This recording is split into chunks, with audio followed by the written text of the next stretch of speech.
All the action, all the biggest players, all in one place. Follow the action from the racetrack to the sales ring at Keeneland on closing day of the spring meet. Right place, right time, right here. Make your move at the April Selected Horses of Racing Age sale, Friday, April 25th at Keeneland. Learn more at april.keeneland.com.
Welcome back to Today at Keeneland. Scott and Gabby with you for the next 30 minutes as we've got a lot of ground to cover on this Grade 1 Toyota Bluegrass Stakes Day. First time that the Toyota Bluegrass will be held on a Tuesday. It's been held in various other days of the week. Thanks to Kurt Becker for doing the research for us on that. But first time on a Tuesday. It's the highlight of the card, highlight of this spring meet, and it's race number 10 on this 11-race card. It's the most exciting Tuesday I can think of in the last year or two, right? It's fair. Yeah. I'm excited, and it is a little chilly. You've got the gloves out, we've got the coats out, but my recommendation, just stand in the sun. It's 10 degrees warmer. It is at least 10 degrees warmer in the sun. So we'll get to the weather in a little bit. Here's a look at the races today. 5 graded stakes races. There's an all-stakes pick 5, which begins with the Appalachian, race number 6. All-stakes pick 4, which begins with the Grade 3 Commonwealth, race number 7. Don't forget there is an 11th race, but the pick 5, pick 4, that all-stakes sequence does start with races 6 and 7 respectively. Then we go to the Resolute Racing Madison Grade 1, the Valvoline Global Shakertown, that's a Grade 2 for the Turf Sprinters, and then the $1.25 million Grade 1 Toyota Bluegrass is going to be the feature on this afternoon. We also have a Toyota Super High 5 carryover from yesterday. That is at 6,200 even, race number 11, 6,200 Toyota Super High 5 for the 11th final race here this afternoon at Keeneland Racecourse. Let's go look back at yesterday, and there were some exciting performances. Unwavering Trust, she lived up to the expectations for Brad Cox, Flavian Pratt. He's moved into the top spot as far as the jockey standings in the early days. Keeneland grad, Clocker pick, it all came together for Unwavering Trust in race 5. Yeah, good final time. The way she was finishing up, very impressive. Now, there was a lot of pressure on Colloquial yesterday with that 106 buyer that he earned prior to yesterday. He came back, and maybe it wasn't as visually as impressive, but he had to take on better horses. He did, and George Weaver saying that they're going to point him towards the Woody Stevens, and he will consider stretching him out longer down the line. Test score in the Transylvania under Manny Franco, who picked up that stakes double, having won with Colloquial as well. This for Graham Motion and the Ammerman Racing Stables. That was your top selection, if memory serves correctly. And then La Cara winging it out there on the front end and getting the victory, holding off the late charge from Take Charge, My Lady. La Cara, she had an ideal trip. She ran great. I mean, that's exactly how you want to be ridden on the main track here at Keeneland. Her ears were forward. She looked like she was doing it easily. And Mark Cassey saying earlier in the season that obviously the end goal is the Kentucky Oaks, but they really wanted to win the Ashland.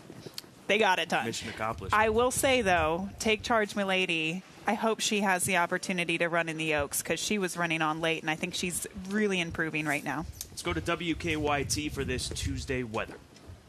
We are talking about a really chilly day out of Keeneland. Now, the spring meet can bring you all kinds of things, and especially the early weeks of it. And we're just on an odd day of the first little bits of it. What we've got out there for you today is after a front went through last night, we are still pretty cold. Those temperatures, they're only going to be running in the 30s at noontime. Then we get to the 40s by the time we head up to around 3 o'clock, and then toward the end of today's races, we're back down to about 42 degrees. That is it. We are loaded up with an abundant chill out there. Conditions are drying, but it is still a really chilly day for all the spectators that'll be in attendance. So good luck out there. Good luck out there.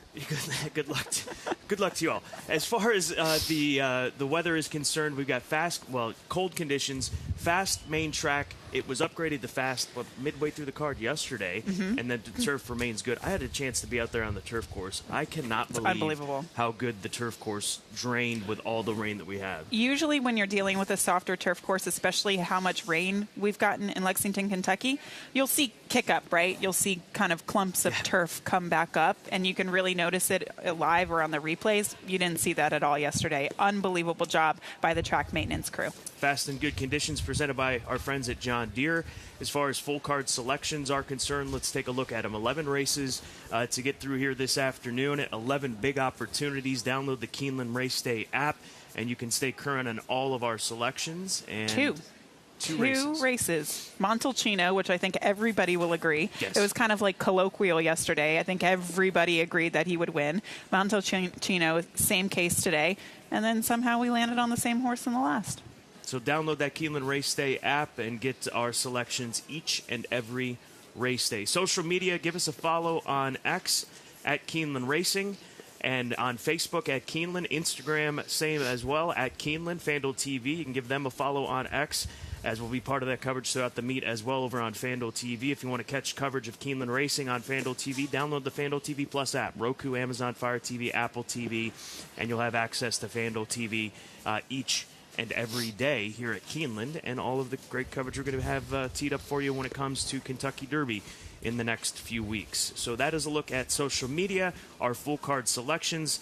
Let's get into the big one. Race number 10, 1.1 miles the distance. Such a productive race in recent years. Horses like Vekoma, who's turned out to be just a sensational stallion, winner of this race a few years back. Last year we saw Sierra Leone utilize this race as a part of a 3-year-old championship season, which culminated with a win in the Breeders' Cup Classic at Del Mar. Who is next from this field of 7? River Thames, morning line favorite at odds of 5-2.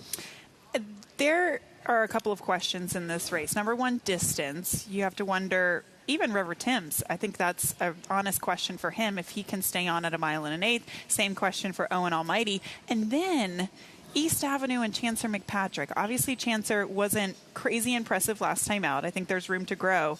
But then East Avenue, he's sitting on 2 disappointing efforts. Yes. He really has to show up today. He does. A lot of questions to be answered later on this afternoon in the Grade 1 Toyota Bluegrass. Let's get to our selections, though.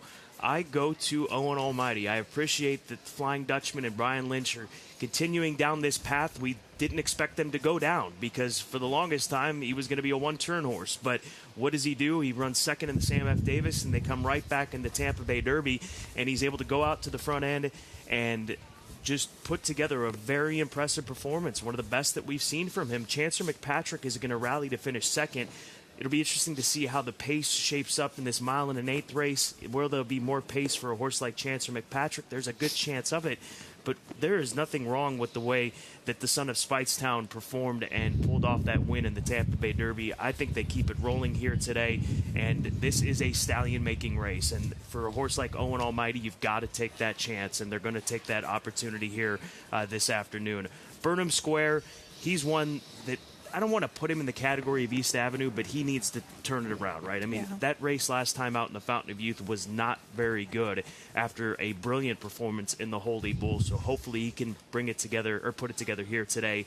And then River Thames from the inside. Nice inside draw. Irad Ortiz Jr. in the saddle, beaten by Sovereignty on the square, but he gets to go 2 turns for the second time in his career. Sovereignty, who beat him in the Fountain of Youth, just ran second in the Grade 1 Florida Derby. I do regret not using Chancer McPatrick, at least in the top 3. He'd be about my 4th choice because he may have the setup. It might be a Sierra Leone-like setup from what we saw last year in the Grade 1 Toyota Bluegrass. It very well could be. I used him second, but I did go to River Thames on top here. We'll take a look at the Fountain of Youth last time out when he did lose to Sovereignty, but keep in mind how quick the pace was. He was part of that pace.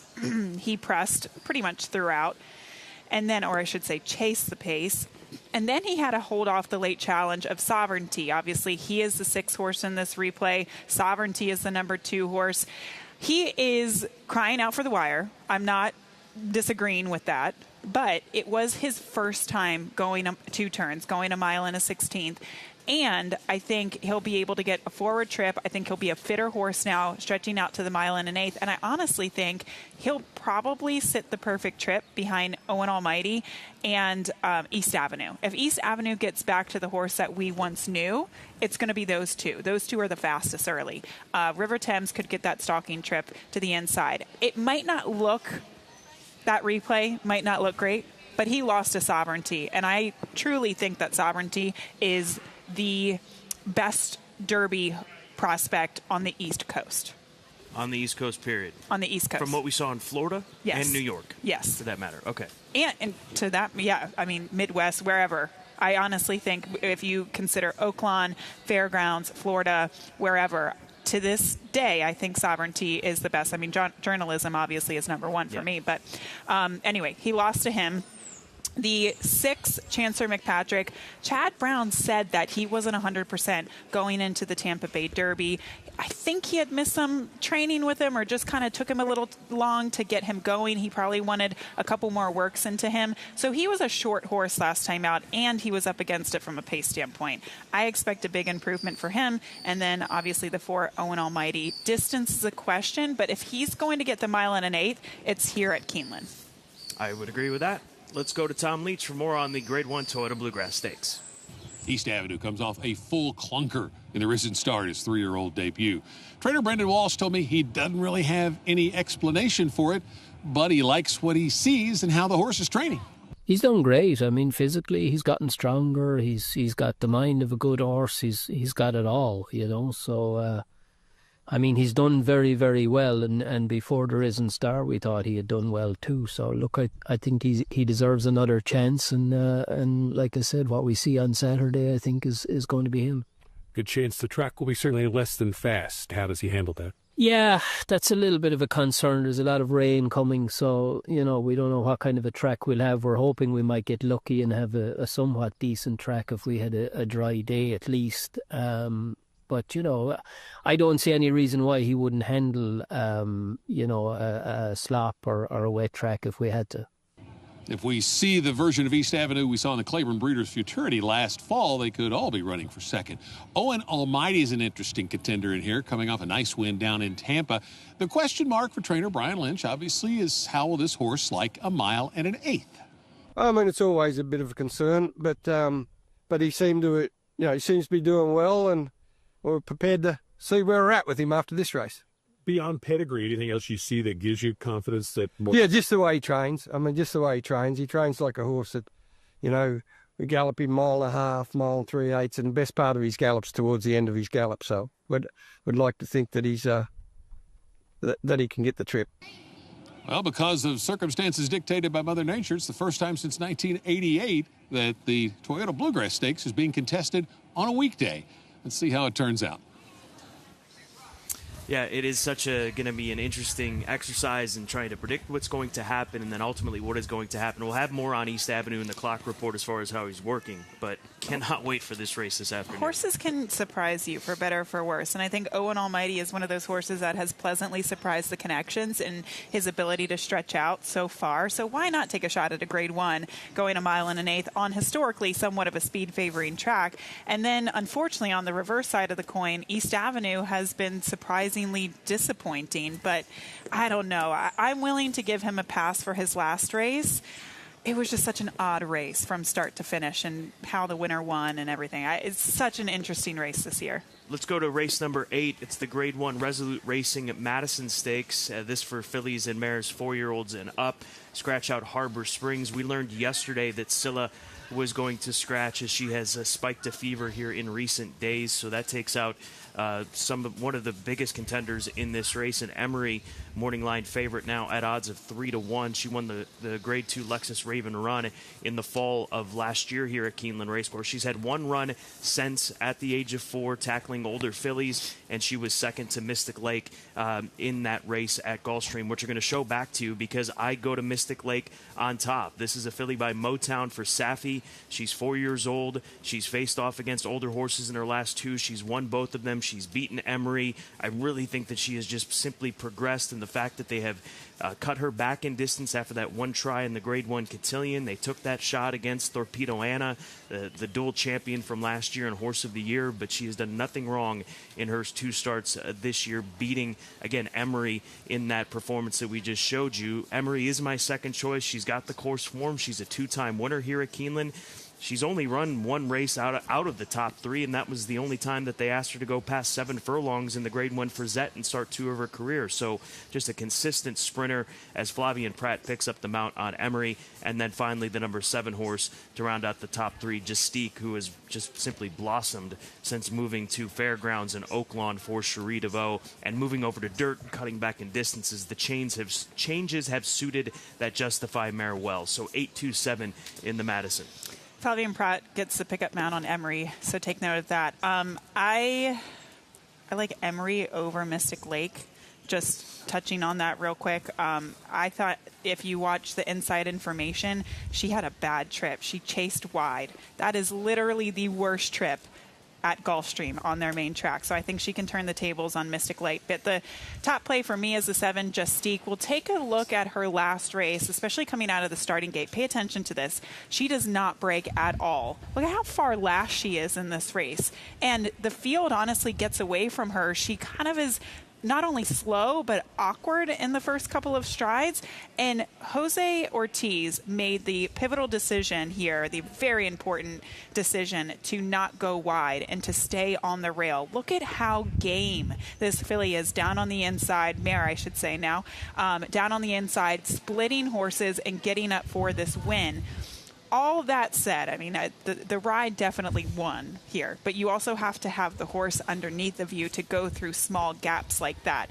And I think she's better than the 88 Buyer. I think she's going to be able to improve and kind of be on a level playing field with horses like Emery and Mystic Lake. So Justique, I anticipate her, especially at 7/8, to be a little bit more forward and hopefully a sharper gate break. I don't know why she broke so slowly last time out. Yeah, can't tell you. Hesitated. That's what the comment line reads. You can judge for yourself from what we just saw.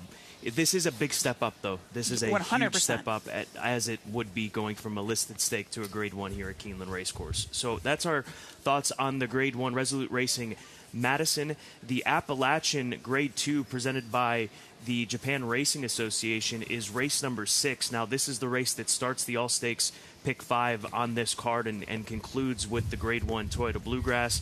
Some scratches here. Good Temper, Liam in the Dust, Lush Lips, arguably the biggest scratch out of this field that we have at this point in time. And Nitrogen, 2-1 in the morning line. She's been good. She's been good throughout her career for DJ Stable and trainer Mark Cassie. Cassie and DJ Stable send out a pair. They also have Vixen in partnership with Eclipse Thoroughbred Partners. But Nitrogen, she was able to run down at Lush Lips. She was originally my top selection because I thought the cutback in distance would really benefit her, but she's not in this race. So Nitrogen on top over Vixen. Cassie 1-2 for DJ Stable. These two fillies, they were good at 2. They've done well here at the age of 3. And then the number 6 horse, Totally Justified, another one who was very good last year at the age of 2. She almost won the Jessamine here at Keeneland Racecourse. She won the PG Johnson, and we haven't seen her since the Breeders' Cup, so she comes in fresh with the addition of blinkers. So all these races are so competitive, but this is a tough one. And we'll get to maybe an even tougher one here in just a moment. Yeah, absolutely. I did go to the 6 Totally Justified on top. There are 2 horses that I'm really looking forward to returning to the races this spring for Rusty Arnold. Totally Justified and Kilwin, and both happen to be entered in the next several days. Obviously today in Kilwin, I don't know. I've handicapped 5 days out. I have no idea when Kilwin is running, but I'm looking forward to her coming back. Totally Justified. This is a race in the Jessamine, 2 starts back here at Keeneland back in October. She was so unlucky to lose this race. Do you remember this? It was 3 horses across the finish line at the same time. It was so hard to determine the winner of this race, but she ran so gamely this day. She ultimately lost to Mayday Ready. After this race, though, Scott, she came back in the Breeders' Cup Juvenile Fillies. I didn't want to show that race because it's kind of hard to see, but she did not have a good trip. She was down on the inside, she was blocked, and then finally in the late stages she actually was making up some ground, so it's better than the 8th place finish. I really like her. I think she'll improve in her 3-year-old season. Nitrogen, you can't fault her form. I mean, she was so impressive in the Florida Oaks last time out, and I think in some ways she's the horse to beat. And then Mark also sends out the 2 Vixen. I mean, he's got a 1-2 punch here that is really dangerous. No doubt about it. That is a look at the Appalachian Grade 2 race number 6. Again, starts the All-Stakes Pick 5. Let's go to race number 9. It's the Valvoline Global Shakertown. This is a Grade 2 event for 3-year-olds and up, and some veteran turf sprinters in here. Our Shot, part of that conversation. He's won 6 times. He's a 2-time winner here at Keeneland. And then the always consistent Arzak, now 7 years old, looking for another success in today's Shakertown. So we've seen these horses be here. I'm making up words now. Here. Several times in the past, and they're so good. Our Shot loves Keeneland, 2-time winner here. Arzak as well, 2-time winner here. He kind of had some ups, highs and lows. Again, I'm making up Saintsian words. Highs and lows last year. I want a fresh face, and that fresh face for me is the 11 Think Big. Now, I know he's nowhere near as qualified probably as some of the other turf sprinters that he's running against today, but he does look like a really promising horse for Mike Stidham. Take you back to his last race at the fairgrounds, 5.5 furlongs sprinting on the turf. I mean, he made up so much ground, and it's not like, well, it's really hard to judge the pace down there at fairgrounds on the turf because the fractions are so slow, Scott. I don't know really what was going on down there. Every turf race. Yeah, doesn't but matter look, the distance. The pace holds, right? The 9 set the pace. The 1 was chasing. So the pace essentially held together. I think that's a really good gauge on what the pace scenario was like. And he absolutely ran them down. His only other turf start, again, did the same thing. Last time out, inside post position. The other turf start, way outside post position. He is just an absolute racehorse, and I'm very interested at the price to see him take on tougher today. So that's my approach here in the Shakertown. The 2, Our Shot, I loved his race last year. He's a tricky horse to ride. Luis Saez really figured him out when he won the Woodford. I can remember doing a pre-race, post-race interview, and he said you have to move appropriately, well-timed move, and Louis knows this horse better than anybody else. So 11 to 10 for me on top. Of course, I'll throw in Coppola, but I don't know if he's as good here as he is at Gulfstream. He's very fast at Gulfstream. It's a different type of turf course that he has down there. I went with Arzak. We don't have time to dive into that as we've got to move on to race number 7, the Grade 3 Commonwealth Stakes. 7 furlongs the distance. There are some hardy horses in here, some proven horses that have been tested time and time again against top-level competition. But I want to say that with the fresh face, because this guy, you should be familiar with him. If you don't know about Montalcino, the number 2 horse, familiarize yourself with this colt. We saw him here in the fall of last year put on a show, winning by 6 lengths. Then in his subsequent start in late November at Fairgrounds, he ran in the Thanksgiving. Now, that may look like a less than stellar effort. He earned a giant speed figure for that defeat. Beaten by Miles Ahead, who is an established just stakes horse for JMS Stables and was defending his title in that race. And the thing that I like about Montalcino is that he got punched in the mouth in that race, and what's he do? He comes out of that and he puts on this display in against Allowance Company, winning by 5.5 lengths, 108-4 the final time. He beats Deer District, who's a nice horse, right? He's a useful horse. Yeah. Obviously today it's going to be more difficult, but at one point, and obviously they pivoted, there were thoughts that we would see him at Santa Anita in the Grade 1 Malibu. I think after his defeat in the Thanksgiving, they felt it would be time to regroup, focus their attention on getting him on track for this race here today. I think that there's a serious case to be made, and maybe it's too early to do so. Uh-oh, here we go. That this is... What's the case? This is your Breeders' Cup Sprint winner. Oh, boy. I'm Really? serious. Really? Absolutely.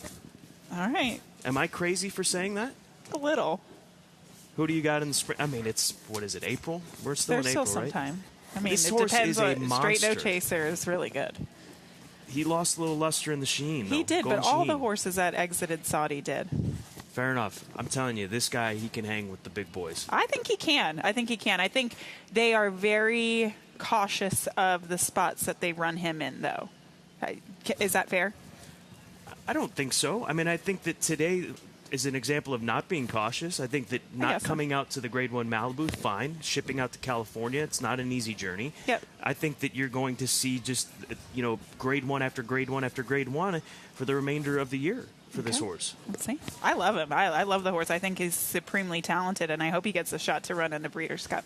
Epic ride underneath for me, and then Extra Anejo. I like the fact that they're cutting him back into, or keeping him at a one-turn distance here today. But it's all about Montalcino for me today in the Commonwealth. Same season. Sales Grad Spotlight, race number 2, Fateful Lightning. Fateful Lightning being sent out by trainer Brad Cox for the St. Elias Stables, Tala Racing, West Point Thoroughbred, CJ Stables, and Mr. Farish as well. So big ownership group that purchased him for $600,000 in the 2023 Keeneland September sale. He was hip number 540. So Faithful Lightning, our Keeneland sale grad spotlight here on Toyota Bluegrass Day.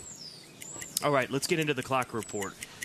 This is a good clock report. And they were spot on yesterday with the filly of Brad Cox. But here we start with race number 3 and Retribution. Here's a Vacoma colt who drove a half mile in 47 flat for Cherie DeVoe, worked evenly with stablemate Seaport Lane, a Speightstown colt who broke his maiden in January at Fairgrounds, but should get a dream trip stalking a fast pace. So 47 flat for Retribution. Cherie could have a good day. She could have a big day.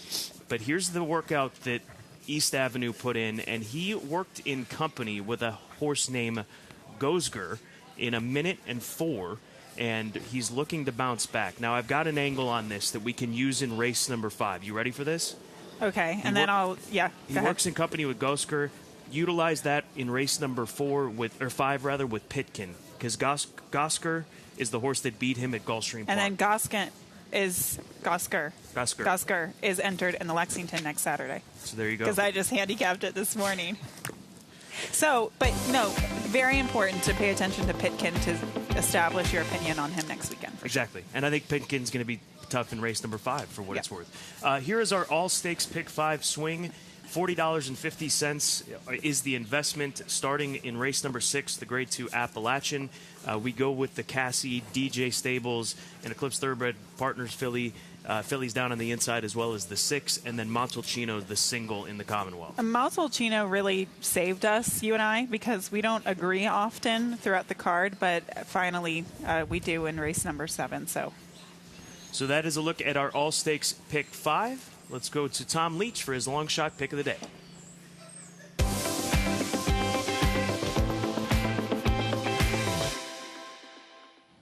For our long shot play, we're going to the last race. It's the 3-horse Pentathlon from the barn of trainer Shug McGahee. Playing a little bit of a hunch here. They sent this horse out for his first race at the Saratoga meet.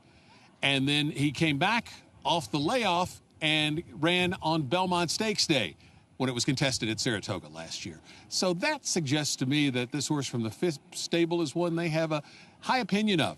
At 96 Beyer figure from the maiden breaking win was certainly impressive, and the subsequent allowance fields this horse faced were pretty solid. So if he's ready off the layoff and he's training like he could be, then Pentathlon could be a nice price to get to the winner's circle in the last race on the Tuesday card. Thank you, Tom. We got to go. For Gabby, I'm Scott, and for Tom Leach, enjoy Grade 1 Toyota Bluegrass Stakes Day on this Tuesday at Keeneland.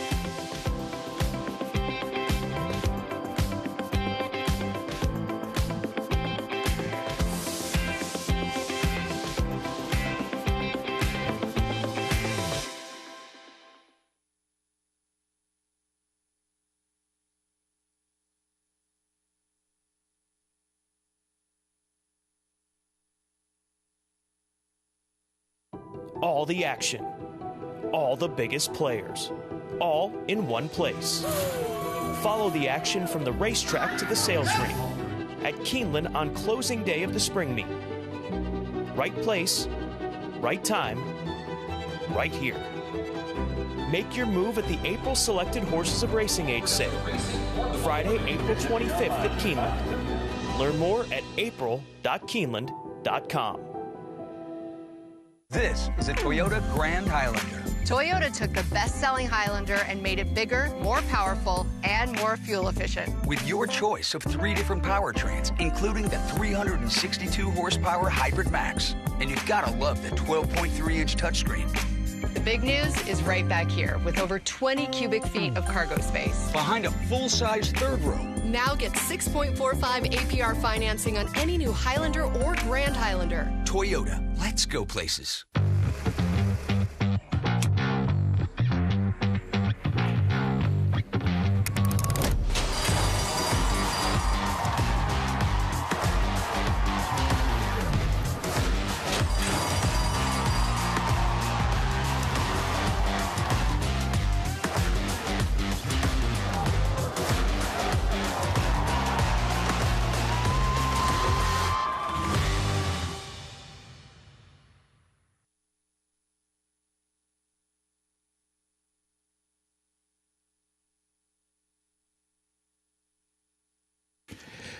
Keeneland welcomes Maggie Wilson to the paddock. Maggie from Richmond, Kentucky, is a current student at Eastern Kentucky University pursuing a major in education. Maggie has performed the national anthem locally, including performances at Rupp Arena, the EKU 9/11 Memorial, and the Lexington Legends. Today, Maggie will sing our state song as well as the national anthem. She is joined by the Lexington Police and Lexington Fire Department for the presentation of the colors. We begin with My Old Kentucky Home.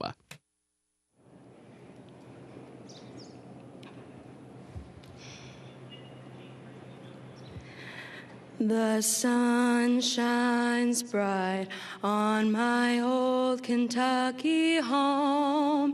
'Tis summer, the people are gay. The corn tops ripe and the meadows in the bloom, while the birds make music all the day. The young folk roll on the little cabin floor, all merry, all happy and bright. By and by, hard times come a-knocking at the door. My old Kentucky home, good night. Weep no more, my lady. Oh, weep no more today. We will sing one song for my old Kentucky home, for my old Kentucky home far away.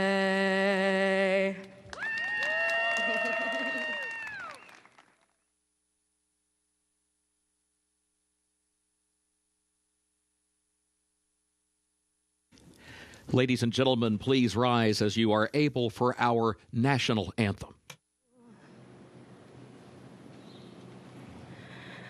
Oh, say, can you see by the dawn's early light what so proudly we held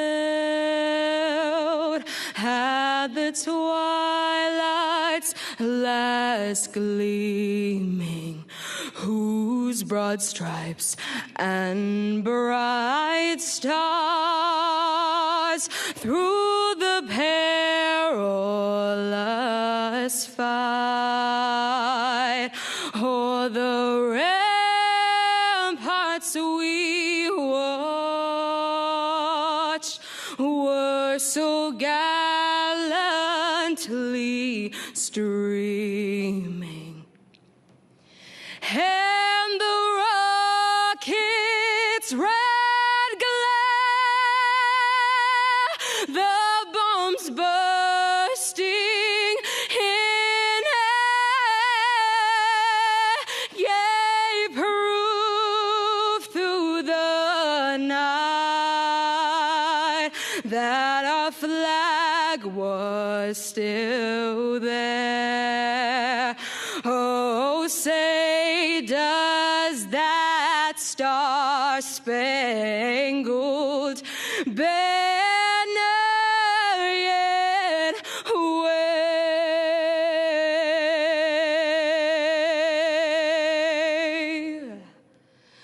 Oh, the land of the free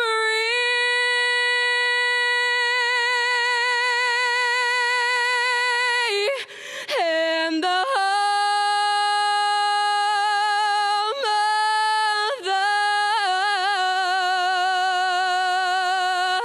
the brave.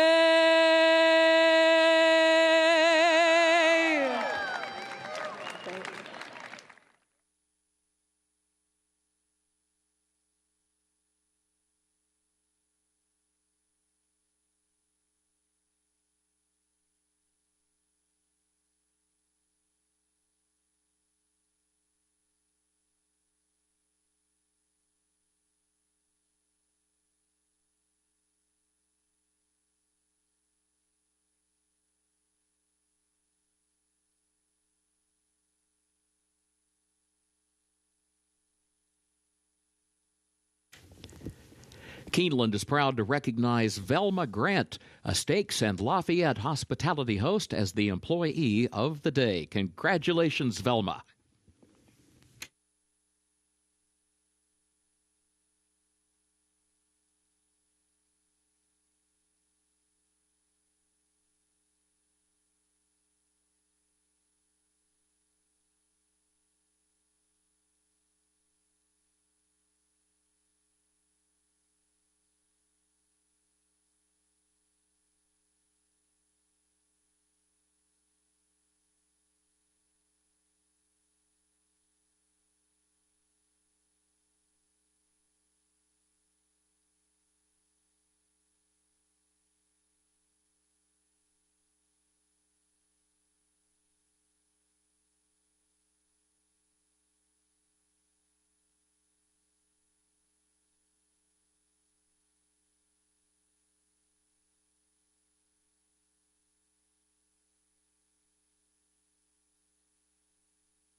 Good afternoon. Welcome to Keeneland. Time for a check of the John Deere track conditions. The main track is listed fast. The turf is good.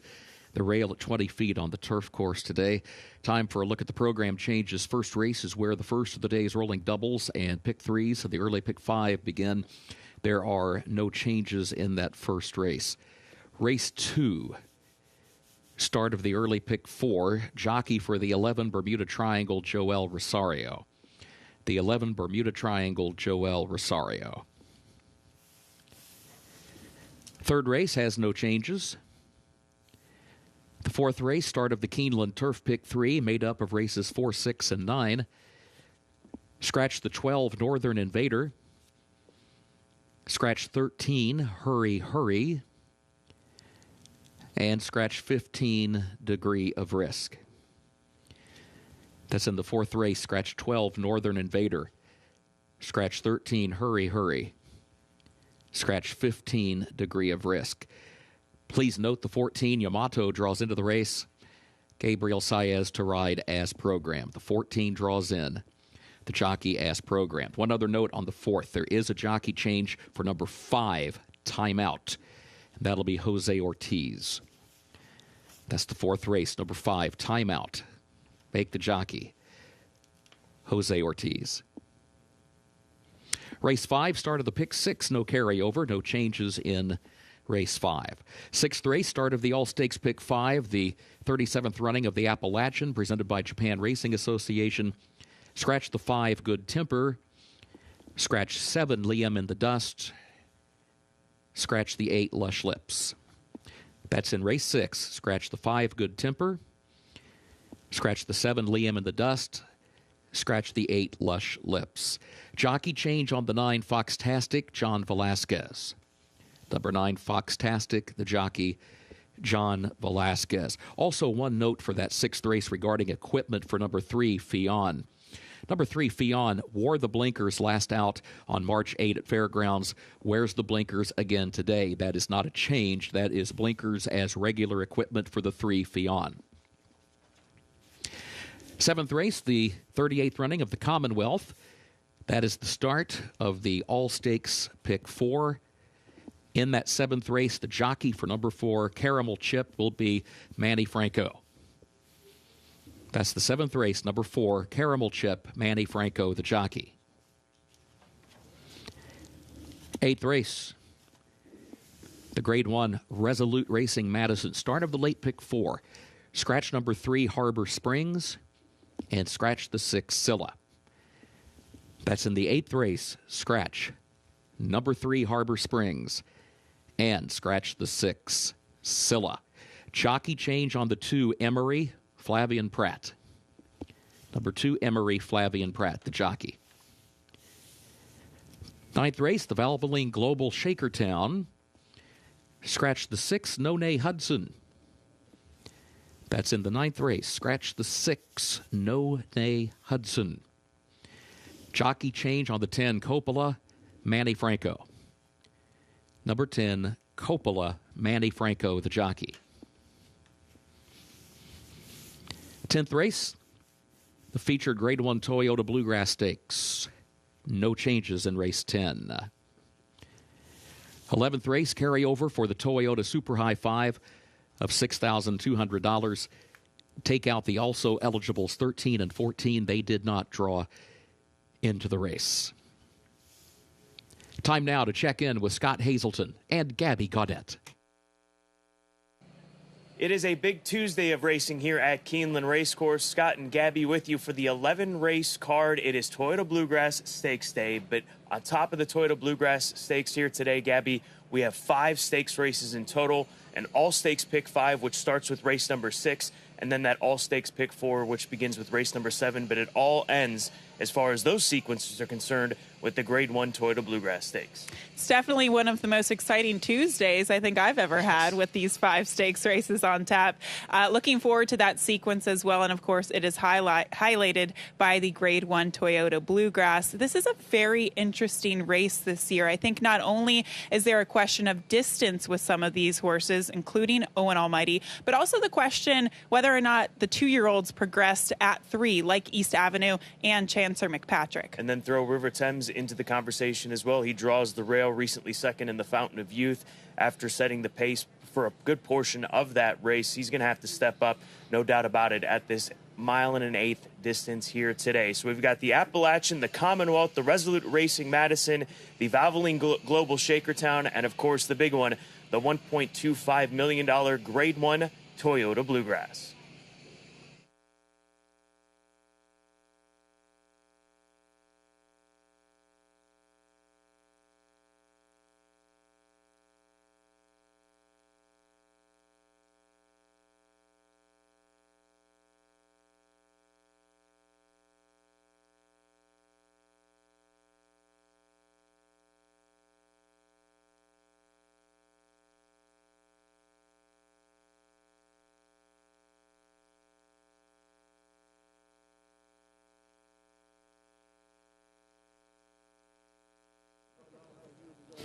Kicking things off with race number 1 on Bluegrass Day. Excited to get to it as the sun is shining a little bit on the cooler side, but that's good for horses and good for horse racing. This maiden special weight for 3-year-olds and older, 7 furlongs on the main track here. And the 8 is where I go, Invictus. I'm just curious to see what this horse can do in his second career start. I love the pedigree on this horse. Buy Into Mischief out of Serengeti Empress. She was one of my favorite horses to follow throughout her career. Obviously, she was the Kentucky Oaks winner, and she was extremely fast. She had a very high cruising speed. Now, we didn't see that from Invictus first time out. I mean, he wasn't slow by any means. He chased a very fast pace that day and then just kind of threw in the towel. Obviously, he's been sidelined since then. He's had very steady works down in Florida at Payson Park, and I'm curious to see how he can do on the return to the races. Now, 7/8 could be a bit of a question for him off of the layoff, but I anticipate him to show good speed and has a good outside post position for his second career start, getting Lasix today for the first time. We go to the inside to the number 2, Camp Hale. He's probably one of the more proven horses in this race, and he has been unfortunate to go against some very nice horses thus far. In fact, he even ran in the Sam F. Davis last time out as a maiden. But look at some of his even maiden special weight races. 2 starts back, he had to face the likes of Grande, who ran really well in the Wood Memorial. Then last time out in the Sam F. Davis, obviously losing to Owen Almighty, who would come back and win the Tampa Bay Derby.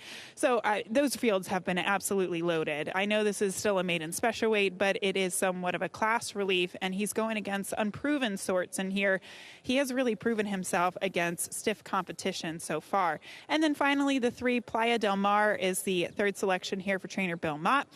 He ran against Accelerize first time out. That was a wire-to-wire first-time starter, and he actually won, I think, got a 92 Beyer speed figure for that victory. So obviously, he went on to win that race by over 7 lengths. It was kind of a strung-out field between the 1st, 2nd, and 3rd place finishers. But I did think that Playa del Mar got a little something out of it, and he looked like he had interest kind of in the middle part of the race. I think maybe that field could come back to him a little bit better than what it did first time out. As I mentioned, wire-to-wire winner. I think we could get a fast pace, but maybe a pace to come back to him. And who knows, he could show a little bit more gate speed today in his second start with that experience under the belt now. Irad Ortiz Jr. to ride. So it's going to be 8-2-3 for me. We'll take a closer look at these horses in a paddock in a minute and report trackside in a bit. Good luck.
The horses are entering the track for Keeneland's first race, the Manchester Maiden Special Weight 3-year-old, 7 furlongs over the fast main track. Doubled at pick 3 wagering, start of the early pick 5.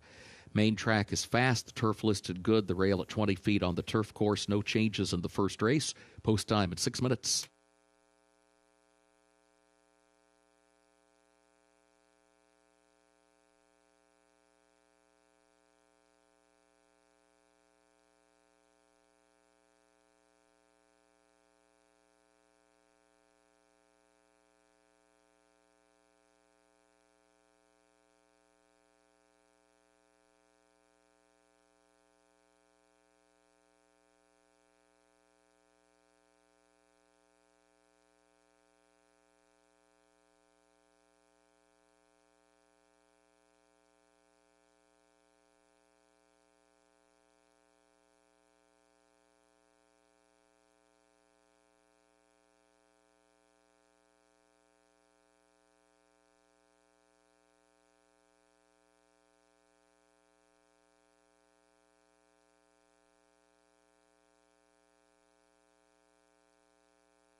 Taking a look at the field as they warm up on track here for today's opener to kick off this early pick 5 sequence.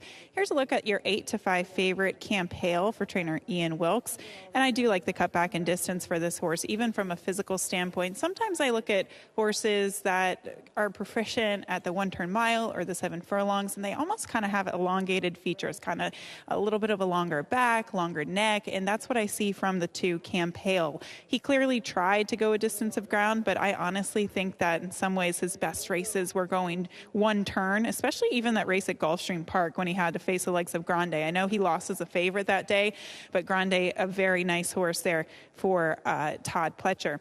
So I think nothing negative to say about the favorite. I do think he looks pretty tough in here, but we'll talk about alternatives. The 3, Playa del Mar being one of them. He just looks really fit. When I kind of look at him and compare the other horses in here from a physical standpoint, obviously I didn't see what he looked like first time out, but he does look very fit today and professionally. Also has a little bit of a racy type, so I wouldn't be surprised if this horse can show a little bit more speed than what he did first time out. Again, he kind of was run off his feet early, but that winner won by over 7 and went wire to wire in doing so. I think this horse is going to be better prepared and hopefully has a little bit better of a pace scenario to deal with. And then if you want a really big long shot, the 1 Ship Hooray was a horse that I thought really looked cranked up in the paddock today. He's just on his toes, has really good energy. Now, he's going to be a long shot. From a physical standpoint, I really like what I see from him, though. The only downside to him is that he looks like a very large animal, just from a general standpoint. And sometimes horses like that of his stature can have a tough time navigating the rail post position, especially at 7 furlongs if you don't have a ton of gate speed. So that's the thing for him to really overcome, but I did like what I saw from him in the paddock at 25-1. 3 minutes out from today's opener to kick off the early pick 5. Good luck.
The horses have reached the starting gate for Keeneland's first race, the Manchester, start of the early pick 5.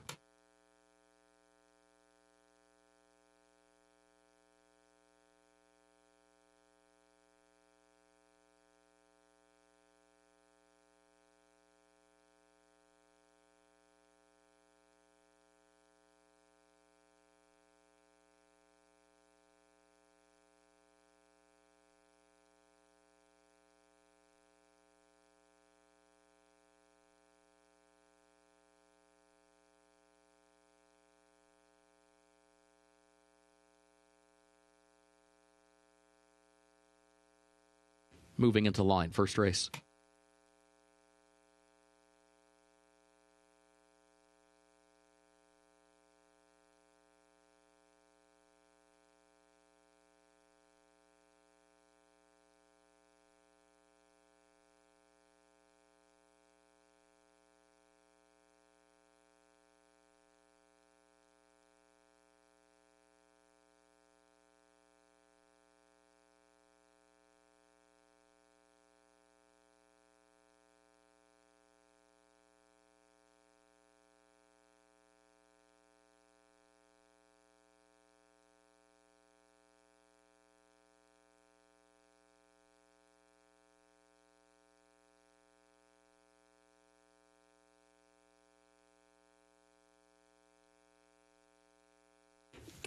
Invictus goes in along with Call Shad. Here's Mo Work coming forward.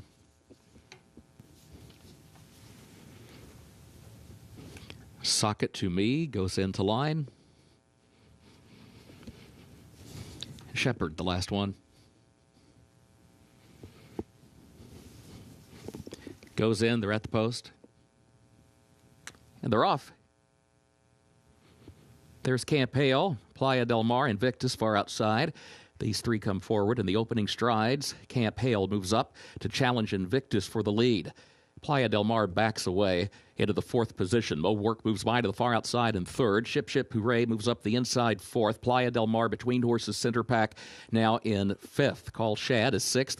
Tries to find an opening down toward the rail. Socket to Me comes next in between horses, joined by Sergeant Caps to the far outside. 8 more lengths back to Steez and Shepherd next to last and last, respectively. 22.43 seconds the time for the opening quarter. Onto the far turn, Ship Ship Hooray leads at a length and a half. Camp Hale second a length. Invictus is 3rd. Playa del Mar is 4th. Mo Work is a wide 5th. 5 lengths from the front. Now taking 4th. Has more work to do from there.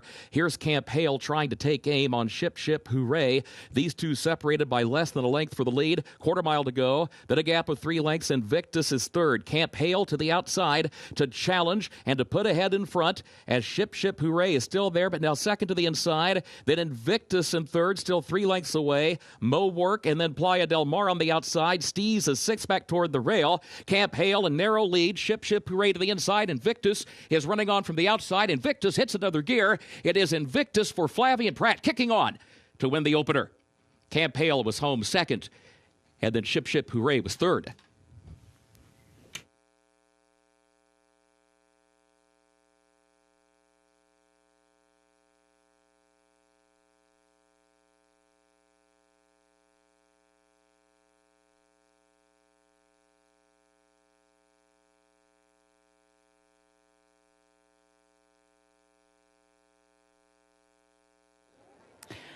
Well, this was a bit of an odd race because it looked like at one point the 8, Invictus, your eventual winner, was headed in the wrong direction. We saw the 1, Ship Ship Hooray, make a bit of an early move, and Camp Hale was kind of caught in between it all, doing a lot of the dirty work. Ship Ship Hooray fades to finish 3rd, but here comes Invictus back, reignited to get up for the victory at 8-5. It's going to be 8-2-1-3 unofficially across the finish line for race number 1.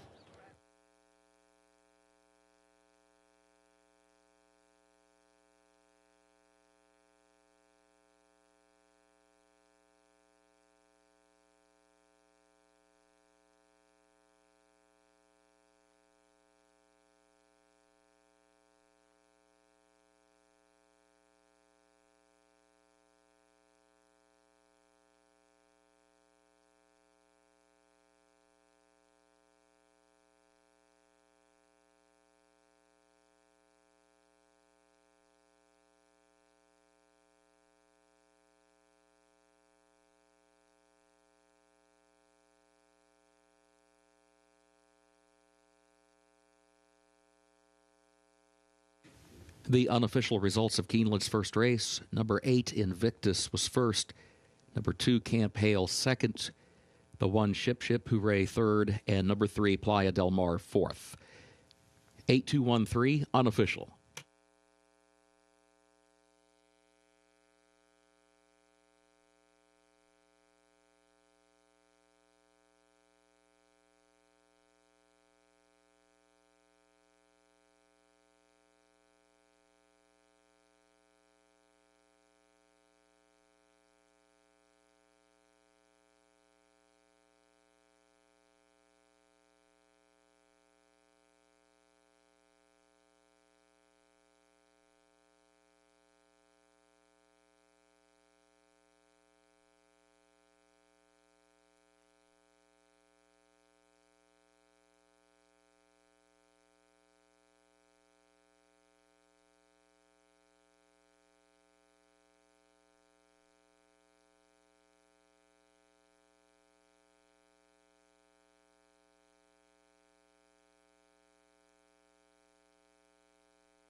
First race results official. 8213, the official results into the winner's circle for race 1, the Manchester number 8 Invictus, owned by CHC Incorporated of Kit Ing, Windstar Farm LLC, Kenny Trout, Brad Cox trains, Flavian Pratt rides. Invictus, 3-year-old son of Into Mischief out of Serengeti Empress by alternation. Winner bred in Kentucky by Joel Politi. Keeneland September graduate Invictus gets the 7 furlongs over the main track, listed fast in 1 minute 23.51 seconds.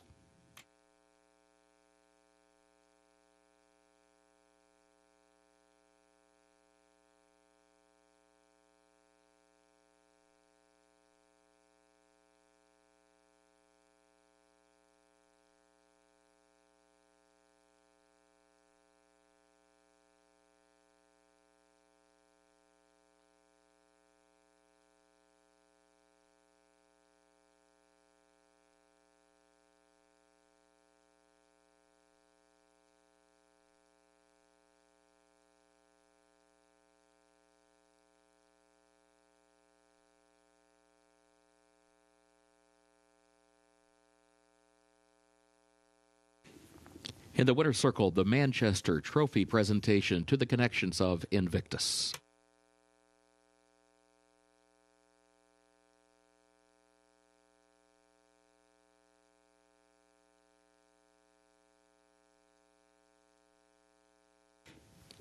Keeneland's second race upcoming, double and pick 3 wagering, starts the early pick 4. The turf is listed good, the rail at 20 feet.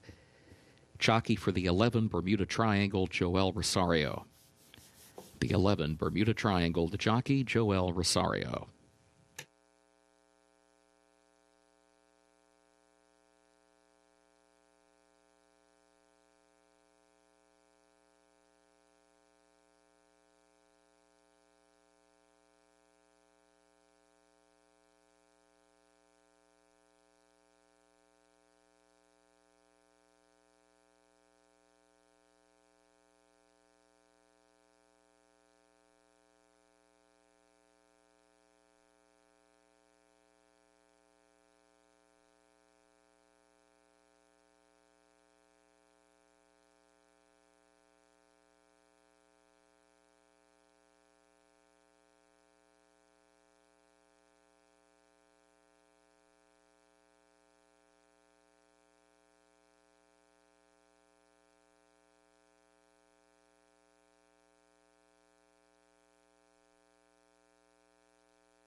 All right, looking at horses in the second race coming up next here at Keeneland Racecourse. This does kick off the early pick 4. Nice little race here, heading out to the turf course at the distance of 1 mile and an eighth. That turf course looked awesome yesterday, considering how much rain we got. It was amazing. You didn't really see anything kick up, and obviously dealing with good conditions once again today. The 2 Meritorious is going to be the top play for me. I was actually really impressed by this horse first time out. So he's the son of Honor AP, has more of a kind of a dirt pedigree than turf pedigree, and I'm actually a little familiar with the female family, as this horse is a half to Rhyme Schemes, who my husband Norm Cassie actually trained, and he was very, very fast and very good on the dirt.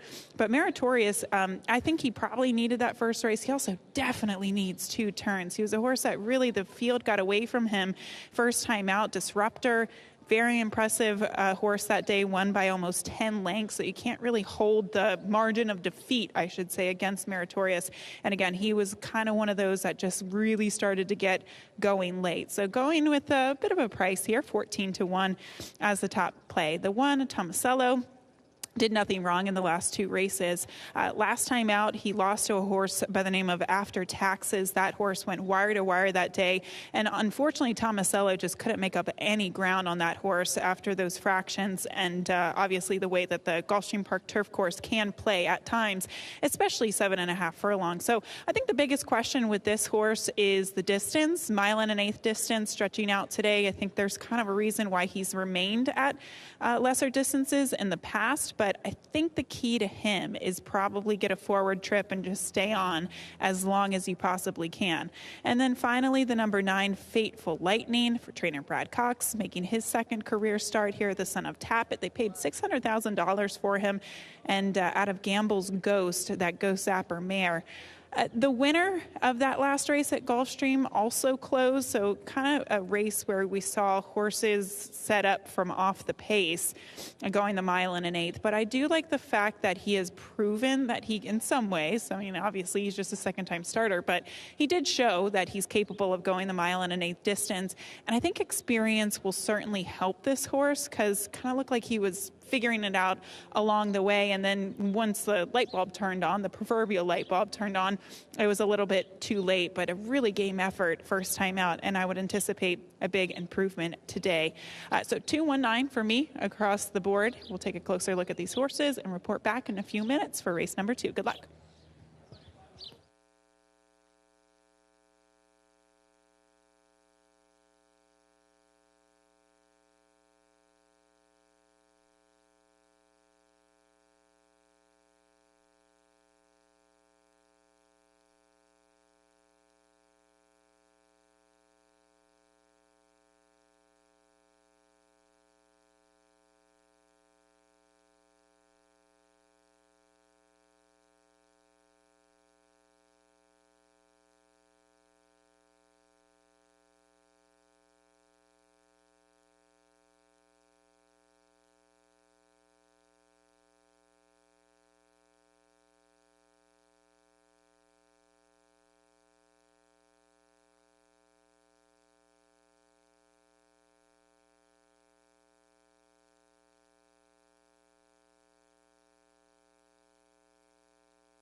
The horses are entering the track for Keeneland's second race, the Margaux maiden special weight 3-year-olds, a mile and an eighth over the turf, listed good, the rail at 20 feet. Joel Rosario, the jockey for the 11 Bermuda Triangle. Joel Rosario to ride the 11. Double and pick 3 wagering, start of the early pick 4. Main track is fast, turf good. Post time is 6 minutes.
Taking a look at these horses warming up on the track for race number 2. And here's a closer look at the number 1, Tomasello, who's getting a good warm up there. Now, he looks quite fresh here, but he also was a perfect actor in the paddock here just a few moments ago. And what I really liked about him, 2 things. His fitness, he really looks fit in a field that, you know, there are some horses maybe trying this distance for the first time or trying the surface for the first time. He has fitness underneath of him just because he has those races underneath him. Obviously, he's making his 5th career start, and I was worried about him staying on at the distance of a mile and an eighth, but I'm starting to think that at least he could get away with it today because he is fit enough, and he is dappled, just a really rich, shiny, healthy coat too, so he does look the part. I do like what I see from him here today from a physical standpoint. The number 9, Fateful Lightning, you can certainly tell why this horse debuted at the distance that he did. Well, right now we can only see a beautiful spring tree, but eventually we'll see him in a minute. He feels really fresh today, and I do like to see that. You like to see horses kind of wake up on the track. Oh, I hope he doesn't drop Louis Sias there. You like to see them fresh and awake. Obviously, you don't want them to have that nervous energy and all washy or anything like that, especially going the distance of a mile and an eighth or farther in any circumstance. But this horse just looks like he's feeling good, he's fresh, and again, from a physical standpoint, certainly looks like the mile and an eighth makes a ton of sense.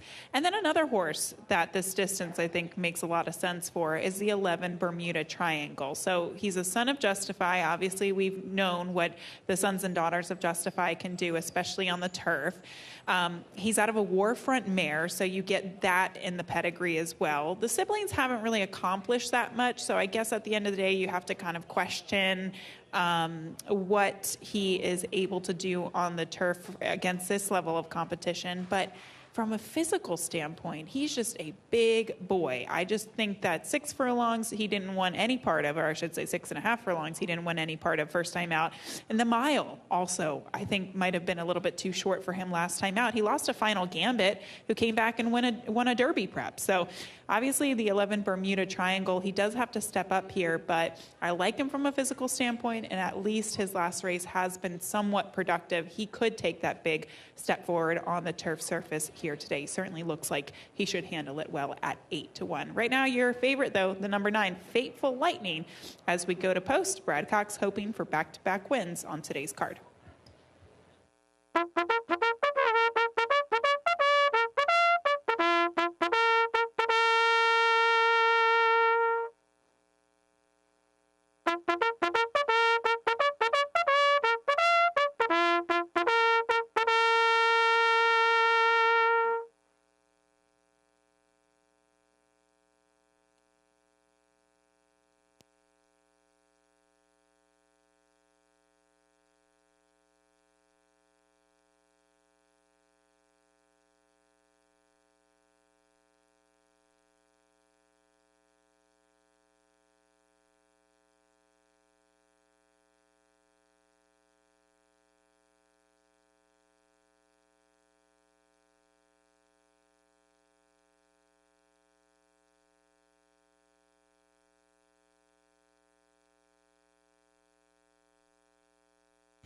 Horses have reached the starting gate for Keeneland's second race, the Margaux, start of the early pick 4.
Moving into line, race 2.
Fateful Lightning moves into line along with Kicking Clear. Special Session and Kick It In. Courageous Clay coming forward.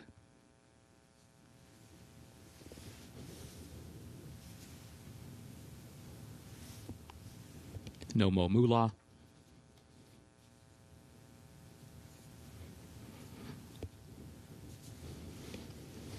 Bermuda Triangle.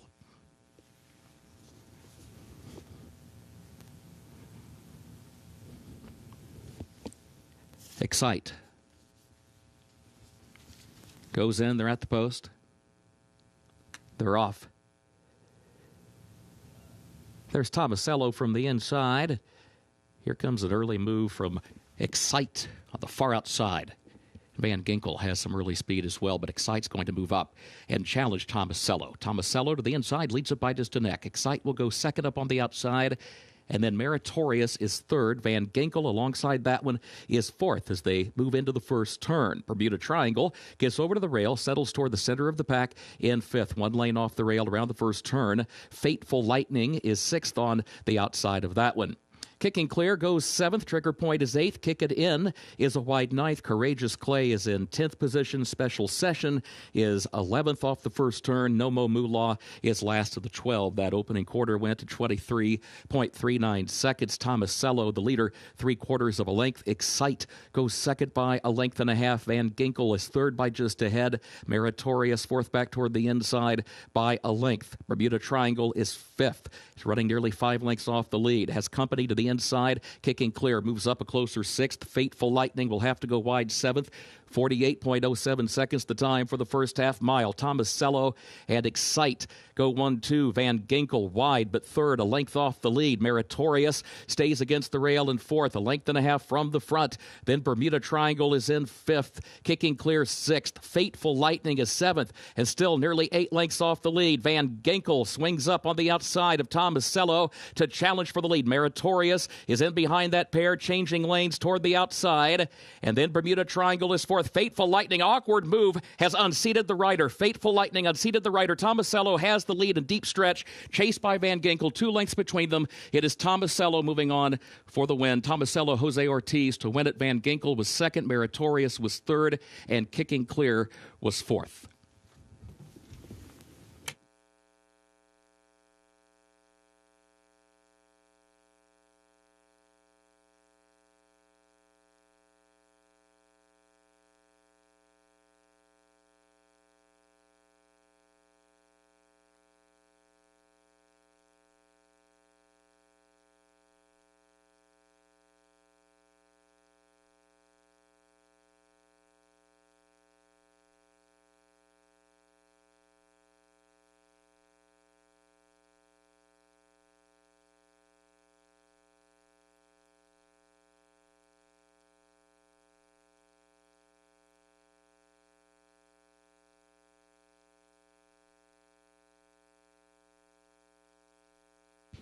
Inquiry sign posted. Stewart's inquiry into the stretch run of today's second race. Hold all tickets.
Unofficial results of Keeneland's second race. 1 Tomasello finished first. 7 Van Ginkel was second. 2 Meritorious third. 3 Kicking Clear fourth. 1-7-2-3. The results unofficial. Inquiry pending into the stretch run. Hold all tickets.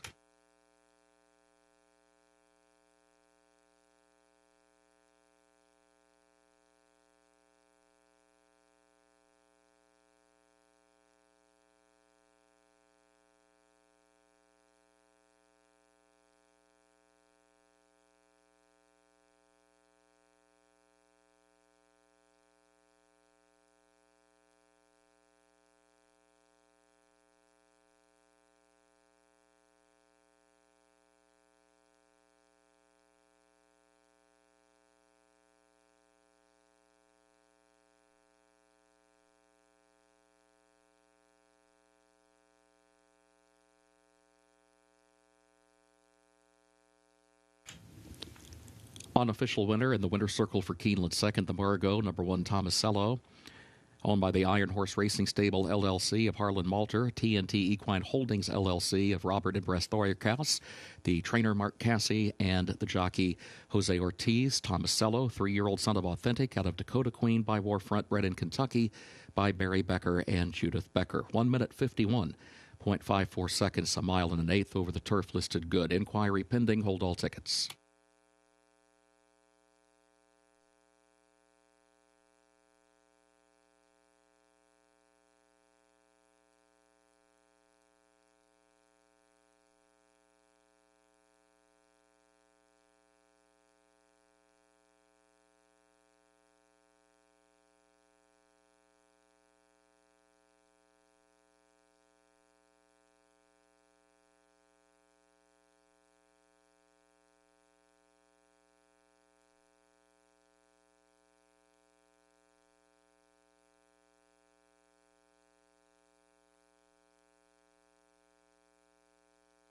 In the winner's circle, the trophy presentation for the Margaux to the connections of Tomasello.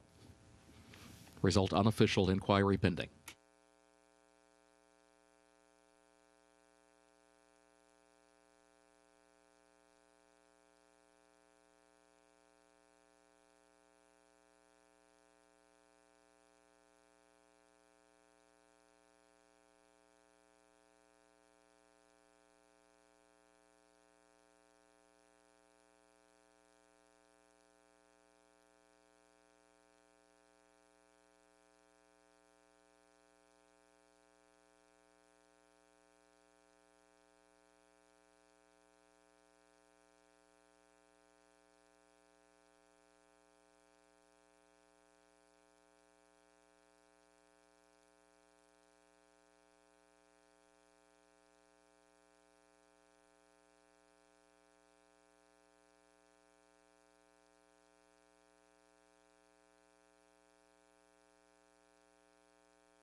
Stewards have completed their inquiry. No action taken. The result stands as is, 1723, and that result is now official for race 2.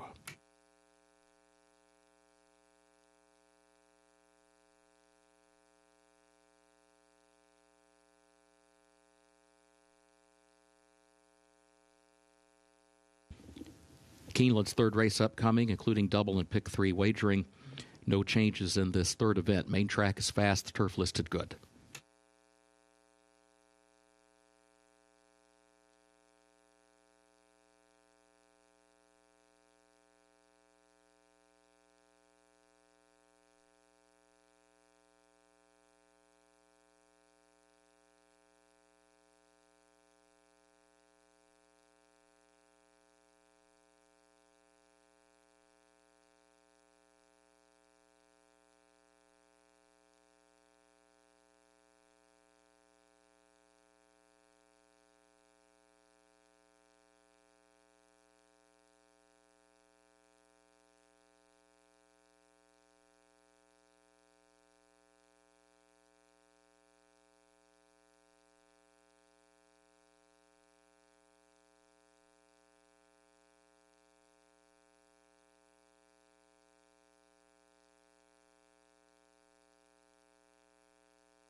Before we get to this next race, just wanted to provide a quick update with regards to the situation there that happened in race number 2. Luis Saez was unseated from his mount and is currently being evaluated by a medical team. We will provide updates when available. And as well, good news is that Fateful Lightning was not injured. Take a look at the horses in race number 3, 17 minutes out here, 6 furlongs on the main track. This Allowance optional claiming race. The number 7, Tip Top Thomas, is where I go. 6-5 right now. Kind of surprised to see that, but his works have been consistent and pretty solid down there at Palm Beach Downs for trainer Todd Pletcher. I did go back and watch that workout on the 21st of March at Palm Beach Downs, and what was interesting about his work was that he was really tugging the first part of it, and then when he shut off, he really got into the work. So I guess that would be the biggest concern for me, is how strong-headed could he be off of this layoff. I think he's going to be quite sharp, especially coming off this layoff, getting the addition of Lasix first time. I mean, it's a good thing that he's going 6 furlongs today. You have to be sharp in order to win, going 3 quarters. But he does appear to be sharp, at least in some of his workouts there in Florida. Irad Ortiz Jr. to do the riding. The 7, Tip Top Thomas, going to be the top play here. The number 9 horse, Gunmetal, scratched out of a spot a couple days ago, maybe yesterday. The days are all blending together. But Brad Cox sends out the number 9, Gunmetal, Flavian Prat to ride. He comes in off of a bit of a freshening since the Swale Stakes. He lost to a horse by the name of Gate to Wire. Obviously, he was 5th in the Fountain of Youth. Macho Music came back to win a nice little stakes race at Tampa, establishing a 94 Beyer speed figure for that win as well. And I like this outside post position for this horse. Obviously, they stretched him out a little bit in the Swale. I don't think it was a class issue. I think it might have been more of a distance issue. So the fact that he cuts back to 3 quarters with an outside post position, I think is probably, in his best interest here today. And then finally, the number 2, Retribution, second-time starter for Cherie DeVoe. So Cherie always focuses on building fitness in her horses. She doesn't always focus on winning first time out. And you can kind of see the stats reflect that she's, much better with her second and third time starters. But she's also pretty good with repeat winners, horses that run well, win first time out, and then come back and win again, or at least hit the board. What I really liked about this horse's debut was how professional he was. I watched that replay. He rated really nicely behind horses. And then when Jose Ortiz asked him, it was pretty seamless. He just went on from there. He did everything that Jose asked him to, rated, went when he asked him. And it was a pretty good gallop out as well. So the sons and daughters of Vacomas we've seen do very well. Obviously, Colloquial yesterday, very impressive for trainer George Weaver. The 2, Retribution, another son of Vacoma. See what he can do here today, as he is 5-2 on the board right now.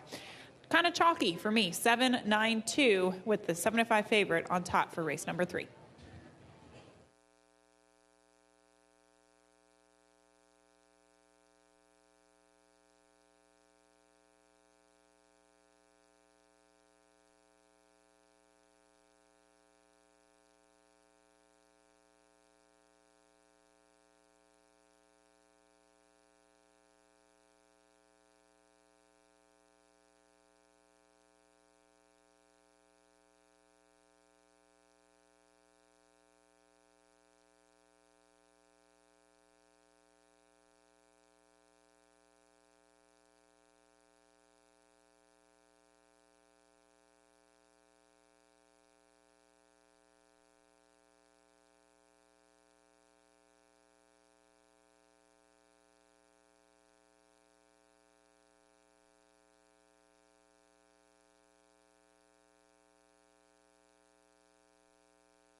The horses are entering the track for Keeneland's third race, the Newtown Anner Stud, allowance optional claiming race for a price of $125,000 for these 3-year-olds. 6 furlongs over the fast main track. Double and pick 3 wagering are featured here.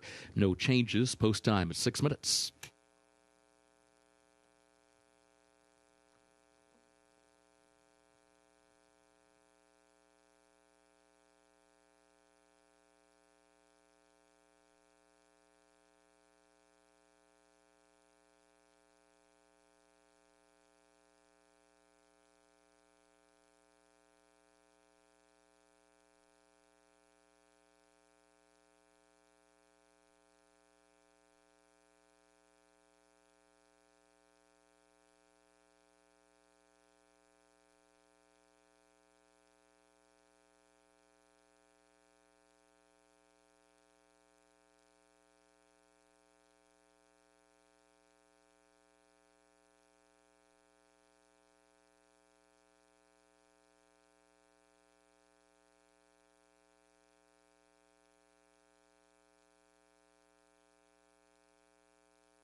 before we get to this third race, I wanted to provide another update with regards to jockey Luis Saez. So the report is that he is currently in stable condition. He is currently being evaluated by UK Healthcare, and he will be off his mounts the remainder of the day.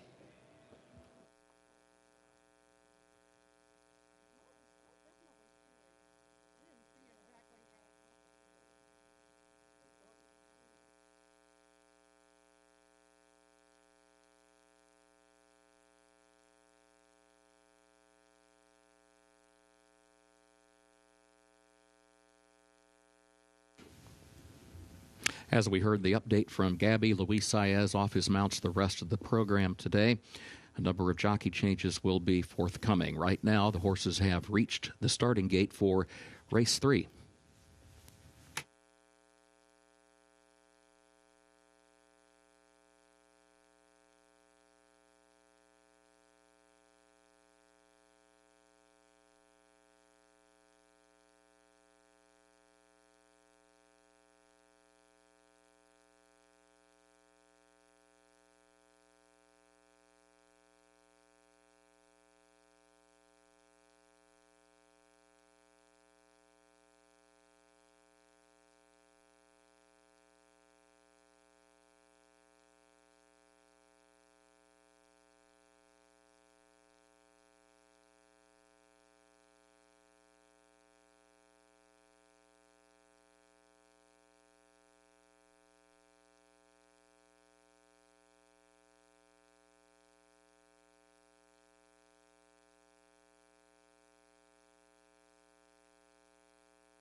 Moving into line, third race, the Newtown Hatter Stud.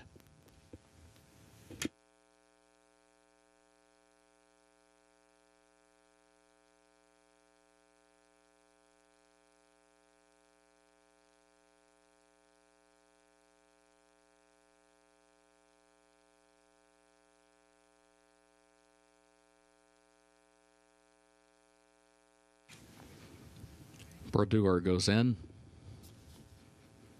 Tip Top Thomas. Fully Volatile, Dr. Reuben M.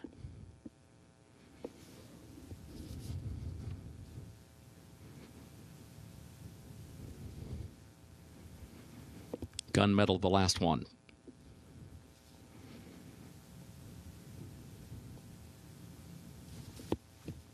Goes in, they're at the post.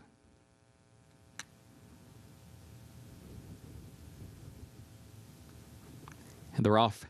Tip Top Thomas, Gunmetal. These two come forward along with Retribution. Brodeur right there. El Dandy moves up as well. A five-way shuffle for the lead. Brodeur comes out of that crowd, has the lead by just a neck. El Dandy is right there to the outside. Tip Top Thomas, Gunmetal, 4 wide out in the center of the track as they head on to the far turn. Retribution backs away toward the inside in 5th. Thrilla to the outside of that one is 6th. Fully Volatile 7th. Dr. Reuben M is in 8th, and got him last of the 9, 22.14 seconds for the opening quarter. Brodeur, El Dandy around the far turn. Tip Top Thomas, Gunmetal to the far outside. Gunmetal moving forward, has been wide around the turn, moves up 4th to 3rd. Now the front 3 and a line. Got Gunmetal to the far outside, and Brodeur to the inside. El Dandy between that pair. Tip Top Thomas is in 4th. Retribution 5th. Thrilla is 6th. Dr. Reuben M is in 7th. They move by the 8th pole. Gunmetal to catch now with Thrilla running on. Tip Top Thomas 3rd. Retribution 4th. Gunmetal the leader. Gunmetal by 2. Thrilla second on the outside. Gunmetal by 2.5. 3 lengths past the 16th pole. It is Gunmetal in front. Flavian Pratt aboard, and Gunmetal to win it. Across the wire, Thrilla was 2nd. Retribution came up the inside to grab 3rd.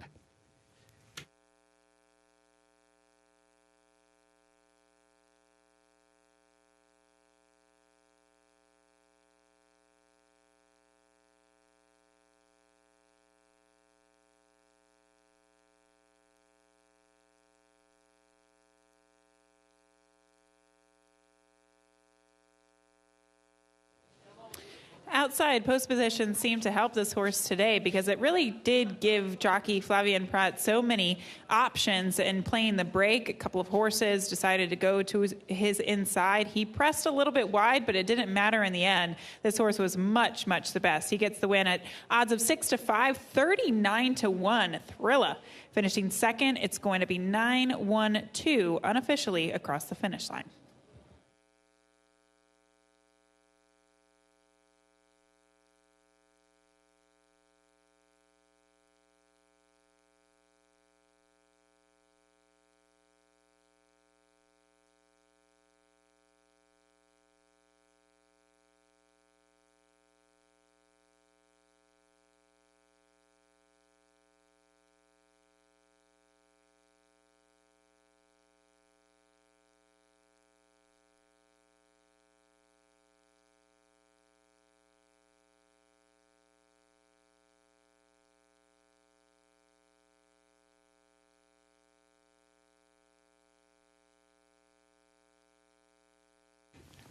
The unofficial results of Keeneland's third race.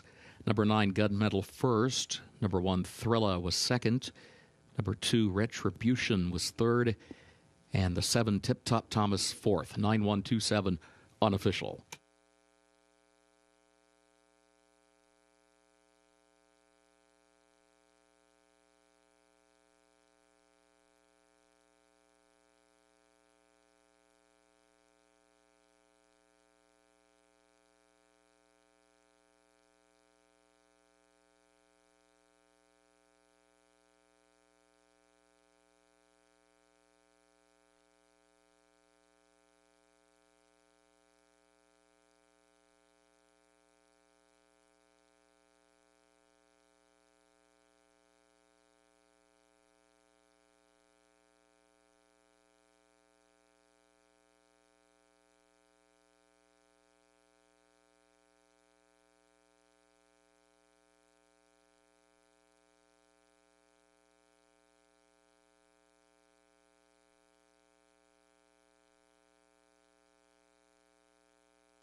Into the winner's circle, the unofficial winner of Keeneland's third race, the Newtown Anner Stud. Number 9, Gunmetal. 2 wins today for the owner-trainer-jockey combination owned by CHC Incorporated of Kit Ing, Windstar Farm of Kenny Trout, Brad Cox, the trainer, Flavien Prat, the jockey. Gunmetal, 3-year-old son of Gun Runner out of Classy Dancer by Speightstown, bred in Kentucky by Andrew Warren. Keeneland September graduate Gunmetal gets the 6 furlongs in 1 minute 10.82 seconds, and the results are now official. 9-1-2-7, the official results.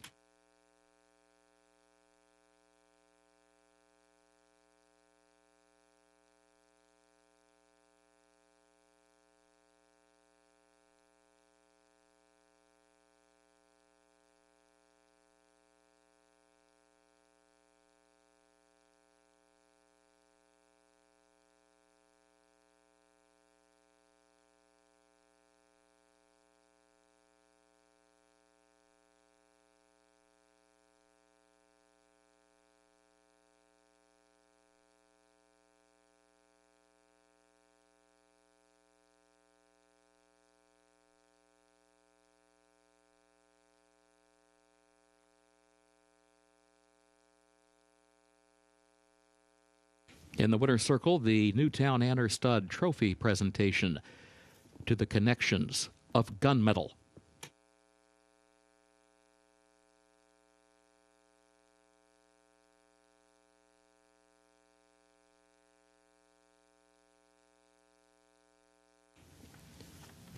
Keeneland's fourth race upcoming. The turf listed good. The rail at 20 feet. Double and pick 3 wagering. Start of the Keeneland Turf Pick 3 made up of races 4, 6, and 9. In this fourth race, scratch the 12 Northern Invader. Scratch 13 Hurry Hurry. And scratch the 15 Degree of Risk. There will be a jockey change to be announced for the 11 Smoky Mandate. A reminder, Luis Saez off his mounts the rest of the afternoon. 14, Yamamoto draws in. Gabriel Saez to ride as programmed. Also, a reminder in this fourth race, the jockey for the 5 timeout, Jose Ortiz. The 5 timeout, the jockey, Jose Ortiz.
In Keeneland's upcoming fourth race, the jockey for the 11 Smoky Mandate, Manuel Franco. Manny Franco, the jockey for the 11 Smoky Mandate.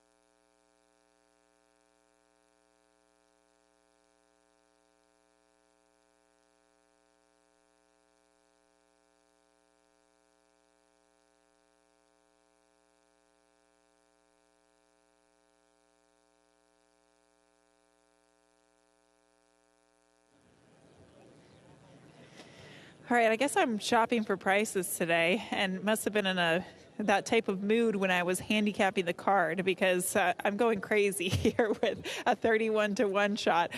Mile and a 16th out on the turf course is this next Allowance race, and I'm going with a crazy long shot, and I don't think it's out of the realm of possibility. This horse did not run well last time out, but he had plenty of excuses in that race. He did not get out of the gate very well. Then he was down on the inside, had nowhere to run, and experienced a lot of traffic coming down the stretch. And that was his first race in a couple of months. If you go back and you look at his race on the 28th of December at Gulfstream Park, he ran a 91 Beyer speed figure against 8 other contenders in that race. And he outran his odds that day, winning at 26-1. If he can run back to that race, maybe he won't win, but I do think that he could run a big race. I mean, to keep it in perspective, the One Irish Aces, who is definitely the horse to beat, obviously his fastest race is a 98 Beyer speed figure, but outside of him, horses are just kind of cracking at the upper 80s. So that's why I kind of thought that if this horse, Eldest Son, can run back to that, he could find the winner's circle. And I don't think it came out of nowhere. Look at his back races. I know some people might think, and maybe I'm waving the Maryland flag here with those Laurel races, but I did think that those races came up a little bit tough, and he was averaging mid-80 Beyers in those races. So I don't think that race came out of nowhere. Nolan Ramsey had a really good winter meet down there at Gulfstream, and I think it'll continue here to the Keeneland spring meet. The One Irish Aces, as I mentioned, definitely the horse to beat. There's no doubt about it. And I think the blinkers on today certainly going to help him. He's had narrow defeats recently. That was kind of the only reason why I went against him, but he has been losing against really tough competition. I mean, we're talking about graded stakes competition. He's obviously comes out of the grade 3 Canadian turf last time out, where he lost by a half length, and you just don't always see that follow through with him. So I think 2 things will help him in those, or 3 things: class relief, blinkers on, and also the inside post position to kind of get him covered up. Sometimes that also gets those competitive juices flowing as well. The 3 out of deductions is going to be the 3rd selection for me. Now, I was a little bit worried about how much moisture the turf would have, and honestly, I picked him 3rd because I thought that he could handle a turf with moisture in it, and he can handle a firmer going as well. He ran really well at the fairgrounds last time out, but some of his races on good or yielding ground at Ellis, he won over good ground at Ellis last summer. So he's kind of versatile in that regard, that he can run on any type of surface and still run well. Now, it is a class test for him. There's no doubt about it. But I thought that this was kind of that race where Irish Aces, yes, he's the horse to beat. He's going to be the heavy favorite. And then outside of that, you got to get creative and throw some prices into the exactas and trifectas and try to make some money at the end of the day. So kind of some crazy picks here for me as we are 11 minutes away from race number 4. Good luck.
The horses are entering the track for Keeneland's fourth race, the Jackpot Farm, an allowance for 4-year-olds and up. A mile and a 16th over the turf, listed good. The rail at 20 feet. Double and pick 3 wagering started the Keeneland Turf Pick 3, made up of races 4, 6, and 9. Scratch the 12, Northern Invader. Also scratch 13, Hurry, Hurry. And scratch the 15, Degree of Risk. Jockey for the 5 timeout is Jose Ortiz. Jose Ortiz rides the 5. Jockey for the 11, Smoky Mandate, Manuel Franco.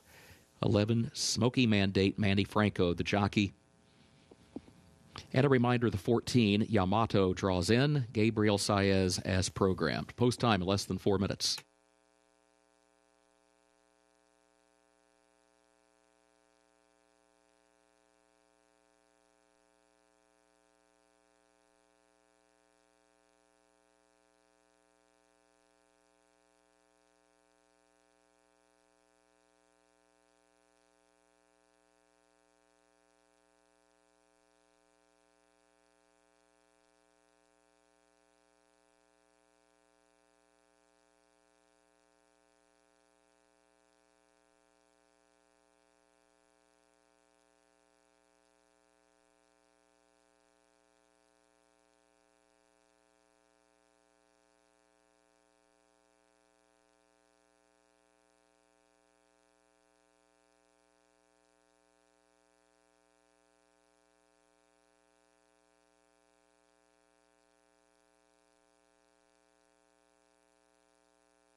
The horses have reached the starting gate for Keeneland's fourth race, the Jackpot Farm, start of the Keeneland Turf Pick 3.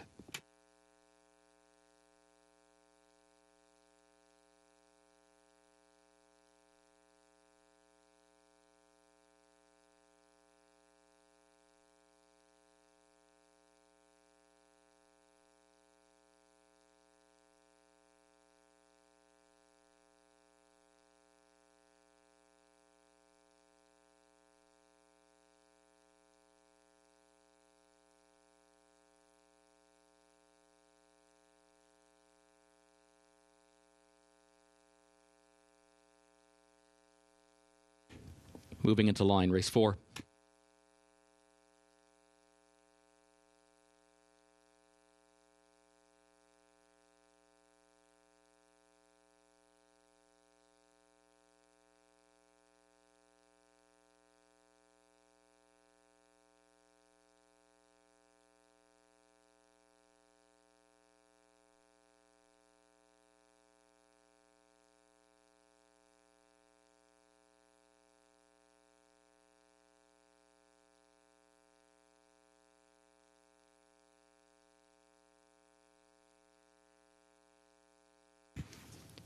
Timeout moves into line.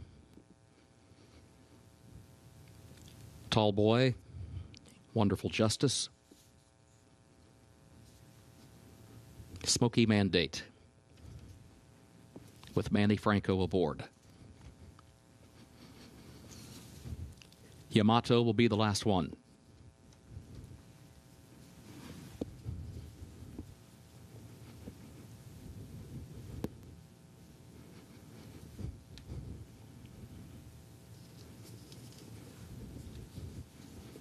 Goes in.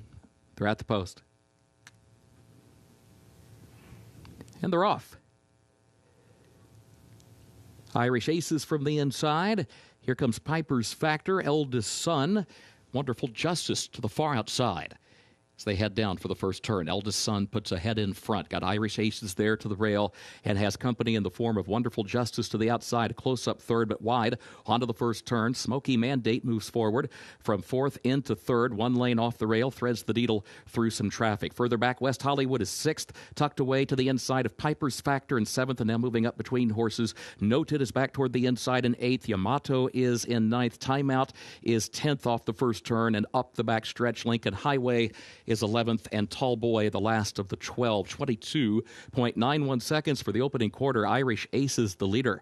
Irish Aces against the rail leads it by 1 length. Eldest Son second a length. Smoky Mandate is next to the inside, and Wonderful Justice still there to the outside, regaining that third spot by just a neck as they head for the far turn. Followed by West Hollywood between horses in fifth. Out of Deductions is sixth to the inside, and then Piper's Factor is seventh, followed by Noted. 47.8 seconds for the first half mile. Irish Aces the leader. Wonderful Justice wide around the far turn, second, a length and a half off the lead. Smoky Mandate up close and moving up in behind the leader now to take second. Looks for more running room, switches off the rail, quarter mile to go. Irish Aces is chased by Smoky Mandate. Still a length and a half between those two, though. Piper's Factor is third. Out of Deductions is fourth. Yamato a wide fifth. Noted is sixth. Irish Aces final furlong chased by Smoky Mandate. Out of Deductions, and then Piper's Factor. Irish Aces, Smoky Mandate out of Deductions is running on from the outside. Irish Aces still has the lead. Irish Aces hangs on by a half length for Ben Curtis.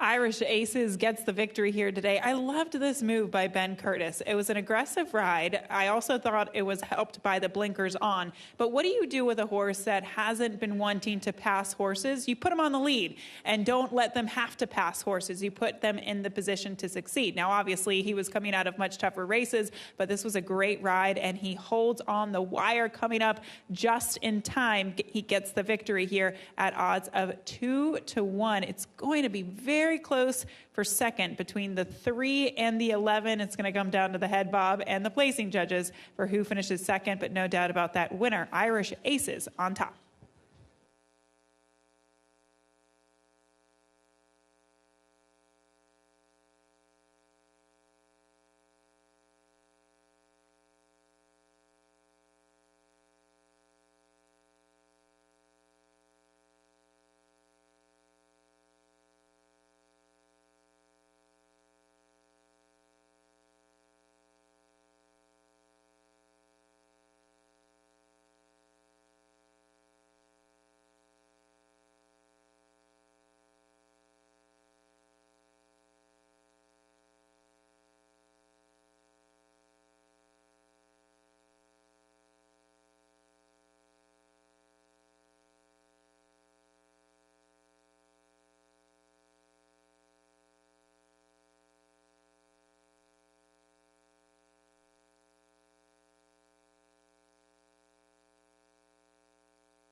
Dead heat for place between the 3 and the 11. More on that in just a moment. In the winner's circle right now, the unofficial winner of Keeneland's fourth, the Jackpot Farm #1 Irish Aces, owned by Pocket Aces Racing LLC of Mark Wampler and Jared Shoemaker, trained by Brendan Walsh, Ben Curtis, the jockey. Irish Aces, 5-year-old gelded son of M. Shawish out of Nimblefoot by Dane Hill Dancer, bred in Kentucky by Lynch Baj Limited.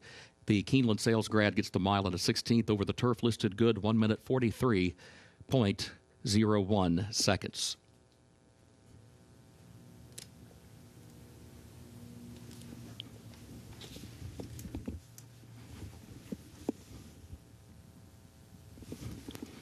Unofficial results of Keeneland's fourth race. #1 Irish Aces finished first. Dead heat for place, 3 out of deductions, and 11 Smoky Mandate in that dead heat for place. The 7 Piper's Factor finished fourth. The results are now official.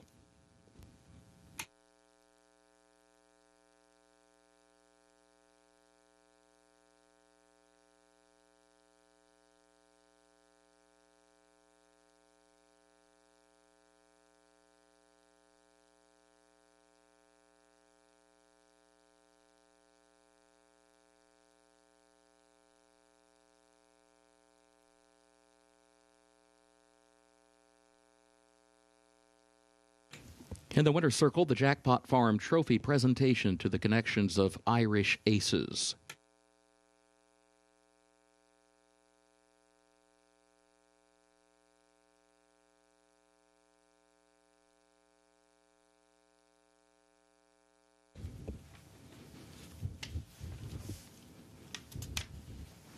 Keeneland's fifth race upcoming. The main track is listed fast. The turf listed good today. Double and pick 3 wagering started the pick 6.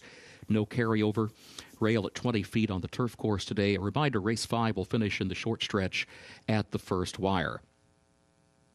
In race 5, the jockey for number 2, Shangri-La Road, will be Joel Rosario. Number 2, Shangri-La Road, the jockey will be Joel Rosario. Other jockey changes, late jockey changes now available looking ahead to race 6. In the 6th race, number 6, Totally Justified, Manuel Franco. Manny Franco, the jockey, 6th race, number 6, Totally Justified. 7th race, jockey for number 5, Nutella Fella, Joel Rosario. That's in the 7th race, number 5, Nutella Fella, the jockey, Joel Rosario. Race 8, the Resolute Racing Madison. The jockey for number 4, My Main Squeeze. The jockey will be Manuel Franco. It's the 8th race, number 4, My Main Squeeze. The jockey, Manny Franco. 9th race, the Valvoline Global Shakertown. Jockey for number 2, Our Shot, Joel Rosario. That's the 9th race, number 2, Our Shot, Joel Rosario. 10th and featured race, the Toyota Bluegrass. Jockey to be announced for number 7, Admiral Dennis. 10th race, jockey to be announced for the 7, Admiral Dennis. 11th and final race, jockey for number 3, Pentathlon, Joel Rosario. That's the 11th and final race, number 3, Pentathlon, Joel Rosario.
Race number 5 here at Keeneland Racecourse. It's a maiden special weight event for 3-year-olds. These are 3-year-old maidens for the $110,000 purse. And the number 4 horse is Pitkin for the Woodham Thoroughbreds. Ian Wilkes, a colt by Nyquist, who's had a couple of opportunities to run in his career down in South Florida in January and February. And now he gets an opportunity to go 2 turns for the first time. And Gabby, I think that this is a colt that off of that last race, the 2-turn advantage is a big advantage for him in this situation. And as we talked about it this morning on Today at Keeneland, he was beaten by a horse in Gosker, who we're going to see running in the Stone Street Lexington Stakes on Saturday. That's also a horse who's been working in company, as we talked about, with East Avenue, one of the main players today in the Toyota Bluegrass Stakes. So exiting a difficult heat, and today I think it's his day to go ahead and break through with his first career victory.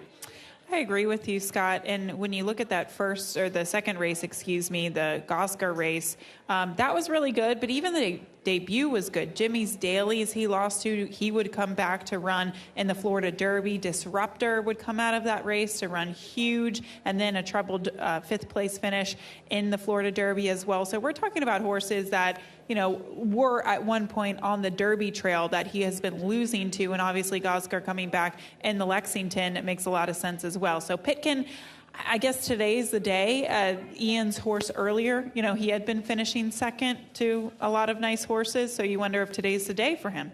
And in fairness, Ian's horse hooked a pretty nice horse I know. as well. It's very unfortunate. He's just been very unlucky in the earlier earlier race that we're talking about, race number 1 on the card. He lost to Brad Cox. That could, the 2 Shangri-La Road, it could be the other horse in here, Well, he's my second choice, your third choice. We'll talk about him in a moment. But you've gone to last man standing for the St. Elias Stables. Keeneland September sale graduate, debuted, a month ago at Tampa Bay Downs to finish second in a 2-turn event. Yeah, so going back and watching that race, he broke well, but then for some reason checked back to last and then was very wide throughout the running of the race. And Scott, you just can't afford to lose that type of ground with a first-time starter going 2 turns. So I thought it was a bit of an odd trip. Obviously, he looks really fresh, and now today he comes out of the race with a sharp workout at Palm Beach Downs, 47-4, best of 22 that day, and he picks up the legs of Irad Ortiz Jr. He looks the picture, too. Really looks the part in the paddock. Pretty colt by McKenzie. Again, Keeneland grad from the September sale 2023 for $175,000, acquired by St. Elias Stable. And then Shangri-La Road at Make It Joao Rosario. That is the rider change on the number 2 horse for Brad Cox. He debuted against Disruptor in that race, that 7-furlong race at Gulfstream Park, to finish second on the afternoon. But you look at his pedigree and also the expectations when you've got a horse like this with this kind of a pedigree, that added distance really could benefit him, and he's sitting at 5-2 on the board. Absolutely. And Disruptor, like I said, he came out of the race to run in the Florida Derby with the troubled 5th place finish. And this horse does look like he'll benefit from the addition of 2 turns. Sometimes we see Brad Cox start them at 7/8, second start, stretch them out. So he doesn't usually start them going 2 turns, especially when you're thinking of like a highly regarded 3-year-old. So I think he can really take that step forward today. There's a lot of horses in here that could do that. So I think you have to ask yourself, what is the right price on a horse like this? Good prices really all around. Favorites at 2-1, 5-2 on the second choice, 7-2 on the 7. Those are the 3 that we like best in our handicapping. We'll make some more observations, paddock and front side, and report back on the front side as you get ready for race number 5, a maiden special weight event for 3-year-olds.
The horses are entering the track for Keeneland's 5th race, the Cove Springs maiden special weight 3-year-old at 1 1/16 over the fast main track. Race will finish in the short stretch at the first wire.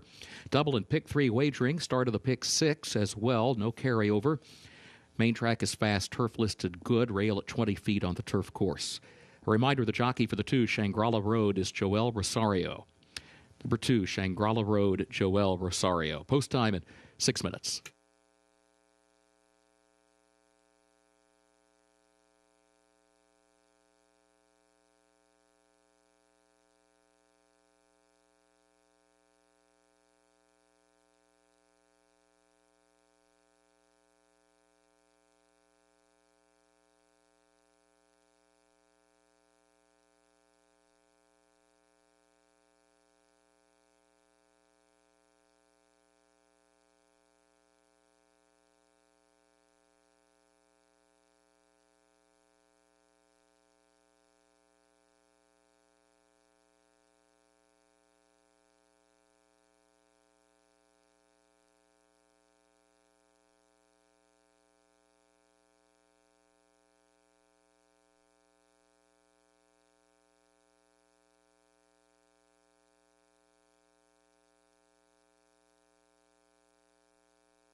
Front side observations as we take a look at this race number 5 coming up at Keeneland Racecourse, which does start the pick 6. Keep in mind the pick 6 begins here, which means it will end with the Grade 1 Toyota Bluegrass, and we will have race number 11 obviously on this 11 race card. But this race begins the pick 6.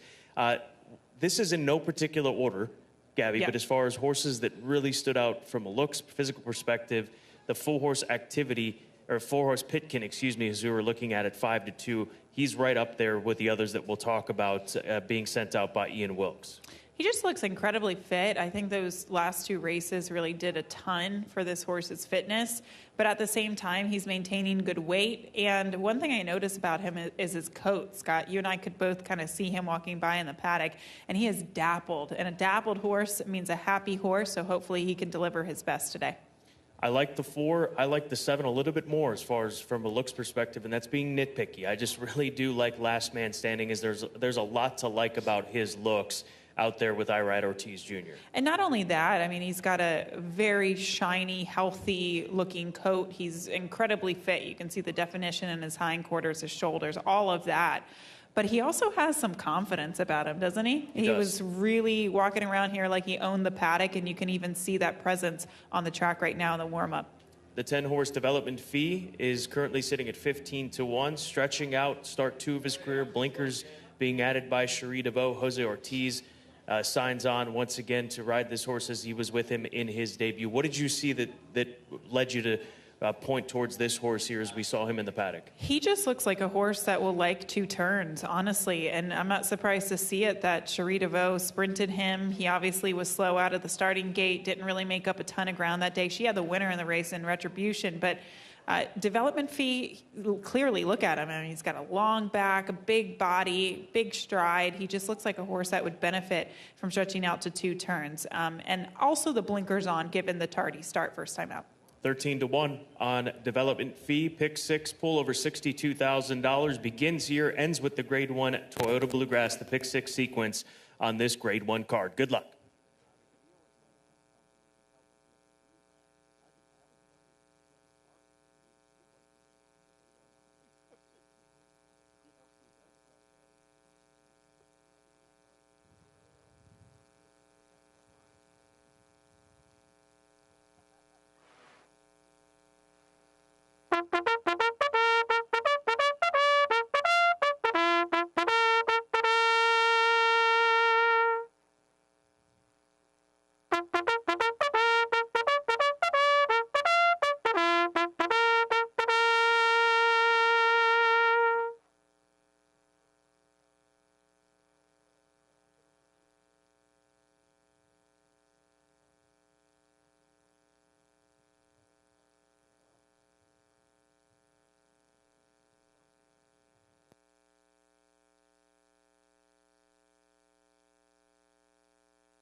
The horses have reached the starting gate for Keeneland's 5th race, the Cove Springs, start of the pick 6.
Moving into line, race 5.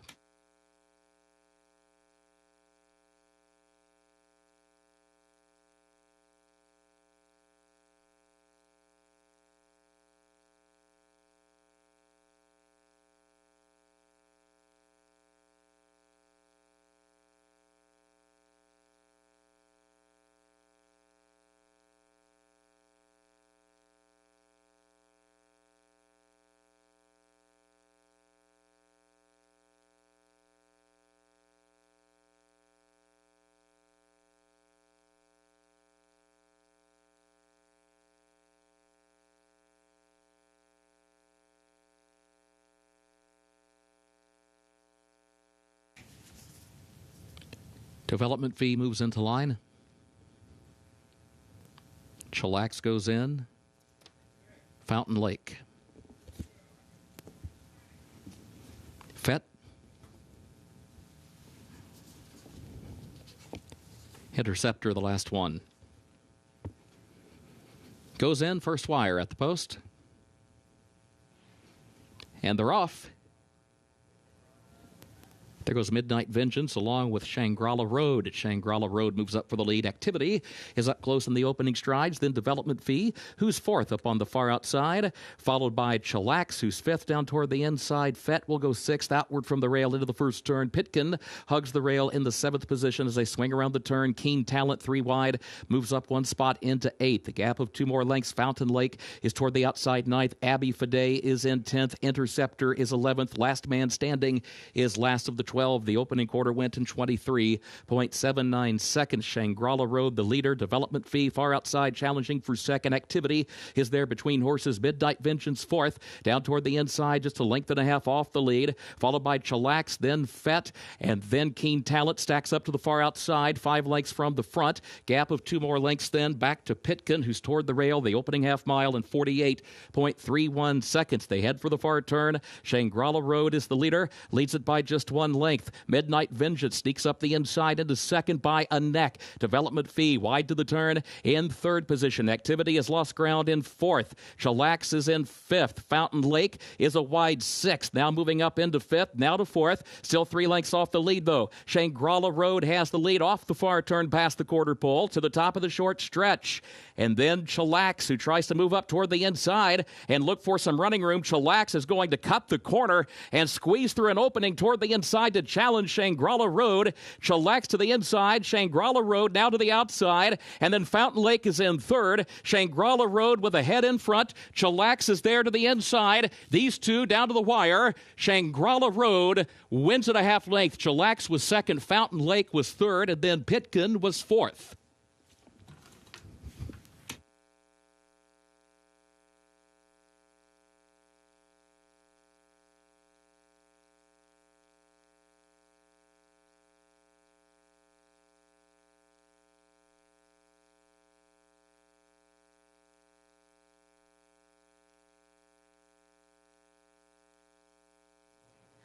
Well, Shangri-La Road able to stay to task out on the front end. At this point in time, here comes the challenge from Chillax down to his inside, but Joel Rosario able to find enough and get this horse back into the race. Not that he ever fell out of the race, but able to dig in and pull this one off going 2 turns for the first time. He kind of did, though, Scott. He kind of looked like he was idling at one point. He drifted off the rail, probably 1 or 2 paths. It wasn't much, and that just shows you the guts that Chillax had to try to go through that tough space. But he couldn't quite do it at 21-1. Still on top, the number 2 is Shangri-La Road.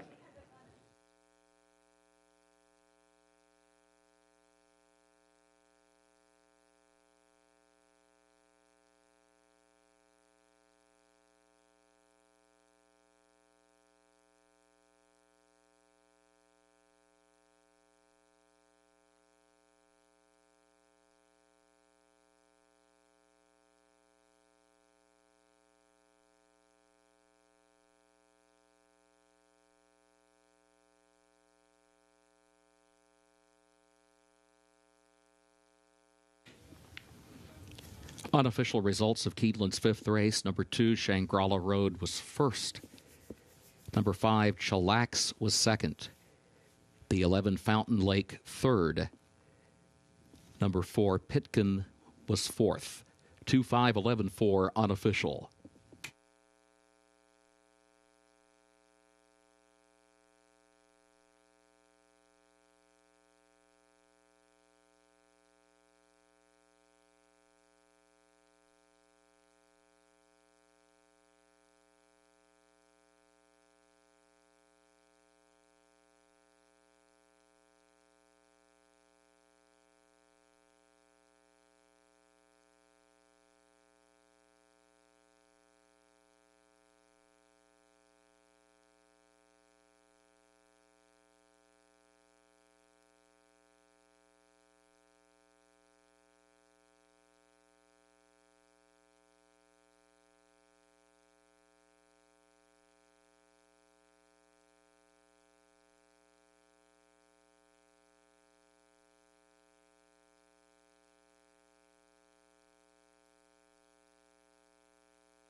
Race 5, results official. 2-5-11-4, the official results. Into the winner's circle for Keeneland's 5th race, the Cove Springs, number 2, Shangri-La Road, owned by James Rupp, trained by Brad Cox. Joel Rosario, the winning jockey. Shangri-La Road, a 3-year-old son of City of Light out of High Sosai by Scat Daddy. Winner bred in Kentucky by Claiborne Farm. The Keeneland September graduate gets the mile and a 16th over the fast main track in 1 minute 45.79 seconds. 3 wins today for trainer Brad Cox.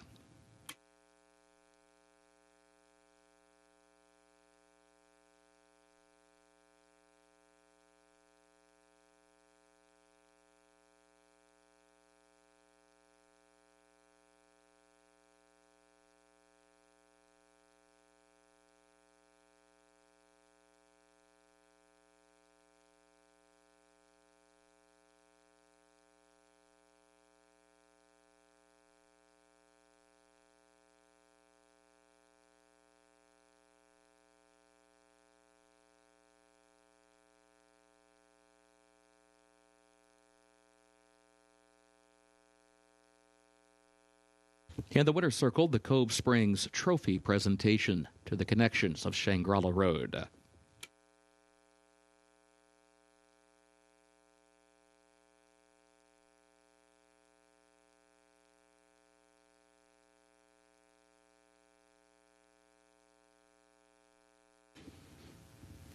Hurley pick 5 pays on 5 of 5 with a consolation 4-5. Race 6 on the way. Double and pick 3 wagering. Start of the all stakes pick 5. The turf is listed good. The rail at 20 feet. In race 6, scratch the 5 Good Temper. Scratch the 7 Liam in the Dust. And scratch number 8 Lush Lips. Jockey for the 6 Totally Justified, Manuel Franco. Manny Franco, the jockey for the 6, Totally Justified. Jockey for the 9, Foxtastic, John Velasquez. 9, Foxtastic, John Velasquez. A reminder, blinkers as regular equipment for number 3, Fien. Wore blinkers on March 8, wears them again today. That is not a change. Fien blinkers today as regularly for Fien.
3-year-old fillies take the turf stage here at Keeneland Racecourse in the Grade 2 Appalachian Stakes presented by the Japan Racing Association. Race does begin the All Stakes Pick 5, which we'll get to our ticket in just a moment. But taking a look at my top selection, Nitrogen for DJ Stable, Margaux, Jose Ortiz.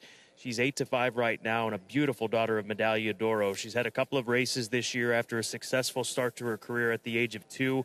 But just watching her walk around the paddock here, a very relaxed filly for DJ Stables. And you go back to her 2-year-old campaign, she was placed in the Grade 1, picked up Grade 1 black type in the Natalma as a maiden, and then broke her maiden in Stakes Company in the Ginger Brew. So this is a filly that has only raced against graded stakes and stakes types since her debut race in a maiden special weight, and she is always right there. She was 3rd in the Breeders' Cup Juvenile Filly Turf, but her last 2 races have been 2 of her best down at Gulfstream as well as Tampa Bay Downs. So just love the way that she looks here. Obviously, her form speaks for itself, and that is why she sits at 8-5 on the board.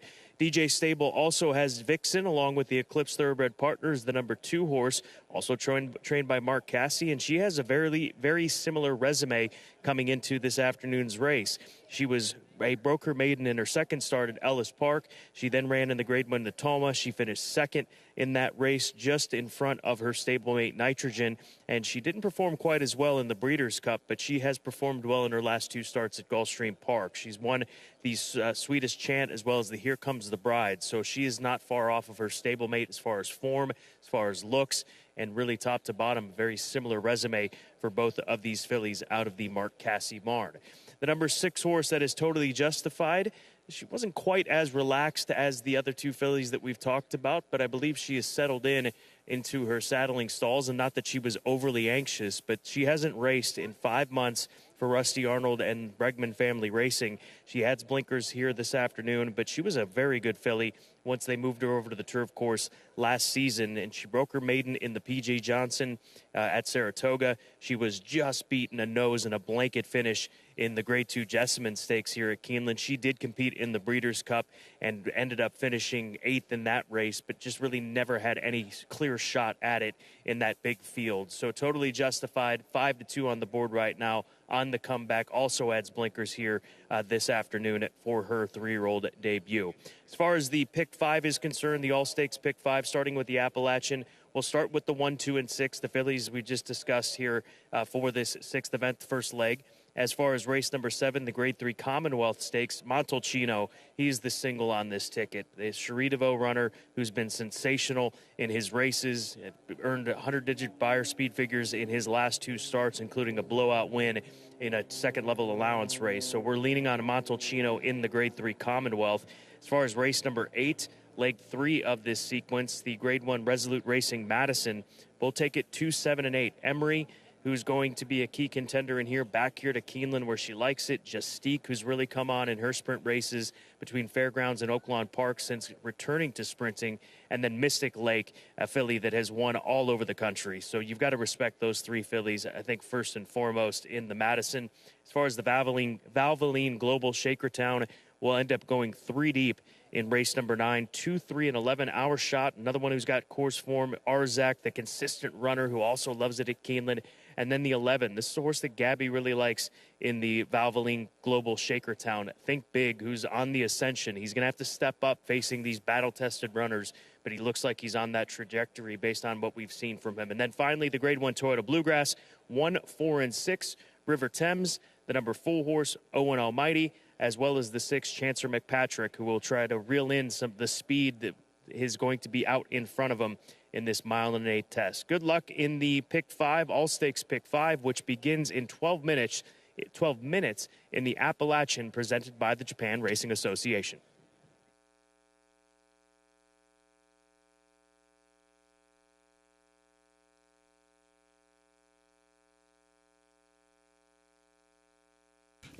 Looking ahead to Keeneland's 10th and featured race, the Grade 1 Toyota Bluegrass. In race 10, the jockey for the 7, Admiral Dennis, Manuel Franco. 10th race, number 7, Admiral Dennis, Manny Franco, the jockey.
The horses are entering the track for Keeneland's 6th race, 37th running of the Appalachian, presented by Japan Racing Association, Grade 2.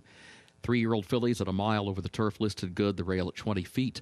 Double and pick 3 wagering and start of the All-Stakes pick 5. Scratch the 5, Good Temper. Scratch 7, Liam in the Dust. And scratch 8, Lush Lips.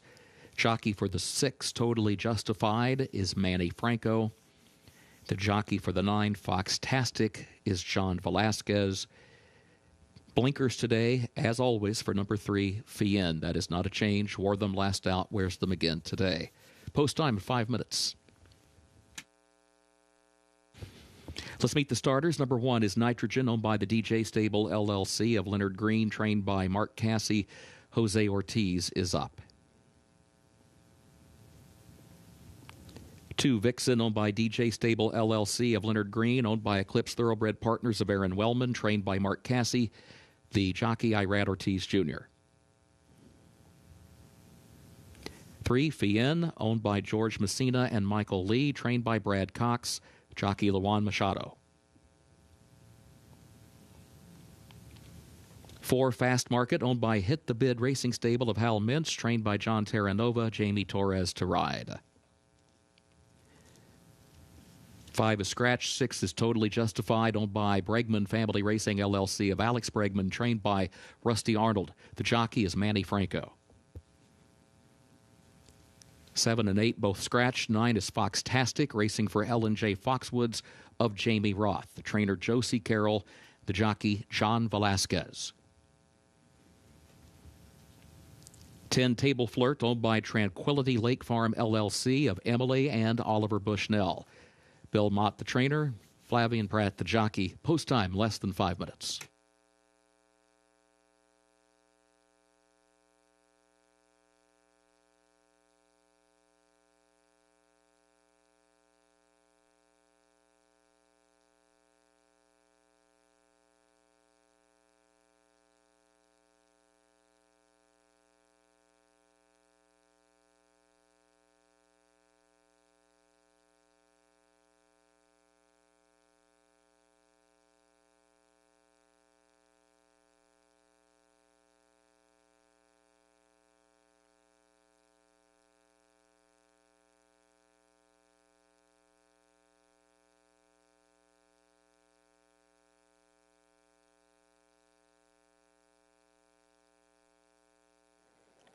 Well, as these fillies head off in their warm-ups into the far turn, we're going to take a closer look at the number 10 horse, Table Flirt, a Constitution filly bred by Pam and Marty Wygod, owned by Emily Bushnell and Tranquility Lake Farm. So a phenomenal Wygod family involved in this filly as far as the breeding is concerned and generational type breeding. And this is a filly that's on the upward trend. She's certainly moving in that direction. And the fact that Bill Mott is having her go against winners for the first time in Stakes Company is a positive. She's a beautiful filly who was debuted against La Cara on the dirt at Saratoga. Obviously, both of those fillies have come a long way from that race in August. La Cara winning yesterday's Grade 1 Central Bank Ashland Stakes. But this is a filly that's done a lot of good in her last 2 starts at the age of 3. So if you're looking for a filly who is moving upward as far as her form is concerned and looking for a price, this could be the filly. Table Flirt with Flavian in the saddle for Hall of Famer Bill Mott just clicked up to odds of 11-1. A very big pull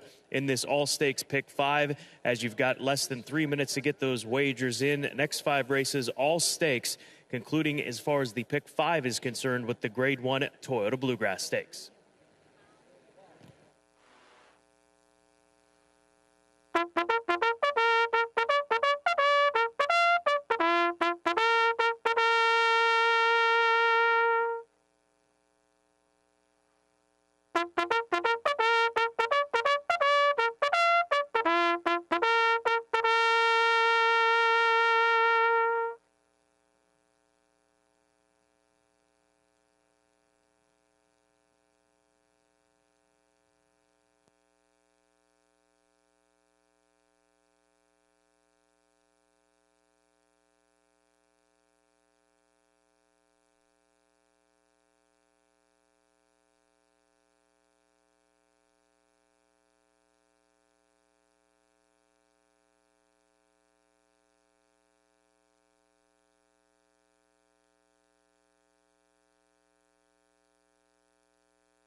The horses have reached the starting gate for Keeneland's 6th race, 37th running of the Appalachian, presented by Japan Racing Association, Grade 2.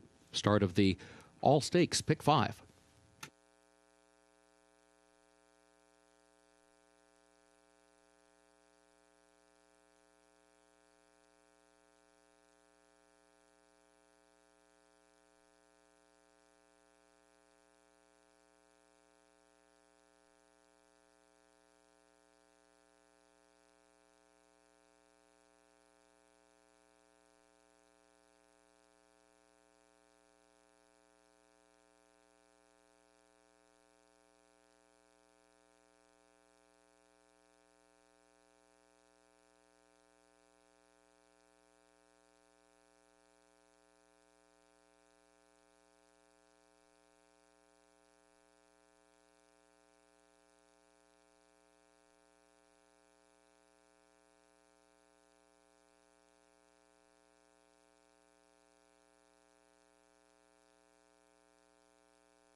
Moving into line, race 6.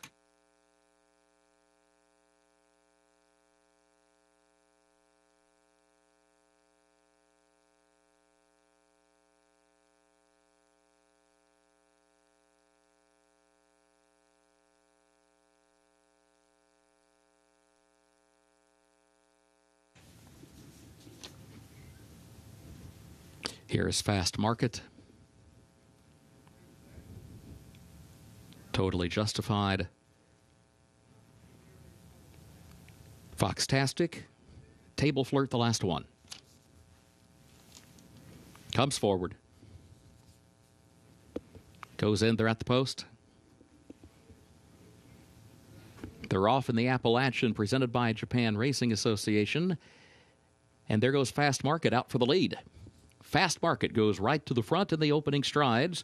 Totally Justified comes out running in the second position, just to the outside of Vixen, who's third against the rail into the first turn. Foxtastic is away running in fourth. Stays a lane off the rail, just over 3 lengths off the early lead, and is followed by Nitrogen, who's fifth back toward the inside. Table Flirt is in sixth. Fien is last of the 7 as they head on to the back stretch.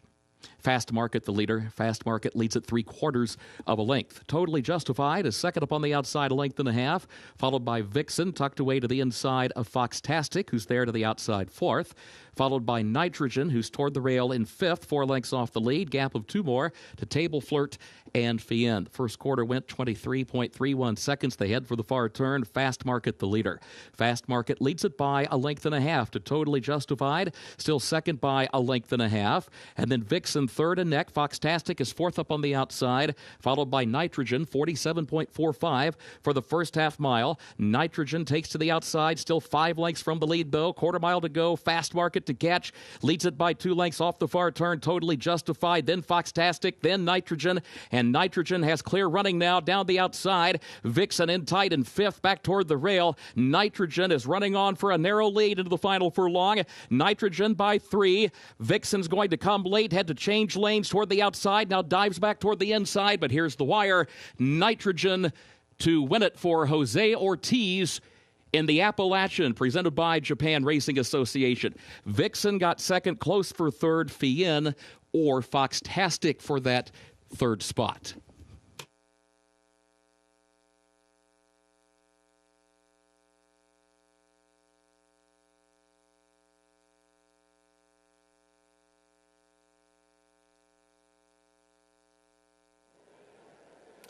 A 1-2 finish for trainer Mark Cassie in today's Grade 2 Appalachian Stakes presented by the Japan Racing Association, as Nitrogen relaxed off the pace, kicked home as she had that clear sailing to work with that Kurt referenced, and she kicks clear easily. Drifts out just a little bit, but she was well in front of her competition. Her stablemate Vixen is going to battle for second and get there in the 3. Fionn runs on for finish third. So a 1-2-3 finish in today's Grade 2 Appalachian Stakes at Keeneland.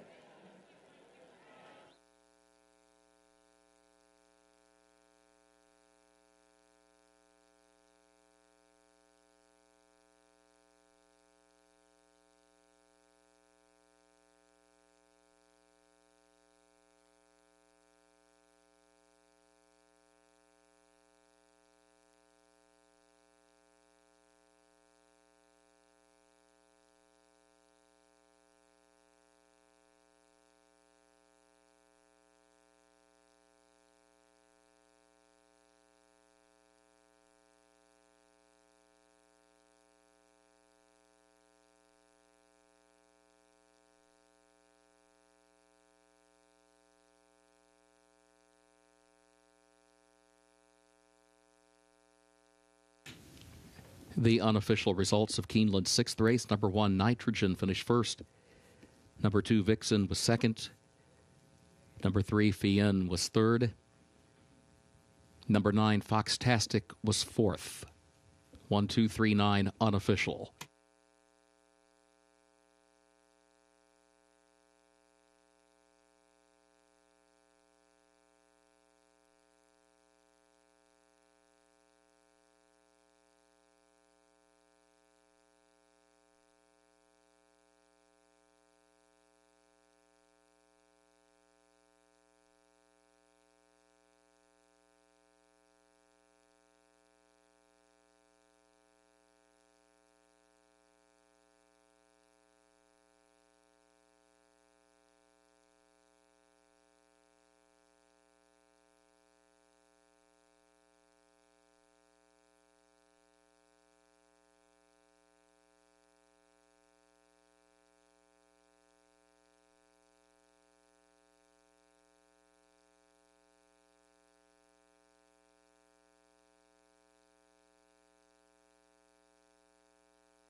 The unofficial winner of Keeneland's sixth race, 37th running of the Appalachian, presented by Japan Racing Association Grade 2.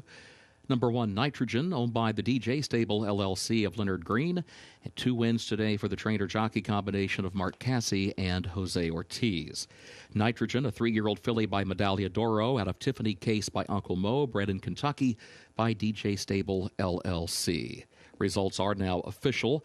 1 mile over the turf listed good, 137 flat. And again, the results are official, 1, 2, 3, 9, official.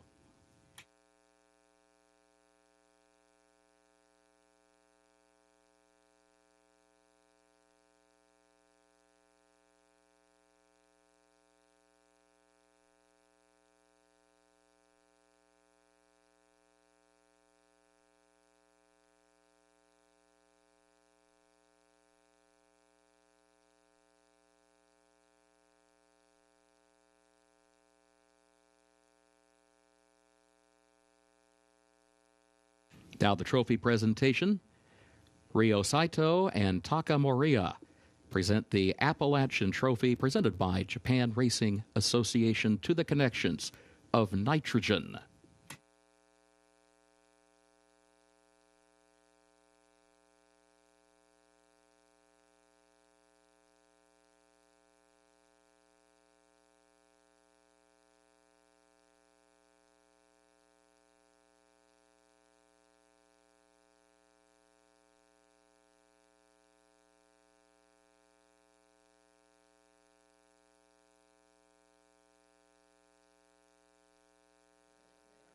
Well, Nitrogen just seems to breathe different air here as of late, and she takes today's Appalachian presented by the Japan Racing Association as Mark Cassie goes 1-2 in the race, and Jose headlines the race with Nitrogen. She looks so easy. How easy was it for her to get into her full stride down the lane? It was very easy. You know, she broke great. It put me into a great position, relaxed. When I asked her to go, I tip her outside. Little by little, she got into that stride, and, you know, I think the last 8 of a mile, she just play around. Well done. Thank you.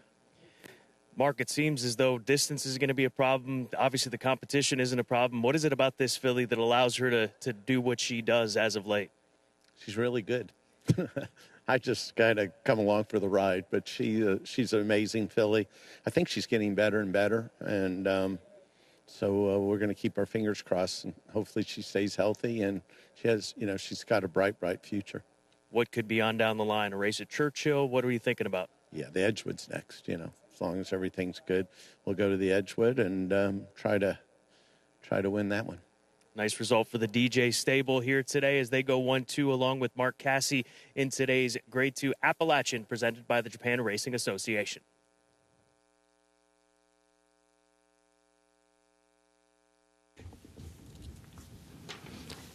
Keeneland's 7th race upcoming, the 38th running of the Commonwealth Stakes, Grade 3.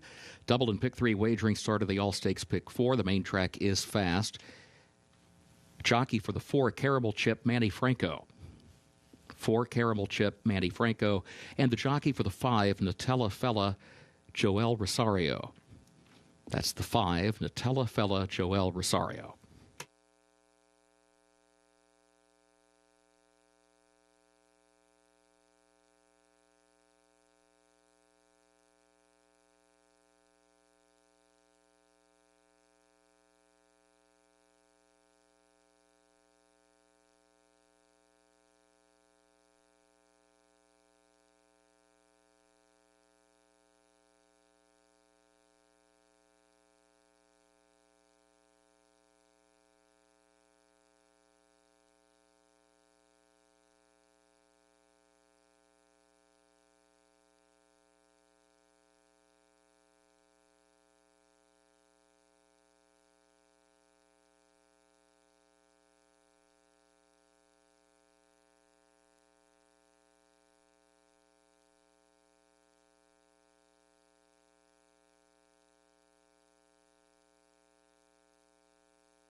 Stakes action continues here at Keeneland Racecourse. Race number 7, the Grade 3 Commonwealth Stakes for 4-year-olds and up. They'll be going 7 furlongs. This race does start the 50-cent All-Stakes Pick 4, which again will conclude like the All-Stakes Pick 5 with the Grade 1 Toyota Bluegrass.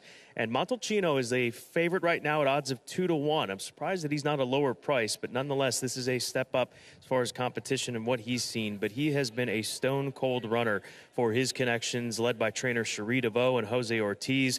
We saw him in the fall here at Keeneland put on a show, going 7 furlongs, winning by 6 in a first-level allowance race. And then in his next start at Fairgrounds in the Thanksgiving Stakes, he did take a punch from Miles Ahead. He was defeated that day, but Miles Ahead is a veteran runner for JMS Stables who was coming into that race and defending his title and successfully did in the Fairgrounds. And in that throwdown, he improved, in my opinion, because his next start at Fairgrounds in a second-level allowance race was ultra impressive, equally as impressive as what we saw from him in his prior wins at Saratoga and Keeneland.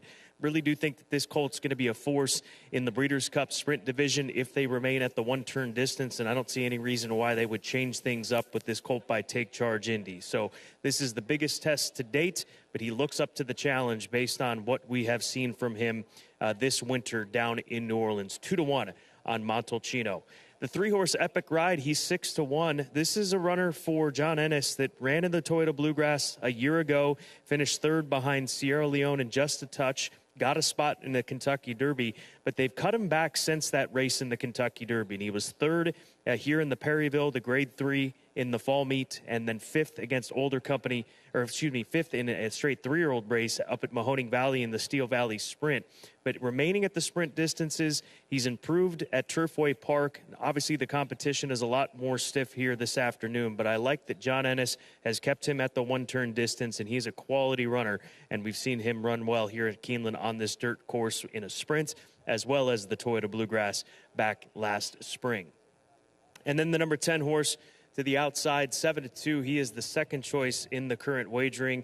That is Extra Anejo for Winchell Thoroughbreds and trainer Steve Asmussen. A $1.35 million Keeneland September sale grad, yearling purchase in 2021. He dazzled on debut going back to October of 2022, and then he wasn't seen until May. We've seen some different results from him. He's not been the most consistent sort, but we've seen them stretch him out, attempt to stretch him out, what you would do with a horse like this kind of pedigree. He ran in the Grade 1 Haskell, his 3-year-old season, came out of that to win going 7 furlongs. And his 2 recent races going 7 and 7.5 furlongs have been his best, and he's won both of them. So we're not quite sure what to make of Extra Nejo, at least I am, as far as this level of competition, because I don't think that he's seen these types, and I think it's certain that he hasn't seen these types in these one-turn races.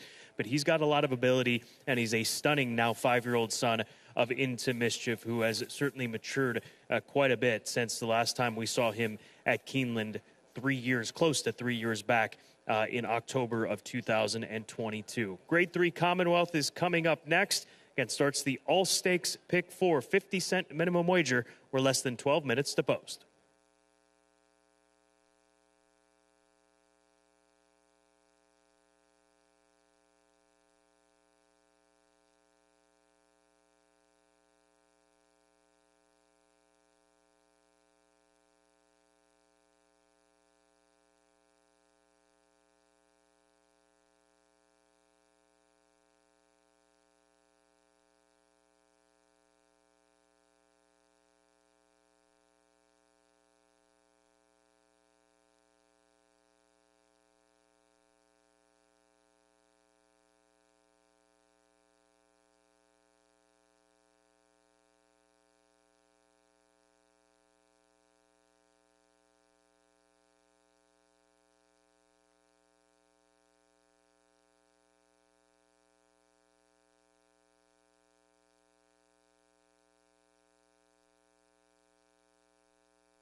The horses are entering the track for Keeneland's 7th race, 38th running of the Grade 3 Commonwealth Stakes, 4-year-olds and up, 7 furlongs over the fast main track. Doubled and pick 3 wagering start of the All Stakes pick 4.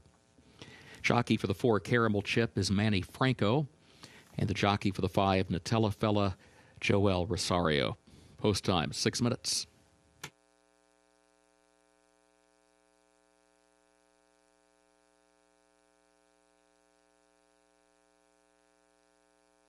Now, the post parade, number 1 Best Actor, is owned by Steve Moger, trained by Ed Moger Jr. Evan Roman is the jockey. Montalcino, number 2. Races for Twin Brook Stables of Bruce Fenimore, Reynolds Racing of Scott Reynolds, Henley Farms of Jana Barbie, trained by Cherie DeVoe. The jockey, Jose Ortiz. 3 Epic Ride, owned by Welch Racing LLC of George Huff, trained by John Ennis, Luan Machado to ride. 4 Caramel Chip, owned by Bianco Stable of Alessio Bianco, trained by Carlos David. Manny Franco is up. 5 Nutella Fella, owned by the Bell Gable Stable LLC of Nick Beaver, trained by Gary Contessa. The jockey, Joel Rosario. 6 Hoist the Gold, owned by Dream Team 1 Racing Stable of James Culver, trained by Dallas Stewart. The jockey, Brian Hernandez Jr. 7 Prince of Power, owned by Brian Carney, trained by Jesus Esquivel. Santos Anjur is up. 8 Hear My Song, owned by Nathan Hayden, trained by Billy Stinson. The jockey, Edgar Morales. 9 Surly Furious, owned by Novogratz Racing Stables Incorporated of Joseph Novogratz, trained by Glenn Wismer. Edgard Zayas to ride. 10 Extra Anejo, Winchell Thoroughbreds LLC of Ron Winchell, Steve Asmussen, Flavian Pratt.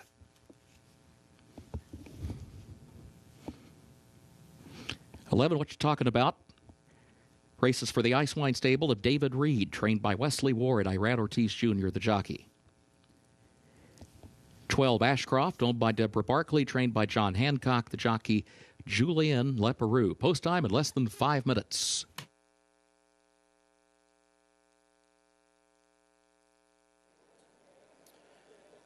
Looking front side at the number 4 horse, Caramel Chip, warming up under Manny Franco for Carlos David. This is a 7-year-old horse that's won a dozen races. There was a period in time where Caramel Chip was an absolute force and seemingly couldn't lose in Starter Allowance Company.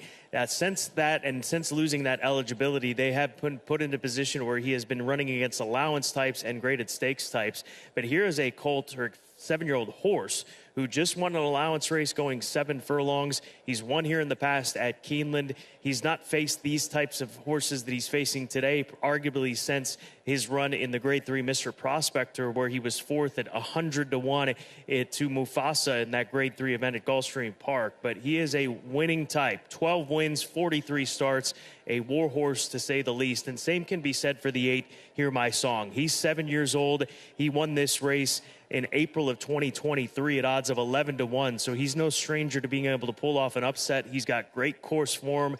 He's 22-1 right now for William Stinson Jr. We haven't seen him in 6 months since the Grade 2 Stolkeen and Ogden Phoenix Stakes here at Keeneland in the fall meet. So coming in fresh, he knows how to win here. He knows how to win this race, and he looks very proud of himself as he's warming up there here this afternoon with Edgar Morales in the saddle. Montalcino remains the favorite at odds of 2-1, 3 minutes to post to start the All Stakes pick 4, and the pool quickly approaching $300,000.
Horses have reached the starting gate for Keeneland's 7th race, 38th running of the Commonwealth, Grade 3, start of the All Stakes, Pick 4.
Moving into line race 7.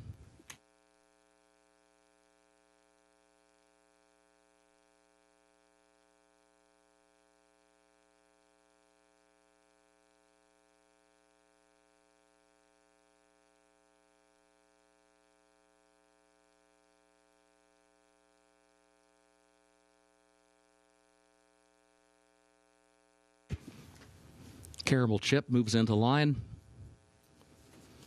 Extra Anejo.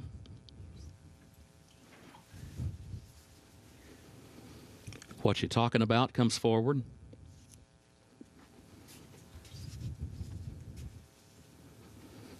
Nutella Fella.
Horses now being backed out of the gate. Windows remain open.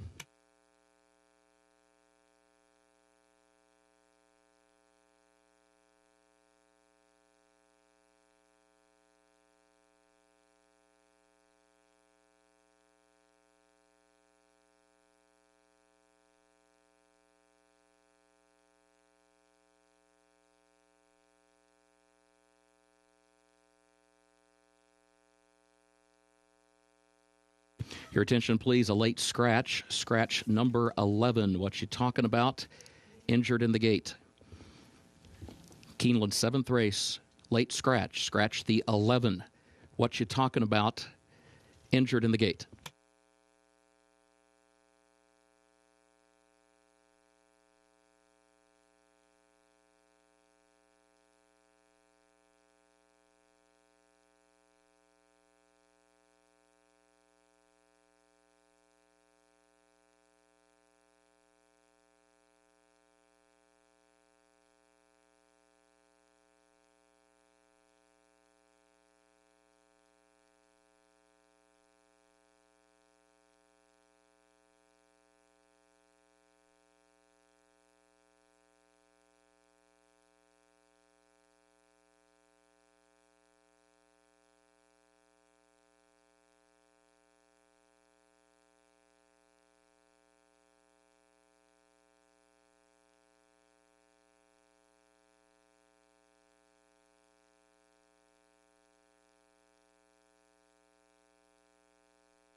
Once again, moving into line for race 7, the Commonwealth.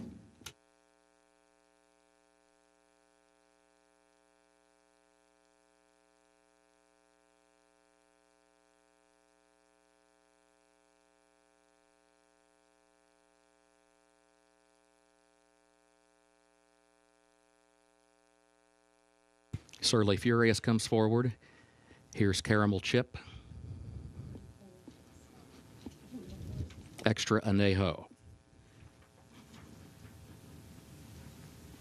Hoist the Gold goes in.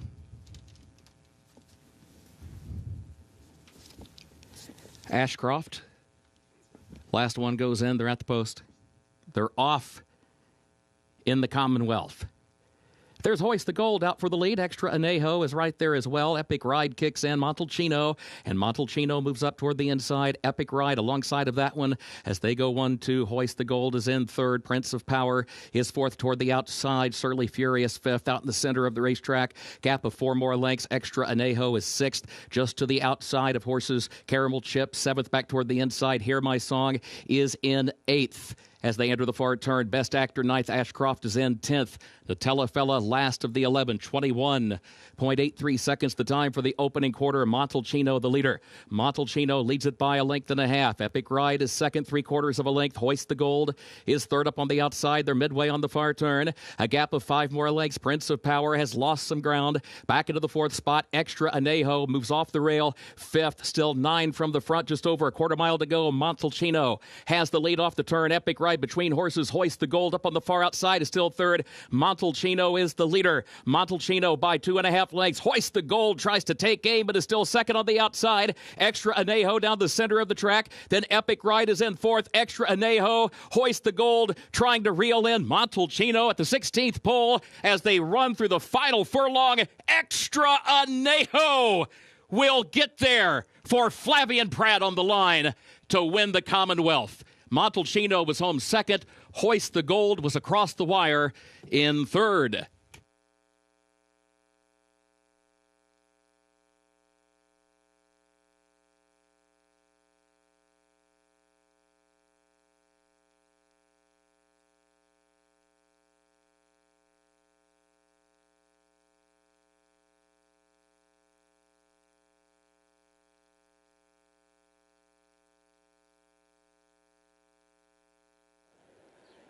It's the $1 million baby, Extra Anejo, coming over the top to pull off this win in the Grade 3 Commonwealth Stakes. And Montalcino, he took pressure. You have to go fast from those inside draws when you've got the speed that Montalcino does. Epic Ride was pressuring him, and it ends up catching up with him late. And Extra Anejo taking advantage of it for Winchell Thoroughbred, Steve Asmussen, and Flavian Pratt, scoring at odds of 4-1.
The unofficial results of Keeneland's 7th race, number 10, Extra Anejo, first.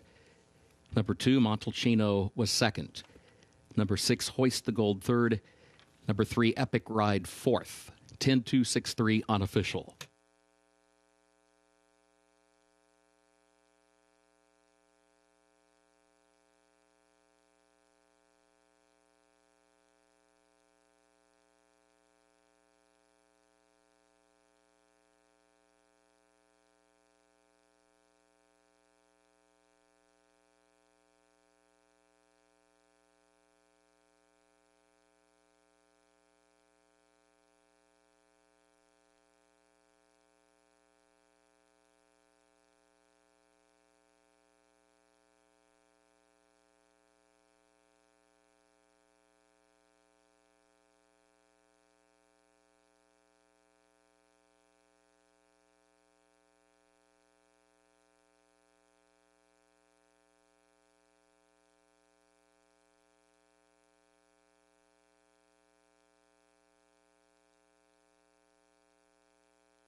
Results of race 7 official, 10-2-6-3, the official results.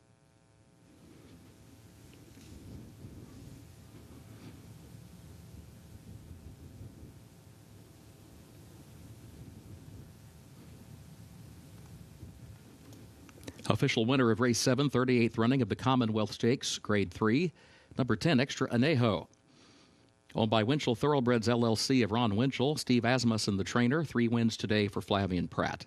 Extra Anejo, a 5-year-old son of Into Mischief, out of Superiority Complex by Hard Spun, bred in Kentucky by Mount Brilliant Farm LLC and Orrin Ingram. The Keeneland September graduate, Extra Anejo. 7 furlongs over the fast main track, 1 minute 23.63 seconds.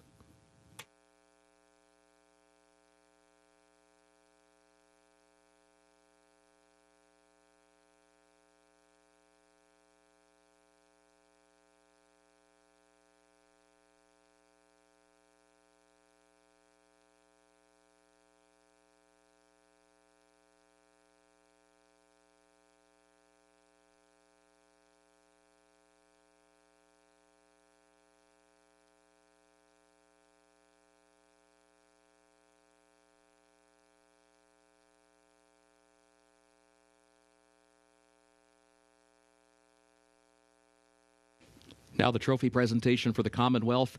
Keeneland board member and Keeneland immediate past president Bill Thomason, joined by his wife Barbara, present the Commonwealth Trophy to the connections of Extra Anejo.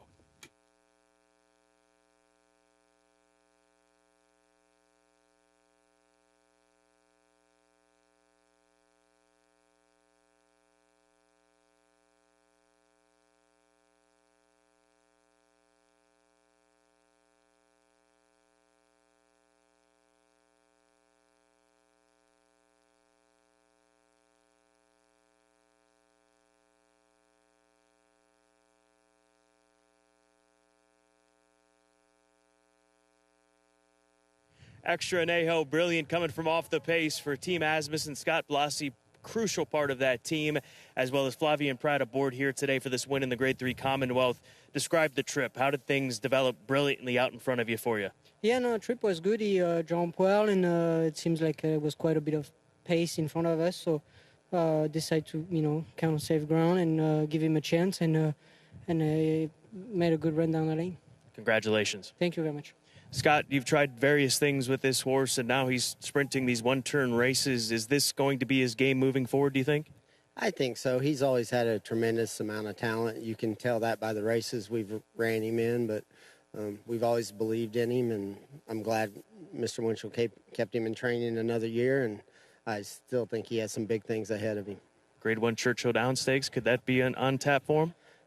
That'd be nice. It looked good on the stallion roster. Sure would for a $1.35 million Keeneland September sale graduate. Extra Anejo for Winchell Thoroughbreds, Team Asmussen, Flavian Pratt taking the Commonwealth.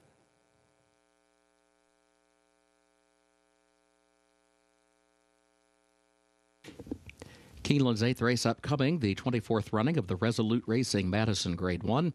Main track is fast. Double and pick 3 wagering start of the late pick 4. Scratch 3, Harbor Springs. Also scratch the 6, Scylla. Jockey for the 2, Emery, Flavian Pratt. Number 2, Emery, Flavian Pratt, the jockey. The jockey for the 4, My Main Squeeze, Manuel Franco is the jockey. Number 4, My Main Squeeze, the jockey, Manny Franco.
Resolute Racing is pleased to sponsor a Best Turned Out award today at Keeneland. Representatives from Resolute Racing will judge the horses in the paddock prior to the Resolute Racing Madison and present the groom responsible for the Best Turned Out racehorse with a cash award.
Grade 1 action up next. Grade 1 Resolute Racing Madison over the fast main track for the female sprinters. They'll be going 7 furlongs here this afternoon in the Madison. And Mystic Lake on the outside, the number 8 horse. Close second choice in the wagering, 9-5 right now for C2 Racing and Stephania Farms and trainer Safi Joseph Jr. She is a filly by Motown who's made over $1 million in her racing career. Last year at the age of 3, she was a 5-time winner, won the likes of the Grade 3 Mrs. Preakness Stakes. She went to Charlestown, won the Grade 2 Charlestown Oaks, going 7 furlongs around that 2-turn bull ring over in Charlestown, West Virginia. And I'm always drawn to fillies, or horses for that matter, that can handle going to those smaller tracks and going from one-turn races to that setup and then transitioning back to one-turn events. So there's a number of horses, and it feels like fillies that are able to do that are of brilliant cut. And I do believe that Mystic Lake is of that. She was able to beat Emery last time out in the Grade 2 Inside Information down at Gulfstream on her home course. And I think that's the difference in the wagering in the lean towards Emery to make her 6-5. But she is a runner. Mystic Lake, 7-time winner, has made over $1 million as she looks for her 3rd consecutive stakes win, and at the highest level here today, looking for that Grade 1 in the Madison Stakes. Now, Emery, she is not far behind her, and obviously is a filly that is more than capable of handling the likes of Mystic Lake. This is a very, very even matchup between these two fillies. She's owned by Stone Street. She was purchased at the November sale in 2021 for $235,000. She's 2 for 2 at Keeneland Racecourse. We saw her come through with an A-than victory April of last year, and she's just gone upward from that point forward. Grade 1 placed in the test stakes at Saratoga on an off-track, won the Lexus Raven Run in the fall here at Keeneland Racecourse. So she's got the course form advantage over Mystic Lake, and clearly a talented filly for trainer Brad Cox. Flavian Pratt is going to be riding Emery here this afternoon in the Madison. And then the number 7 horse, she's 7-2 on the board right now. That is Justique for Cherie DeVoe. She's a closer. She likes to come from off the pace, and we've seen that from her runs at Oaklawn Park and Fairgrounds when she's picked up back-to-back wins since coming in from Southern California. Her Southern California campaign consisted primarily of 2-turn mile races on the turf course, but they've moved her to the dirt, and she really has responded. And we showcased this morning. Gabby Gaudette did her run in the Carousel Stakes at Oaklawn, squeezing through on the inside, coming from off the pace, up against the rail, put together a very strong performance that afternoon, and she is going to have to step her game up based on the Grade 1 competition she's facing off against here today. But she is a filly mare, rather, by Justify, a Keeneland September sale grad who is on the ascent when it comes to the female sprint division on dirt. And they really, this adjustment that they've made with her in campaigning her differently and switching surfaces has worked out in spades for CRK Stable. Race number 8, 12 minutes to post. This race does start a pick 4, 50-cent pick 4 for the final 4 races on the afternoon. Good luck in the Grade 1 Resolute Racing, Madison.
The horses are entering the track for Keeneland's 8th race, 24th running of the Resolute Racing Madison Grade 1.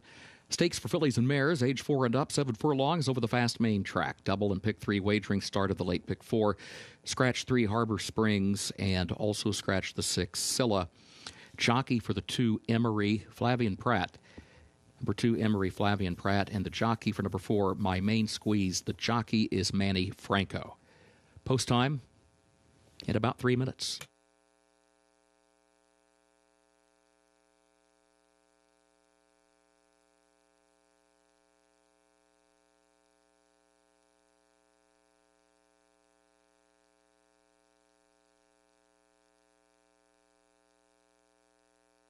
Let's meet the starters for the Grade 1 Resolute Racing Madison number 1 Positano Sunset, owned by 6 Column Stables LLC of Brad Stevens, owned also by Randall Block, John Seiler, and David Hall, trained by Ian Wilkes, Julian Leperoux to ride.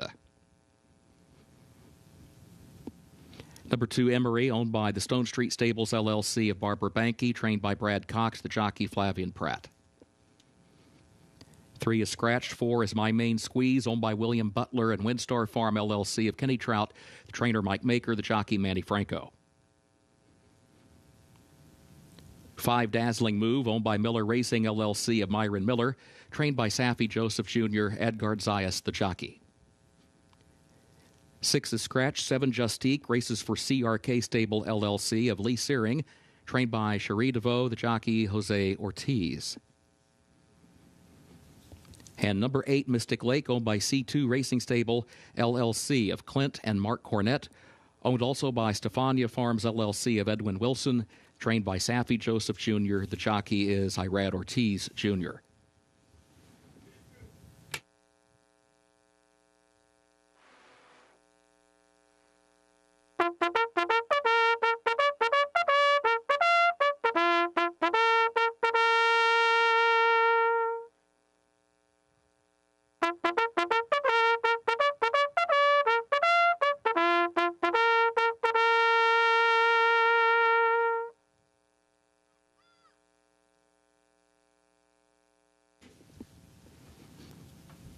The winner of the Best Turned Out Award for the Resolute Racing Madison Stakes, Oscar Quinteros Hernandez, the groom for number 1 Positano Sunset. Congratulations, Oscar.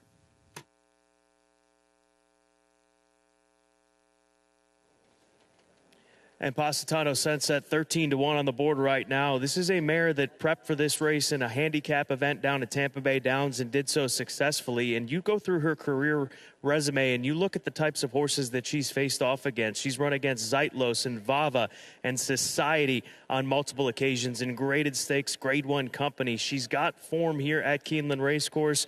3 races, a win, 2 second-place finishes, a definite live long shot at odds of 13-1. An established mare by Golden Sense for Ian Wilkes. Don't sleep on Positano Sunset, our best turned out for today's Grade 1 Resolute Racing Madison.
Horses have reached the starting gate for Keeneland's 8th race, 24th running of the Grade 1 Resolute Racing Madison Stakes. Start of the late pick 4.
moving into line, race 8.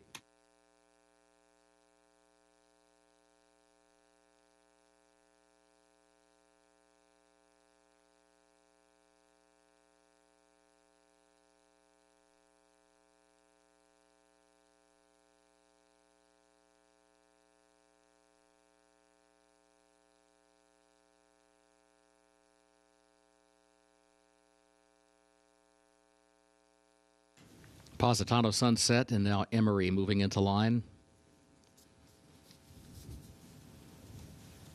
My Main Squeeze moving into the gate.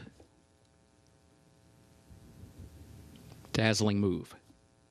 Then Justique. Mystic Lake will be the last one.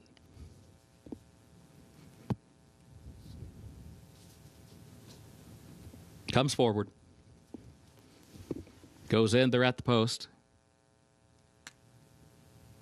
They're off in the Resolute Racing Madison Stakes. Mystic Lake comes out for the early lead, but Emery right there to her inside. And these two come forward together, matching strides here early on. Mystic Lake outward from the rail, Emery there to the inside, and Dazzling Move joins them from the far outside, a close-up third, then another length and a half back to My Main Squeeze, who is fourth, followed by Positano Sunset in fifth, and a gap of just over 3 more lengths back to Justique, who is last of the 6 as they head for the far turn. Back up front, Mystic Lake to the outside, ahead in front, Emery there to the inside, as they head for the turn with Dazzling Move next. She's third, a half length. Positano Sunset, My Main Squeeze. And then further back, Justique. It was 22.68 seconds, the time for the opening quarter. Emery to the inside, hugs the rail around the far turn. Mystic Lake is there. Dazzling Move seeks to join them. Third up on the far outside. Still a length off the front pair as they turn for home. My Main Squeeze has to go to the center of the track. Positano Sunset is in behind horses, looking for some running room. Emery, Mystic Lake, then Dazzling Move. Positano Sunset finds running room now, and My Main Squeeze down the far outside. My Main Squeeze, Emery, Mystic Lake, Positano Sunset, 4 of them battling for the win in the Resolute Racing Madison.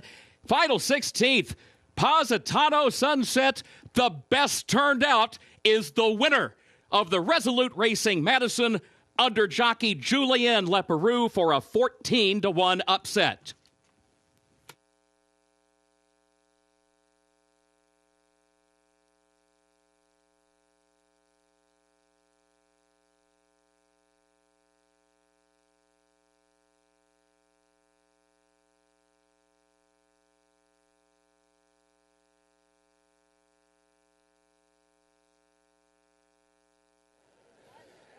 The battle-tested mare Positano Sunset, having run against some of the best female sprinters over the past few seasons throughout the Midwest, able to use that to her advantage here today because she had to split horses, took a blow down the lane, but she dug in and got the victory for Julien Leperoux as she strides away from this group to pick up the Grade 1 Resolute Racing Madison.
Unofficial results of Keeneland's 8th race. The one Positano Sunset was first, and the results are now official. The one Positano Sunset first, the 2 Emery was second, 4 My Main Squeeze third, and number 8 Mystic Lake fourth. 1, 2, 4, 8 results official.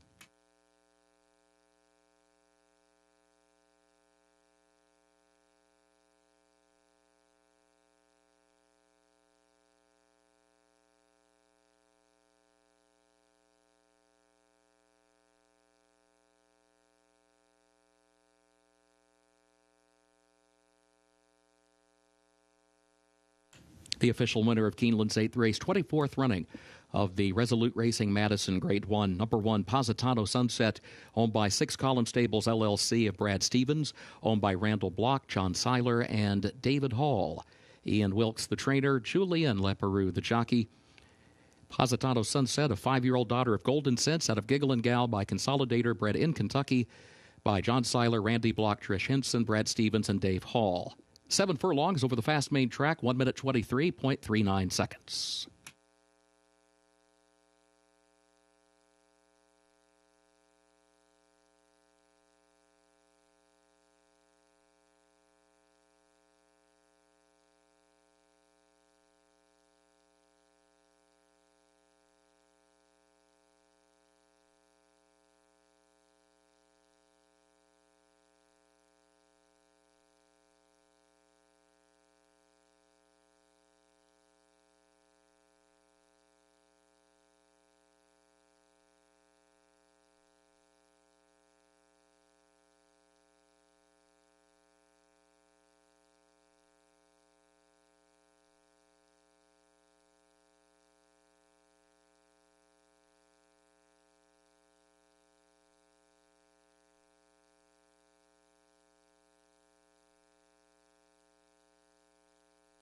Now the trophy presentation for the Resolute Racing Madison Grade 1.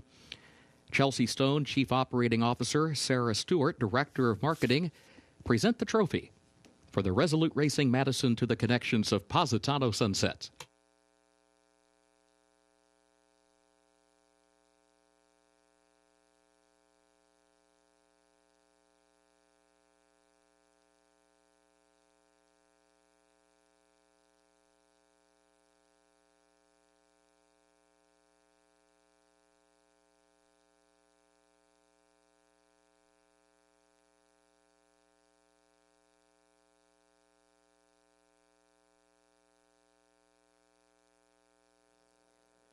Positano Sunset gaining respect here today in the Grade 1 Madison for trainer Ian Wilkes and Julian Leperoux. And Julian, a brilliant performance. The way that she splits horses, looked like maybe you took some content down the lane. How much did she dig in for you in the final quarter of a mile? Oh, she did it a lot, but we expected the two horses go in front, and I was hoping to save ground and get out there. And like you said, when a little hole, and she went in there and fight back, and she loved the track. She's a nice filly, so very happy for the connection for that win. Yeah. Congratulations on the Grade 1 win. Thank you so much. This is a horse that you've asked a lot of. She's run against some very good fillies. Today was her turn. How much do you think that experience against some of the best female sprinters we've seen over the last few years came into play here today? I think it means a lot, but, the filly matured this winter. She just turned into a different filly. What did you see from her in her development to get to this point? Just working better, training better. Even though she trained good last year, she's a different filly this year. Congratulations. Thank you. Grade 1 winner Positano Sunset takes the Resolute Racing Madison here at Keeneland. Thanks, mate.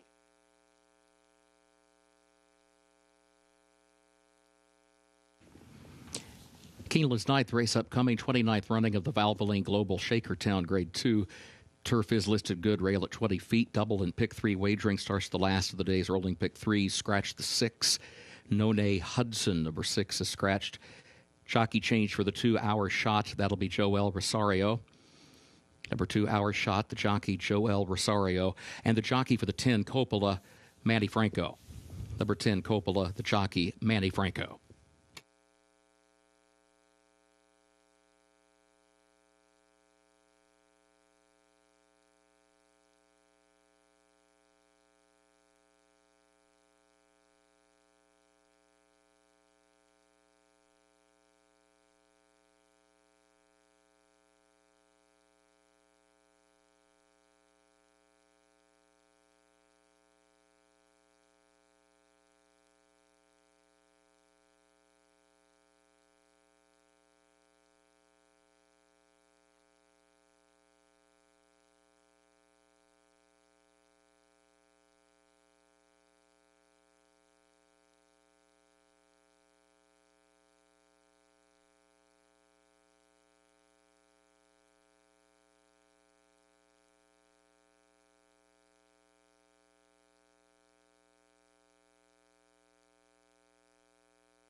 Stakes action continues on this Tuesday here at Keeneland Racecourse. Up next, the Grade 2 Valvoline Global Shakertown Stakes for turf sprinters going 5.5 furlongs on the good listed course, and there are some proven runners in here. And we start with one of them, the number 3 horse, Arzak.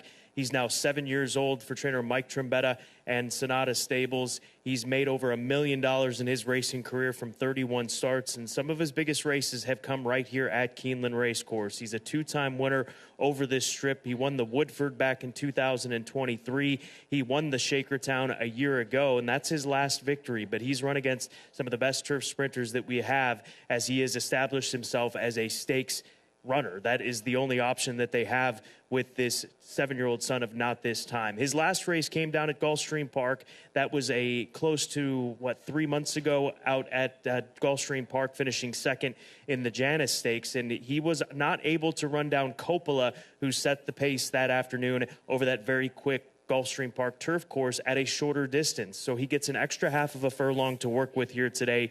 He looks beautiful out there. Sometimes he can have a mind of his own. This is very normal for Arzak, and something to not be alarmed about, as we've seen him several times here at Keeneland, or traveling around the country in the various locations that he's gone off to between Breeders' Cup cards and things of that nature. So don't be alarmed at this action that we're seeing from Arzak as he gets saddled up outside of the saddling stalls. He is a horse that brings his A game once he sets out onto the course. So Arzak, top selection, 3-1 on the board right now, looking to defend his title in the Valvoline Global Shakertown Stakes.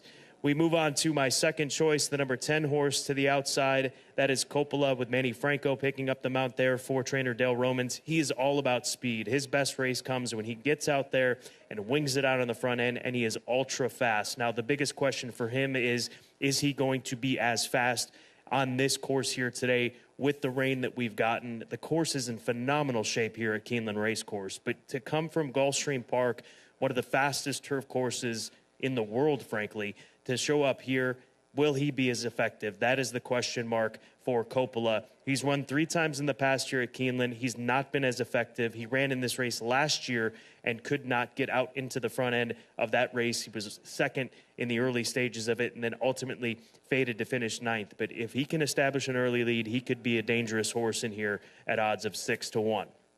And then the number 4 horse, that is Rogue Lightning for Wathnan Racing. Trainer Tom Clover bringing this 5-year-old gelding here to the United States after a high-level resume and competition and asks of him throughout the world. He just won over in Qatar in a Group 3 event in a $400,000 stakes race for his first start this season. That was over good listed ground. I would say it would probably be a bit firmer than what he's encountering here today, being over in the Middle East. But this horse has won 5 starts. He's run in Group 1 races, including the Prix de la Baie at Longchamp in October of last year. We saw him in the Group 1 King Charles III, one of the marquee sprint races at Royal Ascot last summer. It's been some time since he's won, but he's been asked to run against the best turf sprinters in Europe, between England and France, and then obviously that trip to the Middle East in Doha. And Wathnan Racing, the horses that they have brought over here to the United States and campaigned throughout the world,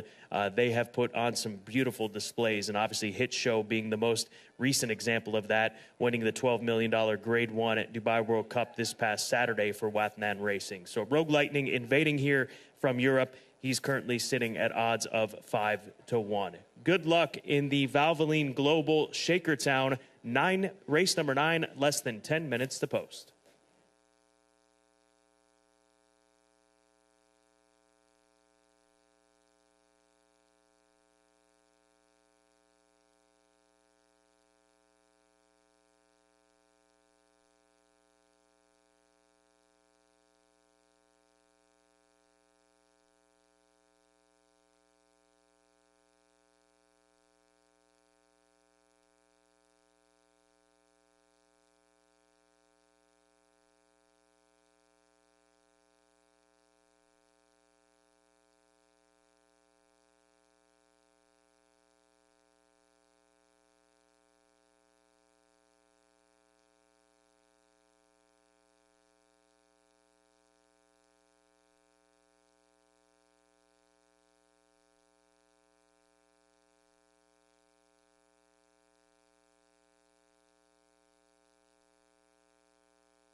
Horses are entering the track for Keeneland's 9th race, 29th running of the Valvoline Global Shakertown Grade 2. 3-year-olds and up, 5.5 furlongs over the turf, listed good. The rail at 20 feet. Double and pick 3 wagering starts the last of the day's rolling pick 3. Scratch the 6, No Nay Hudson scratched. Jockey for the 2-hour shot will be Joel Rosario, and the jockey for the 10 Coppola, Manny Franco. 6 minutes to post.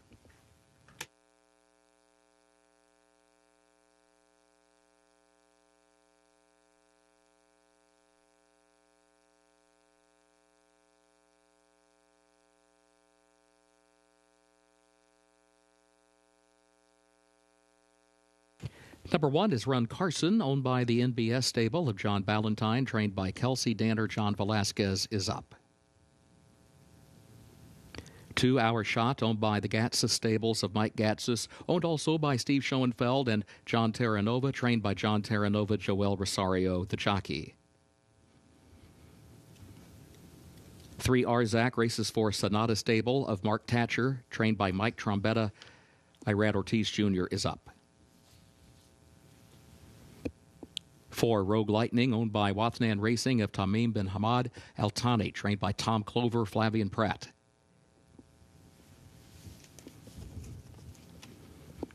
5 is Valentine Candy, owned by William and Corinne Heiligbrot, Jackpot Farm of Terry Green, Whispering Oaks Farm LLC of Carol Castile, Coteau Grove Farms, Keith and Ginger Myers, trained by Steve Asmussen, the jockey Jose Ortiz. 6 is Scratch. 7 is Amon, owned by Robert Cochran, trained by Joe Orsino, Edgard Zayas, the jockey. Number 8, Petkoff, owned by George Sharp, trained by Brittany Russell. Brian Hernandez Jr. is up. 9, Mischievous Rogue, owned by Alice McEwen, trained by Brittany Vandenberg, the jockey Chris Amy. Number 10, Coppola, owned by Hammer Time Stable of Michael Karras, Sport of Kings Racing Partnership LLC of Robert Berenson and Michael Karras, trained by Dale Romans. Manny Franco will ride. And 11, Think Big, owned by Godolphin LLC of Mohammed Al Maktoum and others, trained by Mike Stidham, the jockey Ben Curtis. Post time in 3 minutes.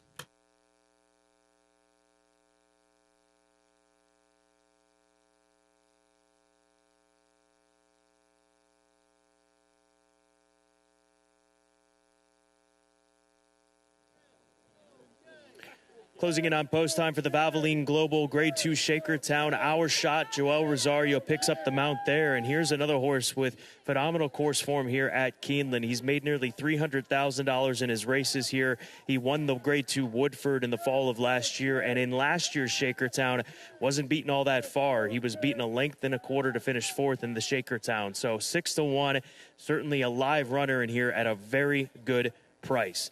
The outside runner, the 11, is a horse on the upward trend. That is Think Big for Michael Stidham. Ben Curtis with a stakes win earlier this week on opening week, and Michael Stidham leaning on him in this situation as he's done so good with him down at Fairgrounds. And Gabby Gaudet very high on this horse at 8-1. Really impressed by his run at Fairgrounds at the beginning of February. He'll be closing into him, and that extra half furlong at 5.5 furlongs is certainly a benefit for him, and we've seen a result of that in his last 2 turf races, and really he has blossomed since moving over to the turf course. And then finally, we'll leave it the look at Arzak at 3-1. He came out without the pony, but boy, did he come out to the course with his game face on. And this is what I'm talking about, with him acting the way that he did in the paddock and normally does. Just look at his presence out there on the racetrack under Irad Ortiz Jr. He is all business right now, and he is a high-level performer. He's going to be tough, in my opinion, in this race. Beautiful chestnut son of Not This Time. The Valvoline Global Shakertown is coming up next in less than 3 minutes.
horses have reached the starting gate for Keeneland's 9th race, 29th running of the Valvoline Global Shakertown.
Moving into line, 9th race.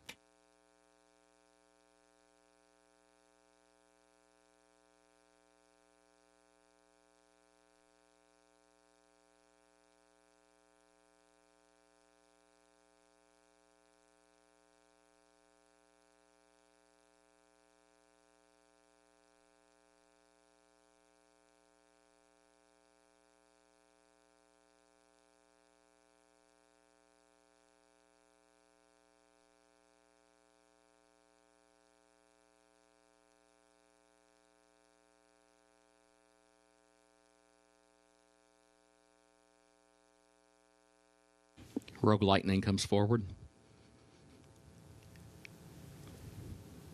Mischievous Rogue. Valentine Candy and Coppola. Think Big, the last one. Comes forward. They're at the post.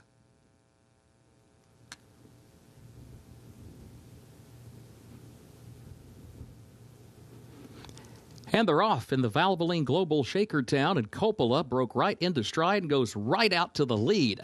Coppola clears the inside traffic, gets over to the rail well before the entry to the far turn. Rogue Lightning is second, now just a length off the leader. Arzak tucked away neatly in the third position. Valentine Candy between horses fourth. Think Big far outside is fifth. Run Carson sixth back toward the inside. Our Shot seventh against the rail. As they enter the turn, Petkoff is next up on the outside, travels in 8th spot. And then Mischievous Rogue next to last, and Amon is last of the 10. The opening quarter, 22.24 seconds. Coppola, the leader, around the far turn.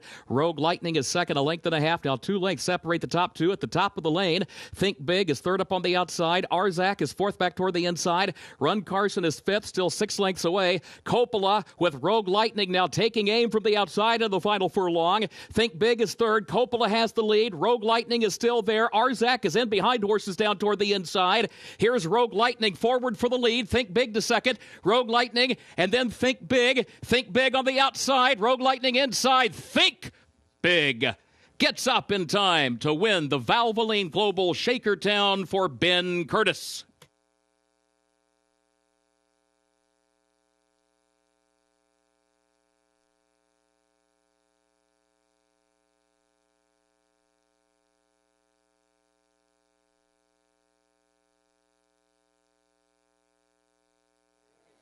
What a big few days for jockey Ben Curtis here in the first few race days of Keeneland Spring in 2025 as Think Big is able to rally from off the pace and reel in Rogue Lightning, who put together a strong performance, tracking just off a Coppola, who did what he had to do to go out in the front end like he likes to do, but he weakened, and over the top comes Think Big at odds of 10-1 for trainer Michael Stidham and Godolphin, taking the Shakertown presented by Valvoline Global.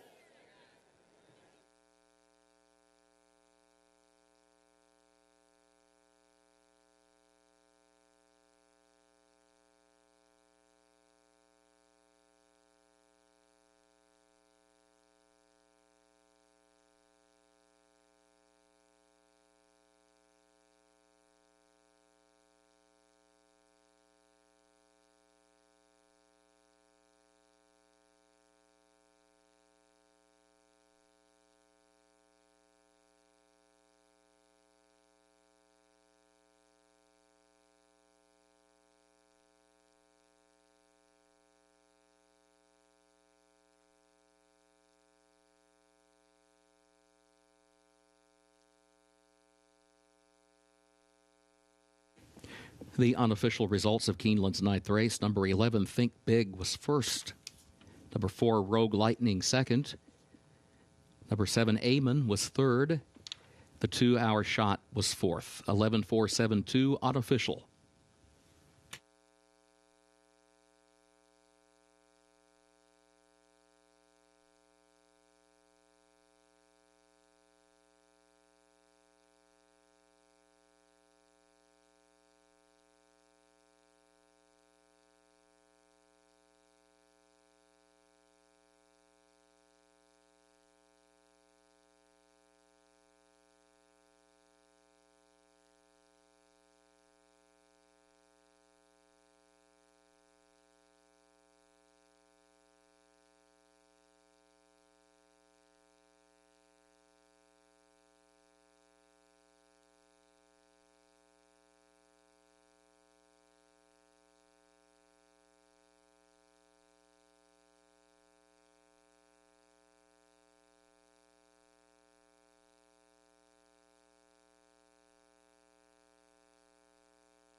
Results of race 9 official.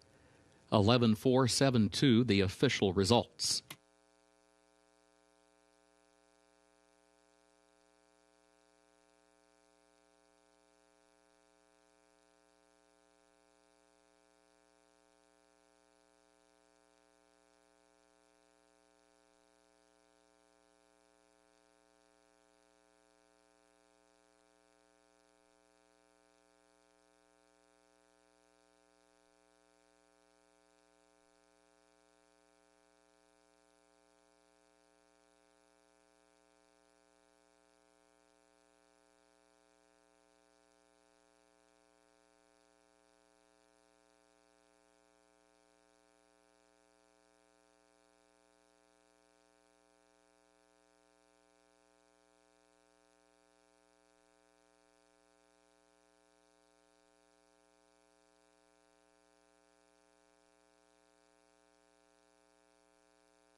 The official winner of Keeneland's ninth race, 29th running of the Valvoline Global Shakertown Grade 2, the 11, Think Big.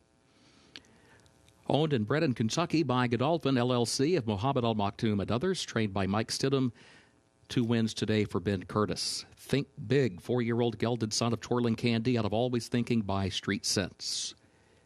1 minute, 4.21 seconds, the time for the 5.5 furlongs over the turf listed good.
Now the trophy presentation for the Valvoline Global Shakertown Grade 2. Mr. Jamal Masher, Chief Executive Officer.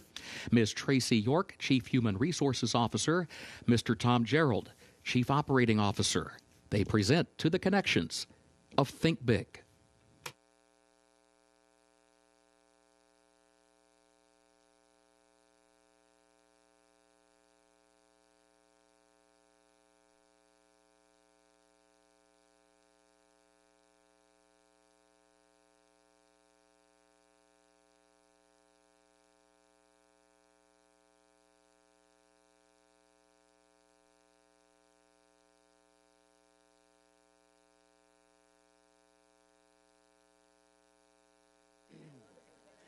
Think Big taking the Shakertown, the Valvoline Global Shakertown with Ben Curtis for Godolphin and trainer Michael Stidham. A lot of folks are having good weeks here at Keeneland, but you're at the top of the list as far as who's having the best. How would you describe this experience you've had here in the few days at Keeneland? Oh, it's unbelievable. Have to pinch myself really, because last year we were a bit scared to come here and we gave it a miss. Just, it's the competitive nature of the place, and I hate sitting in the room, so we put a lot of work down last year, all building up to this meet, and to see it all now kind of come into fruition is fantastic. My agent, Ron Fauché, has done a great job, and just really enjoying it. You've gotten along so well with Think Big over the course of his career. Michael Stidham staying with you. What is it about your relationship with this horse that enables you to put on performances like this? I've known him for a while, and I've breezed him a lot, but I got on him originally in Colonial, where, he put a dominant performance and won well, and I got back on him at the fairgrounds, and, we shortened him up and put him on the turf, and he seemed to grow a fifth leg. He really improved for that. So every run he's had, he's improved. He's done it in a different style. He came from last place and rounded the field the last day, and today he's sat up near the pace and grounded out to the line. So he's versatile ground-wise, also surface-wise, so he's just a dream horse to have, really. Congratulations on picking up this graded stakes win here at Keeneland. Appreciate it. Thank you very much. Ben Curtis for Godolphin, Michael Stidham taking the Valvoline Global Shakertown.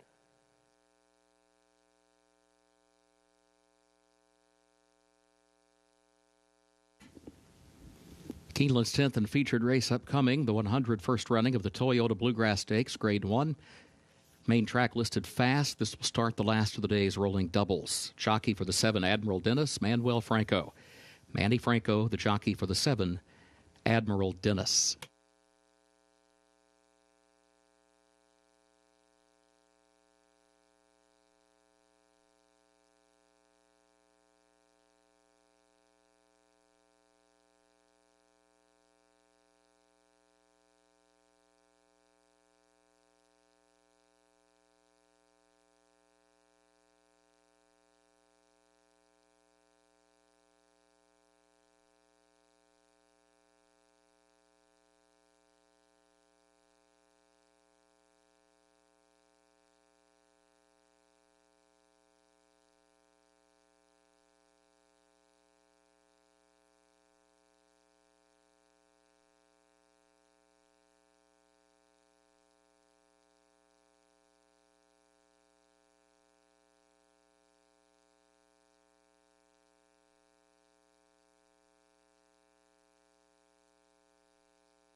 It is time now for the Grade 1 Toyota Bluegrass, a major stepping stone to the Kentucky Derby in a month's time over at Churchill Downs, and bringing together a very evenly matched group of 3-year-olds. You can take a look at the tote board. 2-1 on Chancer McPatrick.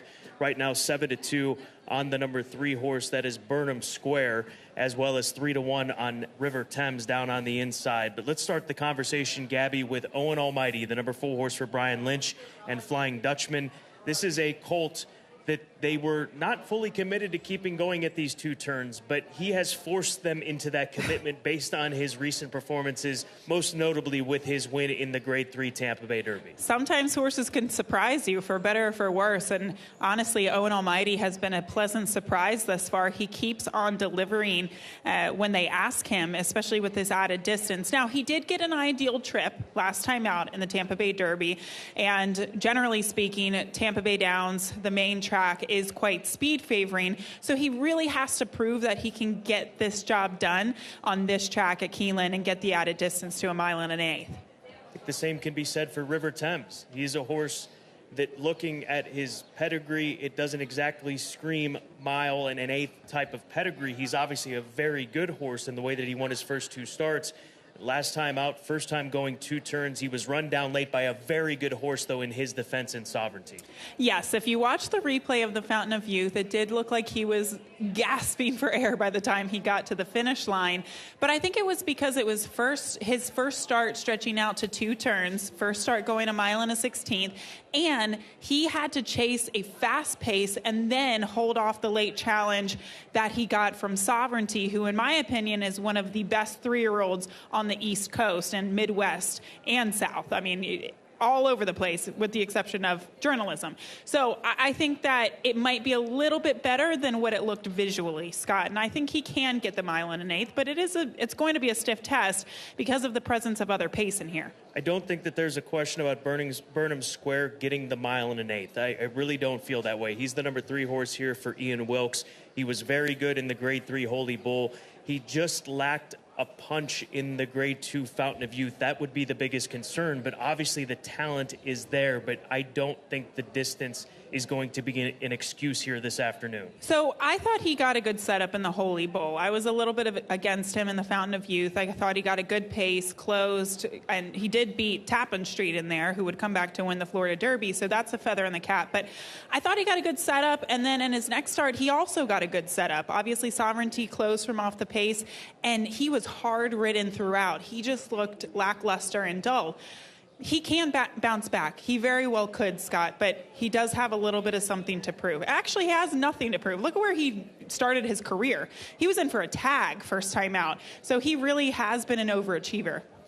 And then Chancer McPatrick, one of the top 2-year-olds from last year, won the Hopeful, won the Champagne, didn't quite fire in the Breeders' Cup Juvenile, but his comeback race was in the Tampa Bay Derby. He was making progress on Owen Almighty, who had gotten loose on him, but he's going to have plenty of pace here today to set things up for him as trainer Chad Brown looks for back-to-back wins in the Grade 1 Toyota Bluegrass, having won it a year ago with eventual champion 3-year-old Sierra Leone. Yeah, he always seems to kind of send his better 3-year-olds to the Toyota Bluegrass each and every year in hopes of getting them to the Kentucky Derby. I know that he was 100% going into his last race. It was kind of a similar situation with Ballerina Dioro, his Oaks hopeful, when he got her going. Obviously, he missed some time with her, missed the ability to go to the Rachel Alexandra, and kind of had to reroute. Now with Chancer McPatrick, he missed some time going into the Tampa Bay Derby, wasn't 100%. The speed scenario, pace scenario was against him, as well as the track. I would expect that he's going to take a huge step forward, but is it enough to win? I will see. Well, it's go time today if he wants to get into the Kentucky Derby, and you can say that about a few of these horses in today's Grade 1 Toyota Bluegrass. Less than 10 minutes away from our featured event, Grade 1 Toyota Bluegrass.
The horses are entering the track for Keeneland's 10th and featured race, the 101st running of the Toyota Bluegrass Stakes, Grade 1.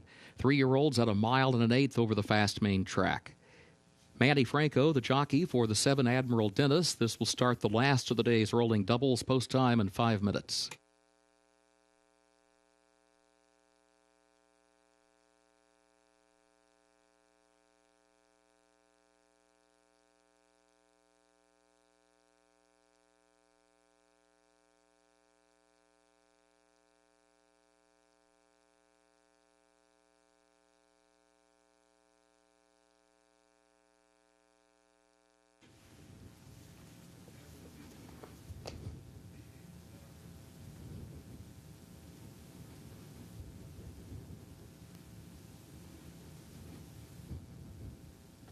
Parading to the post for the Grade 1 Toyota Bluegrass. Number 1 is River Thames, owned by the Windstar Farm LLC of Kenny Trout, CHC Incorporated, Kit Ing, Pantofel Stable, Lynn Schleifer, Watchtel Stable, Adam Watchtel, Todd Pletcher Trains, and Irad Ortiz Jr.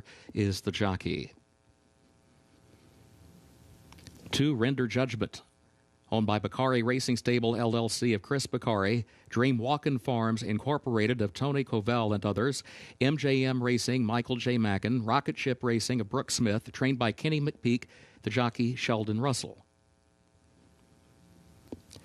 3, Burnham Square, races for Whittam Thoroughbreds LLC of Janice Whittam, trained by Ian Wilkes, the jockey Brian Hernandez Jr. 4, Owen Almighty, owned by Flying Dutchman of Travis Boersma, trained by Brian Lynch, the jockey Jose Ortiz. 5, East Avenue, owned by Godolphin LLC of Mohammed Al Maktoum and others, trained by Brendan Walsh, the jockey Luan Machado. 6, Chancer McPatrick, owned by Flanagan Racing of Sean Flanagan, trained by Chad Brown, jockey Flavian Pratt. And 7, Admiral Dennis, owned by the Albaugh Family Stables LLC of Dennis Albaugh, trained by Brad Cox, the jockey Manny Franco. Post time, 3 minutes.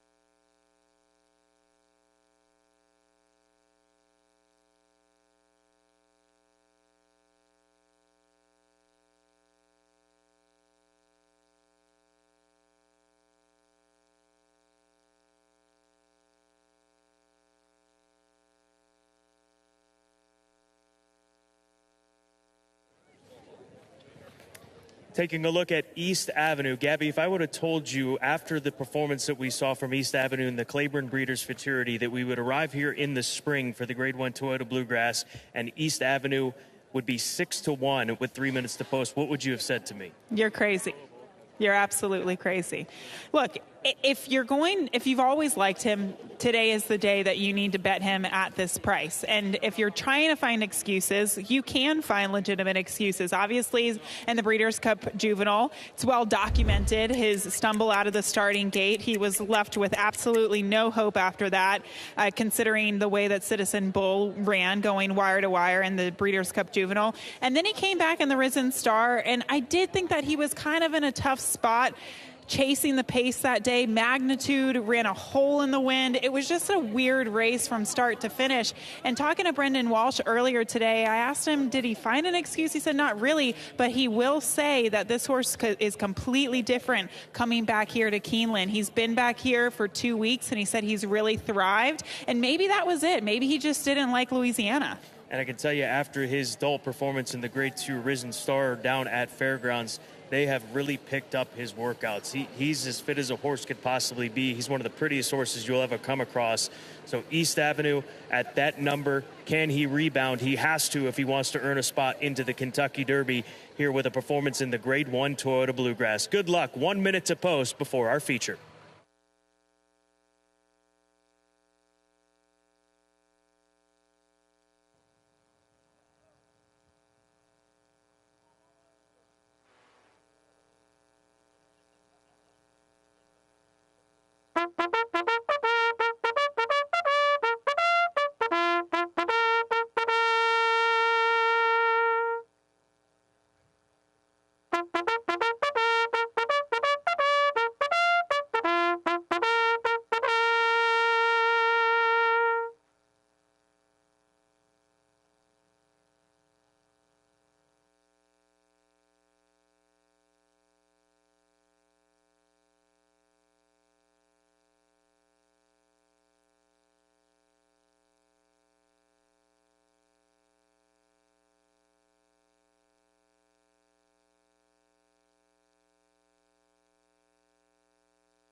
Horses have reached the starting gate for Keeneland's 10th and featured race, the 101st running of the Toyota Bluegrass Stakes, Grade 1.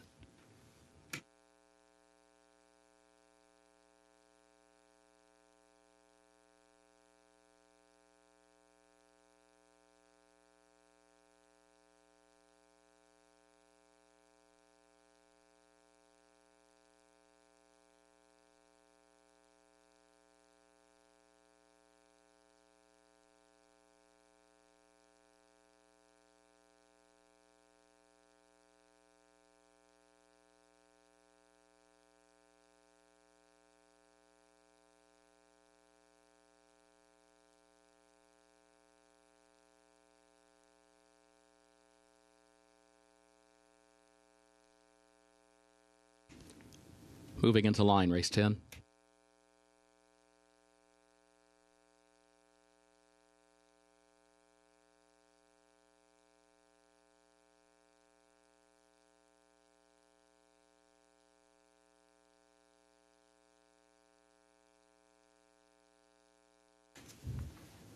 River Thames takes his spot in the gate. Render judgment.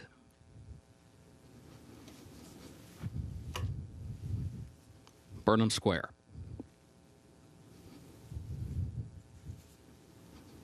Owen Almighty. East Avenue.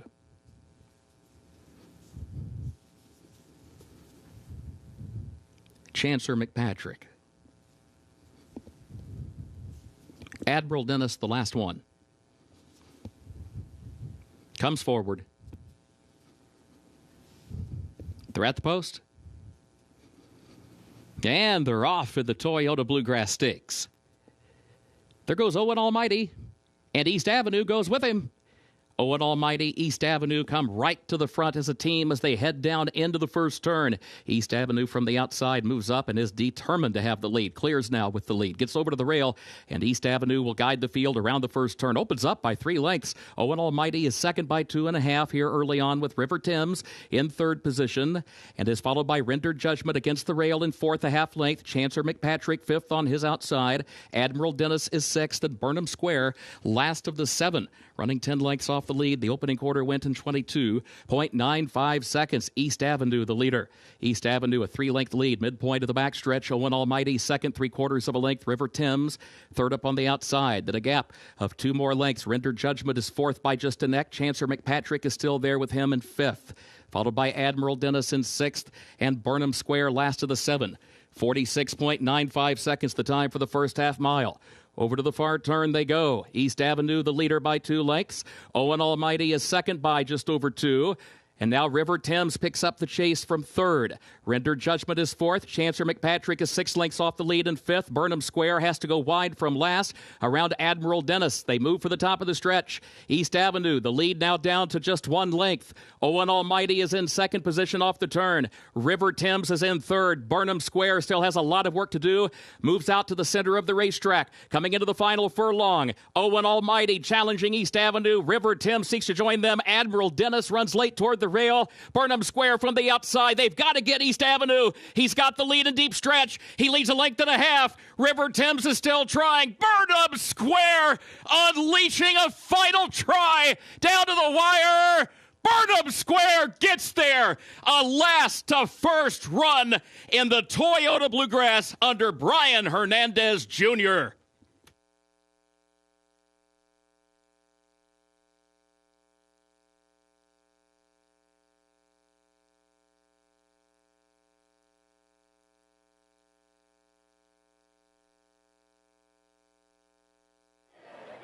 Well, he laid back to make this big move around the turn as they straighten for home. Burnham Square coming with a lot of momentum. You've got to give East Avenue a lot of credit for what he did out on the front end. He digs back in the final 16th of a mile, but he starts to come back just slightly to Burnham Square, who takes advantage of coming over the top to take the Grade 1 Toyota Bluegrass. Yeah, East Avenue set some pretty quick fractions here. It's so close in the end, and he tries to come back even on the wrong lead approaching the finish line, but Burnham Square with all of momentum closing rapidly from last to first.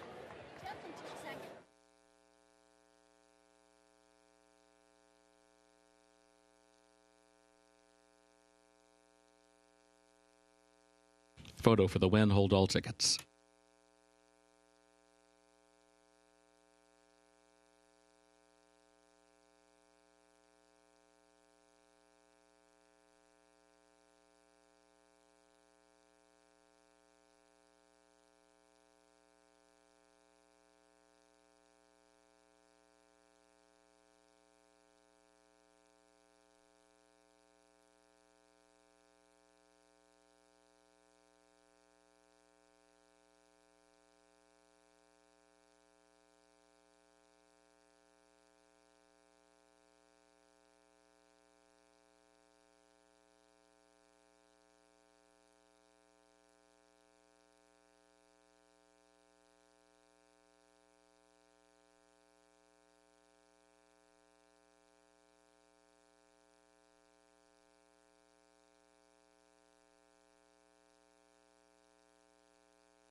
The unofficial results of Keeneland's 10th and featured race, number 3, Burnham Square, was first. Number 5, East Avenue, second. Number 1, River Thames, third. The 7, Admiral Dennis, fourth. 3517, unofficial.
Tenth race results official.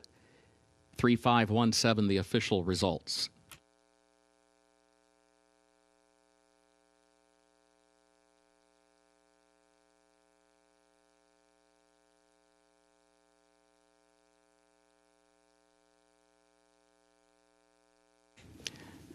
A Tuesday edition of the Toyota Bluegrass Grade 1.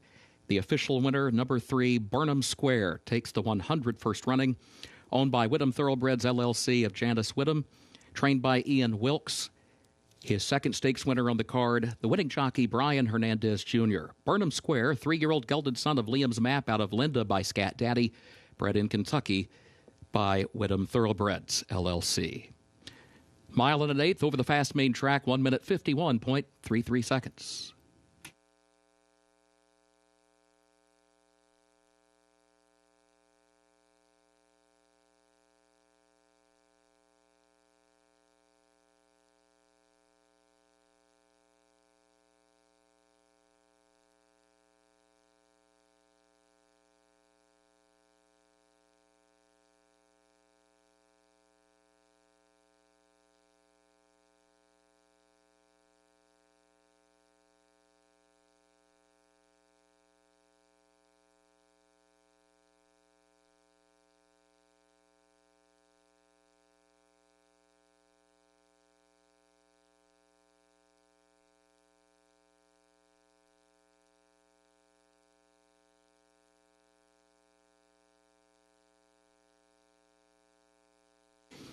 Pick 6 pays on 6 of 6 with a consolation 5 of 6. That all stakes pick 5 on 5 of 5 with a consolation 4 of 5. Trophy presentation upcoming.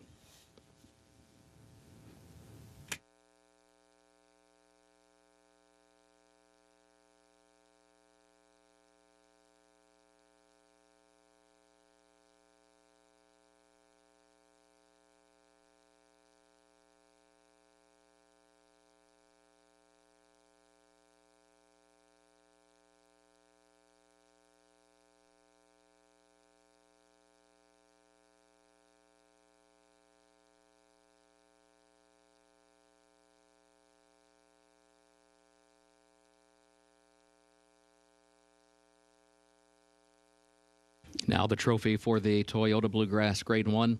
Making the presentation, Ms. Sandy Knott, Vice President of Administration at Toyota Motor Manufacturing, Kentucky, joined by Mr. Clay Green, Toyota Dealers Association, Central Kentucky, and Mr. Scott Nyheisel, General Manager of Toyota Motor Sales, Cincinnati. They present to the connections of Burnham Square.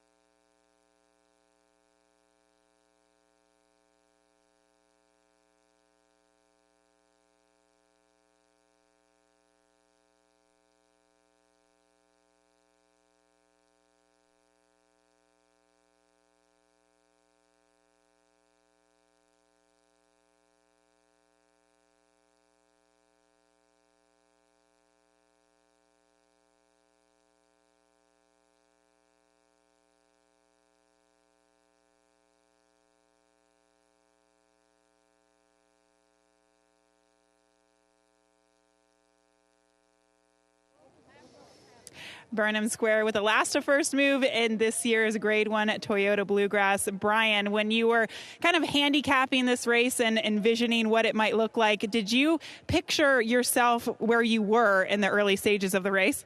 That kind of goes back to Ian and Trustin, and it's like, you know, he doesn't give us a whole lot of instructions. And actually, Ben and I, my son, we sat down last night and watched all these races, and we kind of came up with a plan, just let him travel and let him cruise along. And that's the nice thing about a horse like him, you know. For a 3-year-old to make such a long run like he did today and be able to run down Grade 1 winners like he did, he's an exciting horse to move forward with. It was a really close finish. Did you think you got it? When we turned for home, my horse, he had a full head of steam, and I was pretty confident we were going to be able to run him down. So right at the wire, I kind of had an idea that we got our neck in front of him. You're a little dirty, but I think it's worth it. Congratulations, Ryan. Thank you, Gabby. Here with winning trainer Ian Wilkes. And Ian, what a journey it's been in a short amount of time with this horse. How would you describe from debuting here in a maiden claiming race, going 6 furlongs to now winning the Grade 1 Toyota Bluegrass? You probably have to pinch me because, you know, if you ask me before he's raced, I would not have dreamed I'd be right here with him. What's been the key? How have you unlocked this kind of talent? He has. He's taken me there. You know, the horse has taken me everywhere I wanted to go. And I've just got to try and stay out of his way. And the only thing I had to do was help him put blinkers on him. Let's talk about the last 3 races. Holy Bull, brilliant. Fountain of Youth didn't come with the run and then bounces back here today. What do you think the difference has been in these last 3 performances? Well, there's a couple of things to the Holy Bull was good. The Fountain of Youth, maybe I was just, I had to go easy. He's not a big, robust horse. I was probably a little kind on him coming into that race. Wasn't as hard on him as what I wanted to be. And then I trained him a little more for here because I needed points. So I couldn't mess around. We have to step up and get a little more serious now. But even his number was better in the Fountain of Youth than it was in the Holy Bull.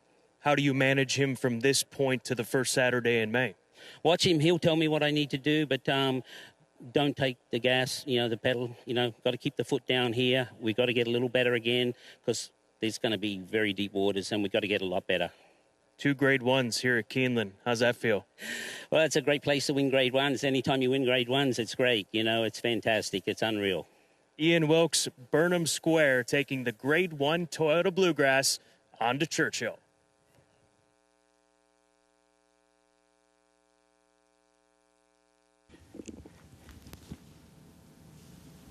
Thank you, Scott. Keeneland's 11th and final race upcoming. Carryover for the Toyota Super High 5, $6,200. Take out the also eligibles. 13 and 14 did not draw into the race. Jockey for number 3, Pentathlon, Joel Rosario. Number 3, Pentathlon, the jockey, Joel Rosario.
The 11th and final on Grade 1 Toyota Bluegrass Stakes Day here at Keeneland is coming up in less than 12 minutes as we quickly approach the Toyota Super High 5 race. Seaport Lane for Cherie DeVoe is my top selection. Even money favorite right now, 1-for-1 in his career. And here's a colt that has already won this condition. He broke his maiden in an allowance race, first level allowance race at Fairgrounds at the end of January, and comes right back into the same spot here today at Keeneland, albeit with a little bit more difficult competition as you would expect at Keeneland Racecourse. But he's already been here against winners and beaten winners as a maiden and on debut, so expectations certainly high off of that performance at Fairgrounds for him to be able to do it again here this afternoon. Toyota Super High 5 race coming up next here at Keeneland Racecourse.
The horses are entering the track for Keeneland's 11th and final race, the Denali and Allowance for 4-year-olds and up.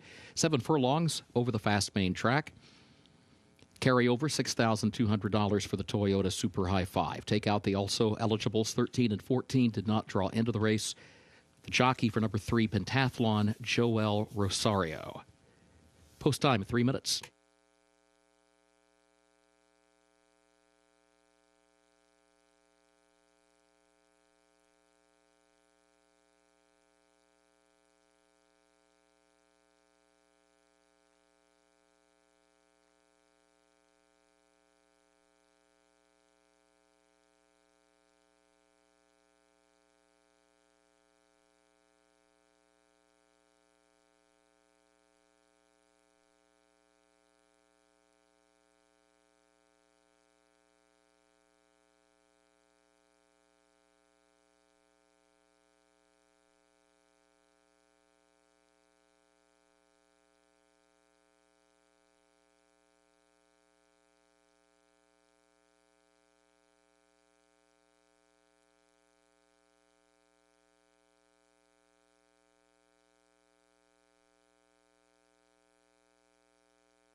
Very close here to the nightcap on Toyota Bluegrass Stakes Day, and we're looking at the number 2 horse Risk It for Winchell Thoroughbreds and 3 Chimneys Farm, a colt by Gunrunner, trained by Steve Asmussen, who's run some credible races over the course of his career. He's run a good race going back to November of last year. Last few starts between Fairgrounds and Oak Lawn Park, kind of even races, but with Flavien Prat and Steve Asmussen at odds of 9-1, he has a lot of experience, and that's what he and a lot of these other horses have over the favorite Seaport Lane. While they've failed quite a few times in races like this, that's the difference between the one and the rest of them. He has not, and having won that allowance race down at Fairgrounds, obviously is against the grain, abnormal sort of situation. But nonetheless, Risk It is a horse that has put together some strong runs, and perhaps he can break through here today at odds of 9-1. The number 3 horse, Pentathlon, cuts back in distance. He, similar as far as the conversation having with Risk It, he just broke his maiden 4 starts back at Saratoga, going a mile, and has gone the mile distance since then, and even a mile and an 1/8 race. But he'll turn back in distance here this afternoon for some powerhouse connections in Phipps Stable, St. Elias Stable, and Woodford Racing, with Sugar McGahee calling the shots. 8-1 on the board. Tom Leach's long shot pick of the day, and you've got less than a minute to get all wagers in on the 11th and final here at Keeneland.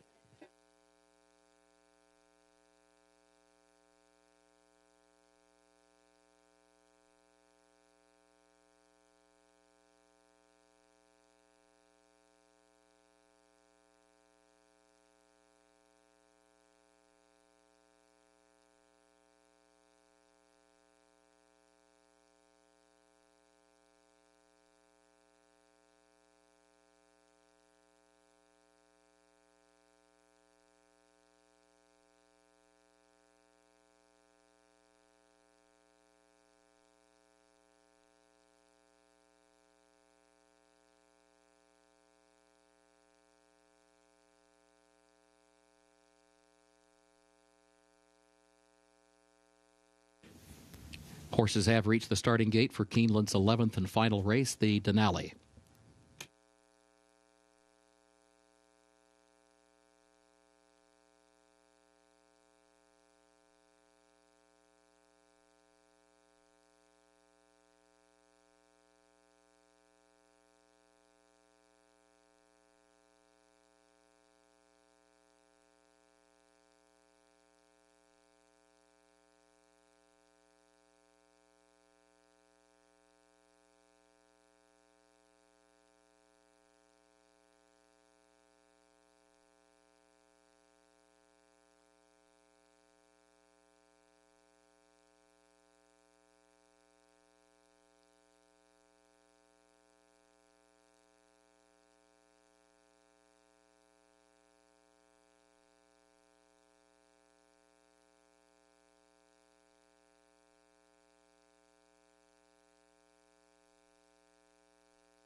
Moving into line, race 11.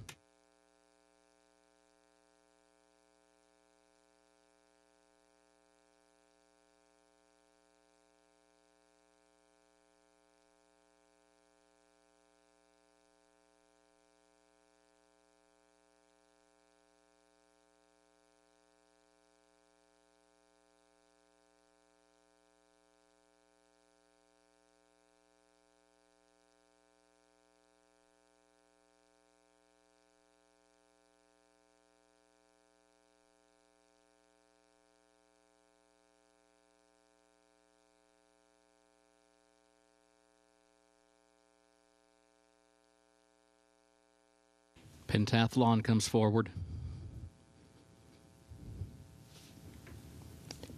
Big Hammer. Now Lose Legacy. Accident.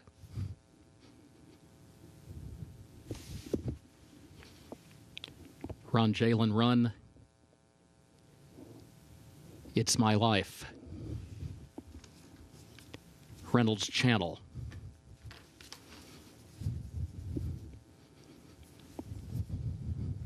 Theismann, the last one.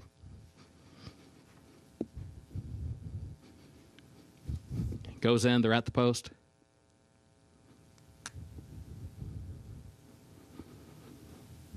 And they're off. Big Hammer, Map to the Stars. They both have early speed. Seaport Lane there along with Risk It and Pentathlon. Run, Jalen, Run now moves up from between horses as well. It is Pentathlon who puts ahead in front. Map to the Stars far outside. Seaport Lane right there to the inside. Run, Jalen, Run is fourth. Risk It is fifth down toward the inside. 3 lengths off the lead. Then a gap of 2 to Reynolds Channel in sixth. Big Hammer to the outside of that one is in seventh. Theismann is eighth. Lose Legacy is in ninth. It's My Life is 10th. Accident is 11th. Wyoming Bell last to the 12. 22.06 seconds the time for the opening quarter. Still bunching for the lead, Pentathlon. Run, Jalen, Run to the inside. And Map to the Stars, who's there to the far outside. In third, a length off the lead around the turn. Reynolds Channel is in fourth, running 3 from the front. Seaport Lane has lost ground. In fact, drops out toward the back of the pack as they turn for home. There's just over a quarter mile to go. Pentathlon has the lead a length and a half. Map to the Stars is in second. Run, Jalen, Run, third toward the inside. And Reynolds Channel is in fourth toward the outside. And then Risk It out in the center of the track with It's My Life. It's My Life tries to get going, still 5 lengths off the lead. Map to the Stars has the lead. It's My Life is coming forward. It's My Life has gotten the lead just past the 16th pole. It's My Life's going to win it. Accident's going to run on late. It's My Life has won it.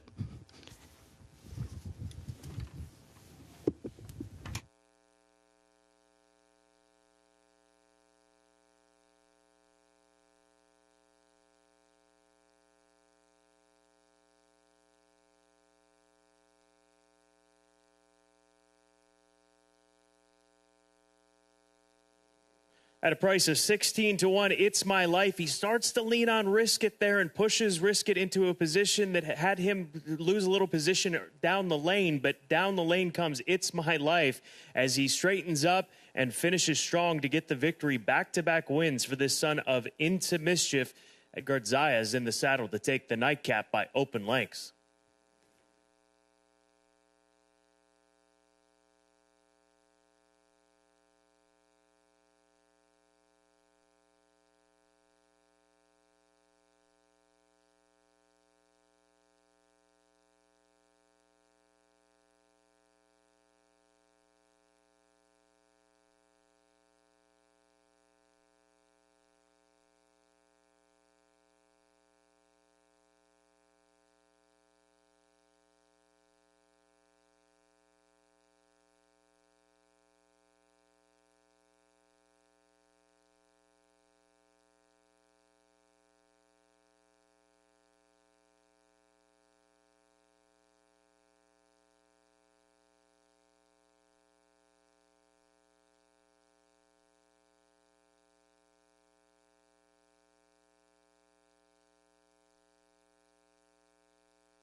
Unofficial results of Keeneland's 11th and final race. Number 11, It's My Life, finished first. Number 8, Map to the Stars, second. Number 10, Accident, third. Number 2, Risk It, fourth. And number 3, Pentathlon, fifth. 11, 8, 10, 2, 3, unofficial. Into the winner's circle, the unofficial winner of race 11, the Denali. Number 11, It's My Life, owned by Bit of Fortune Partners, LLC, of Eric Brem, trained by Rusty Arnold. Edgard Zayas, the winning jockey. It's My Life, 4-year-old son of Into Mischief, out of Murakami by Fusaichi Pegasus, bred in Kentucky by Eric Brem. 7 furlongs, 1 minute 24.23 seconds over the fast main track.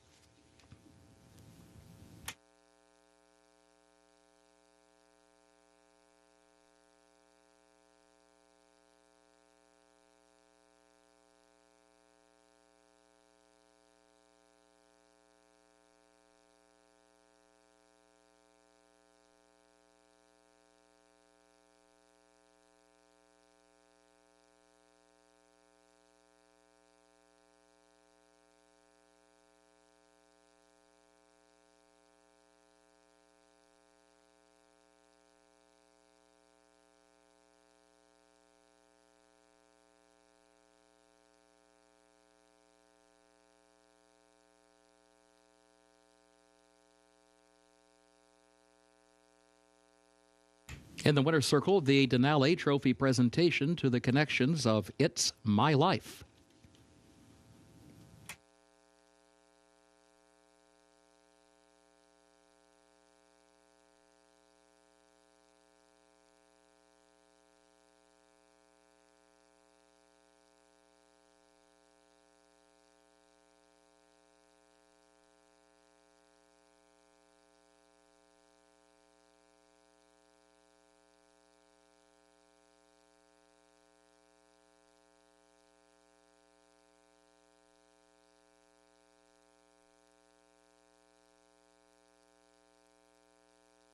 Results of race 11 official. 11, 8, 10, 2, 3, the official results.